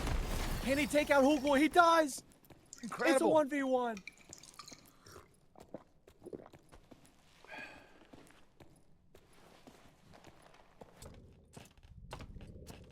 All right, I have Vargay. no predictions here. Vargay no longer has his Dark Offering. He has Eldritch Shield. Let's see what he does. Oh my god, he's going for He's it. going for it. Okay, very That's a smart. He only 5 gets stack. 5 stacks. Yeah. Big brain play there. Kusu He's just got his spells needs, back. he needs to make something happen here. Is that a slight disadvantage, I say? Just because he has to take so much damage right now from the storm. And all Vargay needs to do is just hit a ray, hit a curse.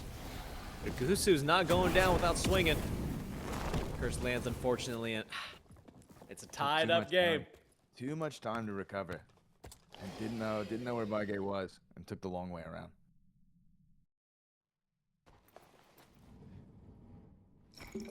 Tight games, man. Tight games. These are some tight games.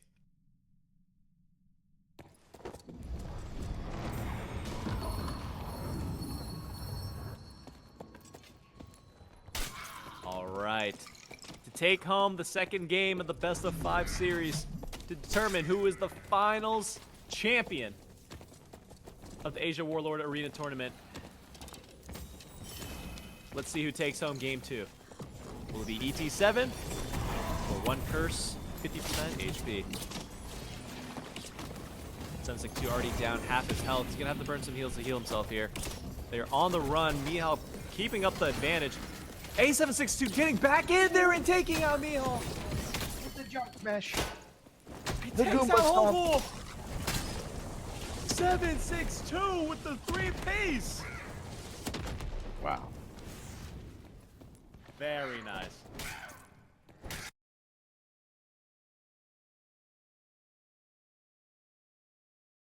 Legitimately curving that flange mace around the shield.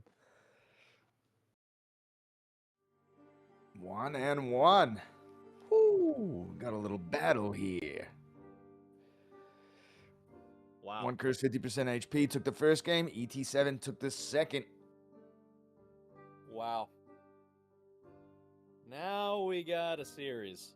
ET7 was able to play around one curse's strategy of the Dark Offering, and they had the fight for it, but they took it home. They took it away in the second game.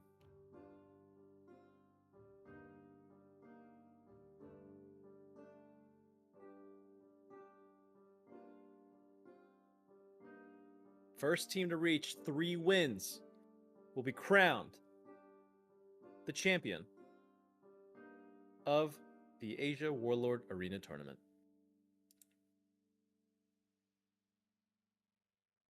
A well-deserved title, that is. There's been some really tough competition in these matches.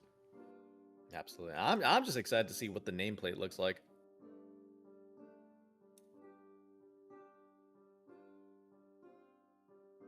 Every single time I open my friends list and I see Vincent on there and I just see that gold name, man, I'm just like, whoa. I'm just like, whoa.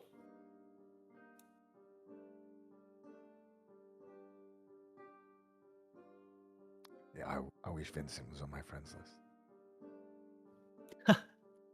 I'll put in a good word. Thanks, Nick. Yeah, I appreciate that. Okay, even on his friends list, I try to invite him just to say like kind words to him in game, and he sees it and he just straight declines it. Yeah. Yep. I just want to be like, hey, Vincent, good luck on your games today, man. Nope. I don't even get a chance.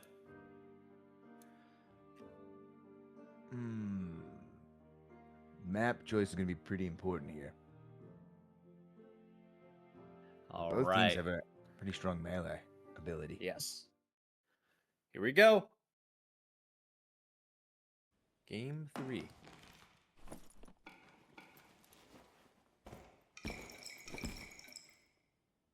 On little ruins, will it be square? Will it be the hidden altar?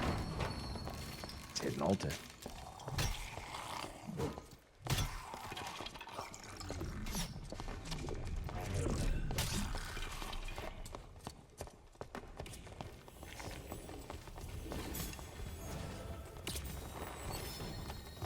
Lock in for a long one, maybe.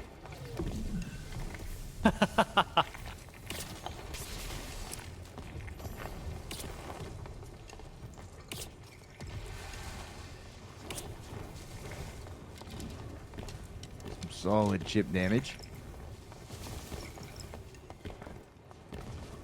Let's see if they will head down under.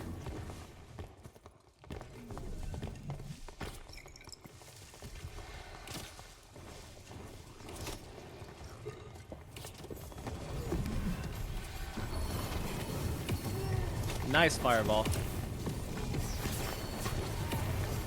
Oh, huge direct on Mihal. Ikusu is cooking. I don't think he's missed a single spell. 762 with a huge follow-up. Healing his teammates first before him. Now that is a selfless cleric. Oh, Ikusu Ikusu! going crazy style. Nice. And Takumin with the triple shot to finish. What a round. Now, I do suspect, now that one curse has seen that, I'm curious. Will they now go downstairs on this next round? Right. I mean, Ikusu just had a great angle on that push and was uncontested for so long. He's done Yeah, I mean, look at the 431 damage. Ikusu, yeah, I mean, Ikusu Yeah, was exactly. on point. Ikusu was putting on some amazing damage there. Oh. I seem to have lost signal. Same. The dark has gotten darker. Maybe cut to second. Nice. Or guys, sorry for Sound audio. is We're tortured. yes. Excuse the sound, guys, for now. As we get up our primary camera back up. Mihal on the back, swinging crazy into 762. Takes him down. Wow. Big value off Nice of that ray of Warmore darkness. swing. And Ikusu just says, all right, let's just go next.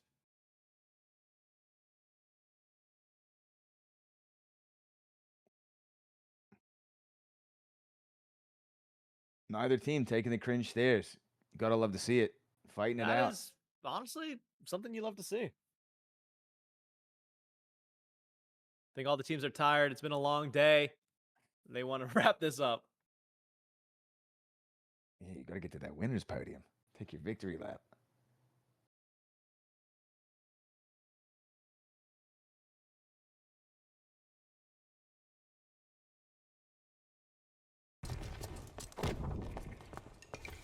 And we're back.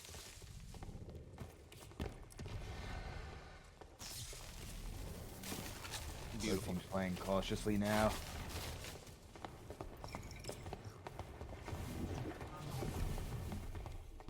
ET7 probably anticipating a push.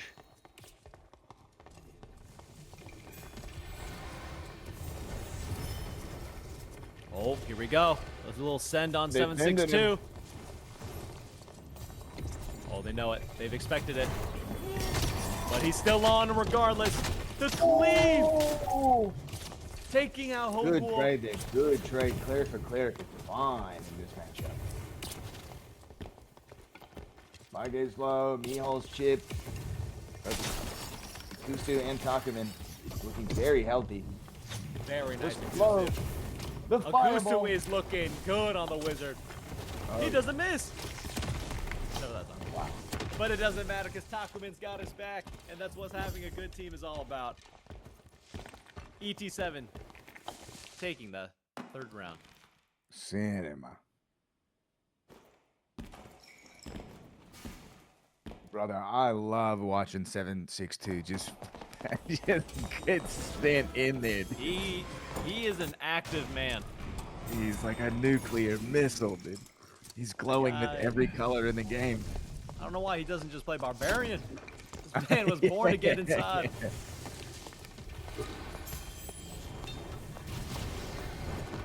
Oh yeah, here we go. He's got the Brewmaster. He's got the Ignite. He's got the Divine Strike. They were trying to Got get the him in. haste. And here we go.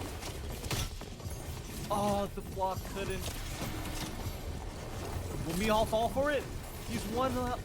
He gets the heal from Hugo. Hugo says, I got your back, man.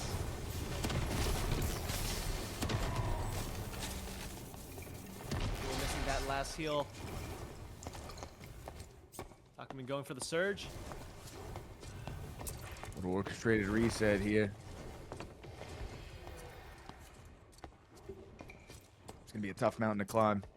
With all those heals back. Okay, gonna need to reset here soon if he wants to maintain his Dark Offering value. Curses Meow. But man, that Ray of Darkness does so much damage. Oh yeah.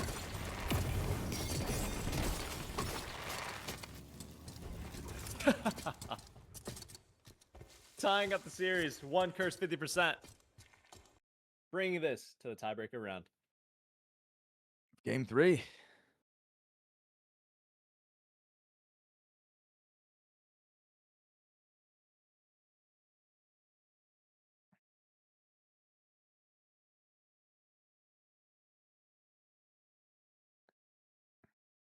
Lost audio again. Are you back? Thank you.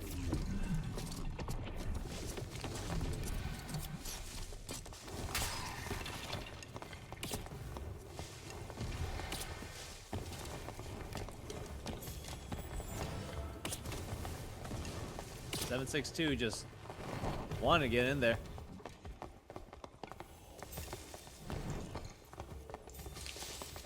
When he's fully buffed like that, there's so much kill potential.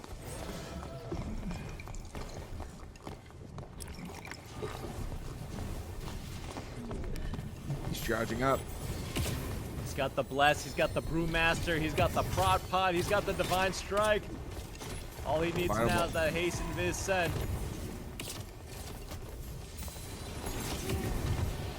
Go back off here a little bit. Nice heal for Takumin. Misses the holy. He's getting in there regardless. Oh my gosh, takes down by Jay. Mihal gets revenge. Explosion! He couldn't get the judgment off because he exploded. It's all up to Mihal. Barbarian versus double ranged. Can he do the impossible? Not with the slow, dude. Just cutting his legs off. Wow. Akusu with 1,600 damage in game 3, man. Incredible. This guy is Incredible. hungry for it. Really well played by ET7 there. ET7 wins this next map. They will be crowned the first place champions.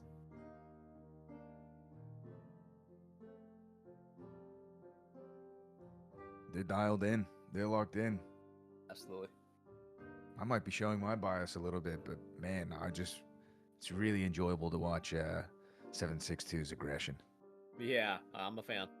I've It's definitely just, become a fan of his playstyle. Absolutely. He gets in there and he's not afraid to get active. With every buff in the book.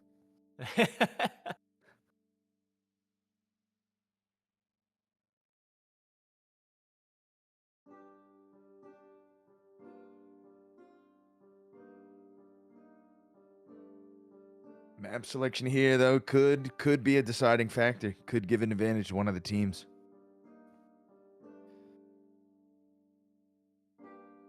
Let's see if we make it to game 5, or will it be decided here in this next game?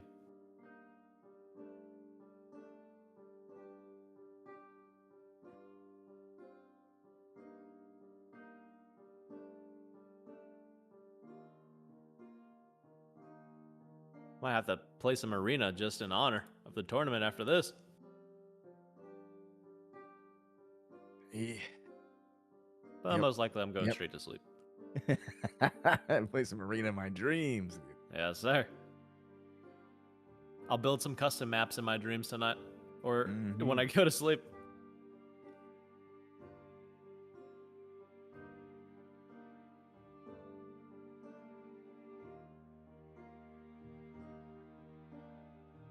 Behind the scenes. This could be it. This could be the last round.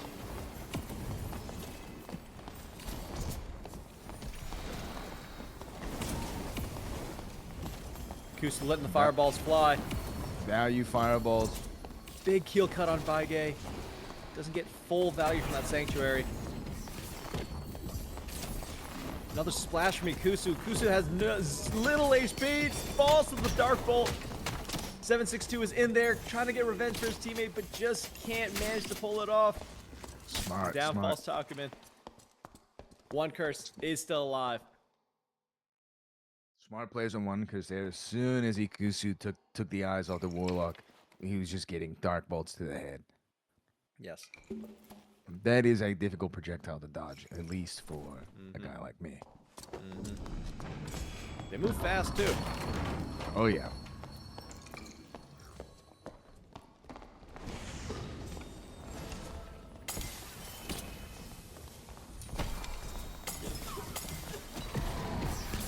He wants it. He wants it. 762 wants it bad, and he gets it. He gets another. Is it all over? He's crazy. He's crazy. And it's all Akusu with the finisher. And there you have it, ladies and gentlemen. Your victors of the Asian Warlord tournament. The second ever ET7. Woo! Wow. Honestly, just stick to your guns, dude. Just ape it. Just Man, remove brain, hold W key.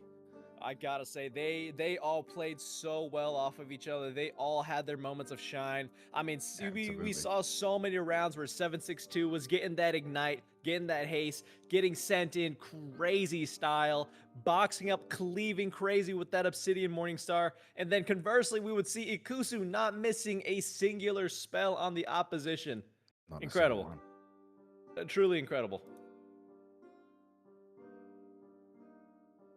What a series, what a time to be alive. And again, a huge congratulations to Takumin, Ikusu, and of course, 762 for their profound work today as Team ET7.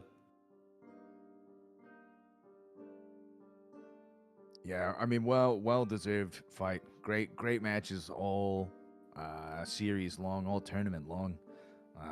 One curse definitely deserves to be up there as one of the top teams. Their strategy, their reliance on their cleric, solid. Like the cleric just always keeping his spellbook full. And don't forget, Ungboo. You know, plucky upstarts, the previous Warlord champions. Clutching it up with a third place victory. Hard fought. Some tough games for them, for sure. Yes. What a great series it's been overall. And a huge congratulations once again to everybody who qualified to make it here in the first place. A long road was ahead of them, and they've made it here. So huge congrats to everybody that has participated in this tournament. And a big shout out again to everybody who was involved in the process in the back end. We have so many amazing new team members to the Iron Mace team that were just introduced halfway through the season. So with such short little time and such short little resources, they were really able to show up and make this whole thing possible. So big shout out to all the new team members here. Yo, and let's say his name, dude. Jason V. We love Jason V. Absolutely. Big shout out to Jason V for holding down the whole production side. He really going the extra mile to make sure the production looks clean. I mean, do all these transitions, all these scenes, amazing. Now, guys, we're here for a very special treat, actually, because, again, big congratulations to Team ET7 with 762, Takumin, and Ikusu. And we're actually here with 762. Hello, 762. Wow, it's an honor.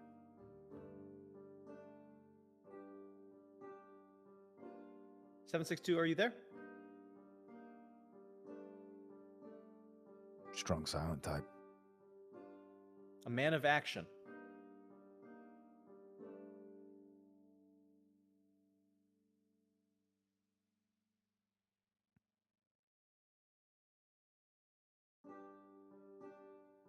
$762, can you hear us? It doesn't look like he's in the call. Wait, he's not?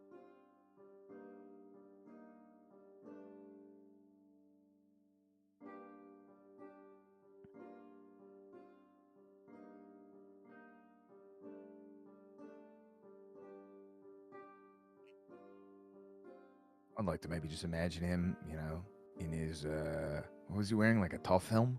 Yeah, he's praying right now as a cleric, you know? Yeah, you're Counting his just blessings for the battles he just had to endure for his team. He's He's praying for the lives he just had to claim just now on this road to glory. Amazing. There's still hope for them.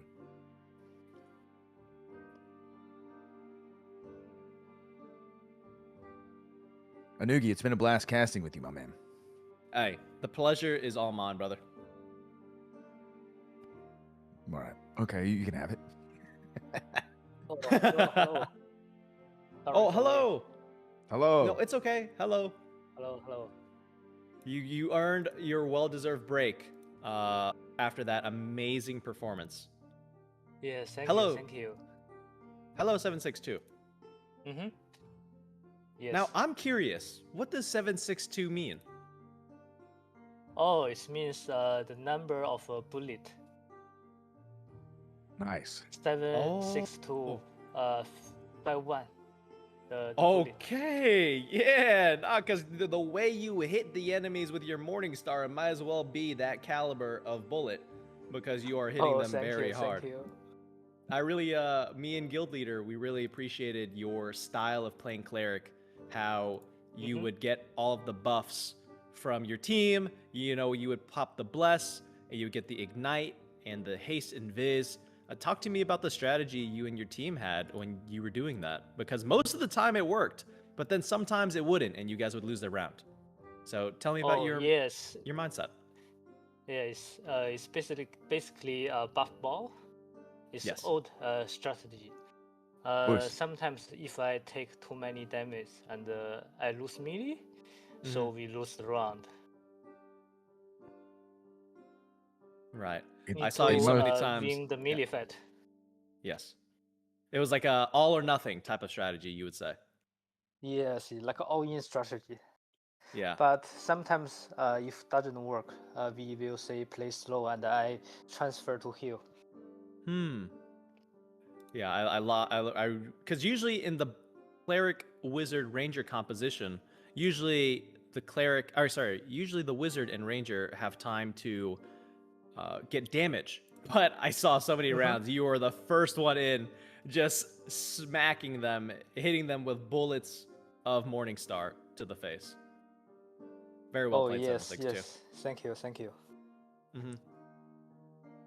Anything you want to say to the people, 762, after this long tournament? Yes. First of all, I want to thank IMACE to create the most amazing game. I love this game so much. Yes. And also thanks for all staff, all streamers to make the tournament happen. In the last, I want to thank my teammate. I can't do it without him. They are really hardworking. They work in the morning and practice in the evening every day. Thank you for the hard working. Thank you. Wow. Amazingly said, 762. Any other questions you'd like to ask? In my eyes. No, I think I'm good, but I'm looking forward for the next season. Let's go. I don't think the strategy of Buff Ball is going anywhere, man. Really? No, it's true of like every game. Yes, Buff Ball power. Yes, absolutely. I used to play Buff Ball myself, so I was a very big fan of your play style, 762. Well, again, a huge congratulations, nice. 762, to you and your team. You well deserved, well fought for. Thank you for giving us a great show, and we all can't wait to see you and your team again on the next arena tournament. Great, thank you guys. Thank you. Thank you. Thank you. Okay, bye bye. 再见. What an honor, dude. Just to be in the presence of greatness like that. Absolutely. He's humble too. What a humble man. That's what I'm saying. A humble guy too. He could have said anything. He chose to thank his team. My eye, dude. He thanked his team. He thanked the staff, and he thanked Iron Mace. Amazing. I'm getting a little emotional.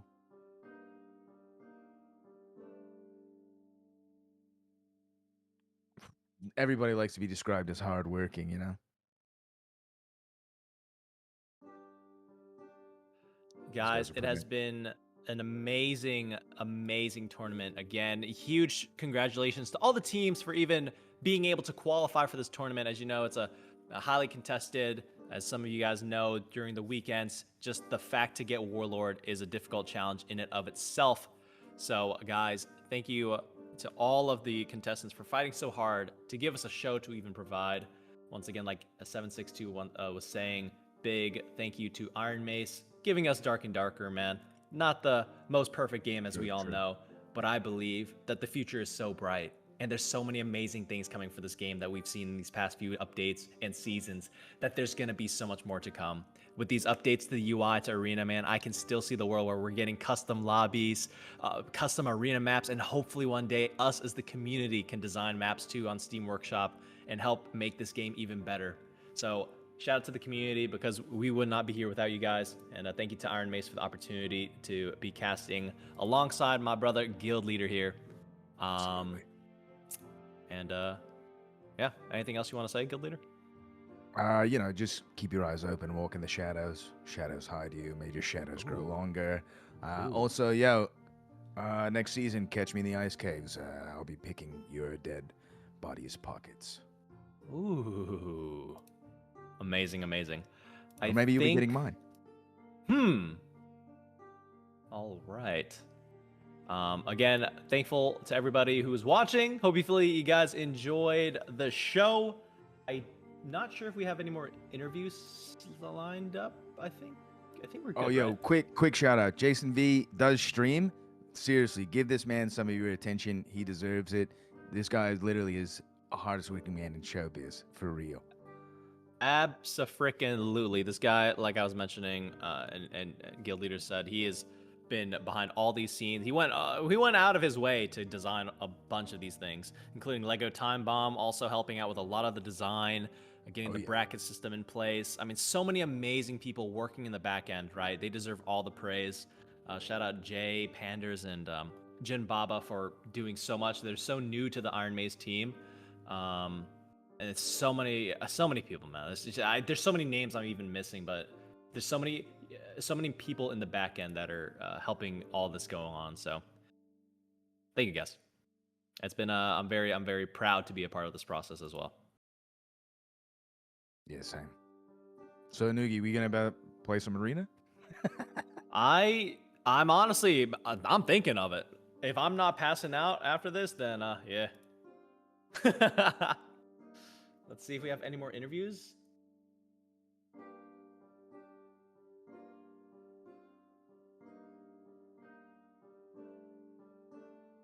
All right, guys. this concludes the second Asia Warlord tournament. Thank you for making it out to the end. Tonight, in just under 12 hours, we will have the North American tournament.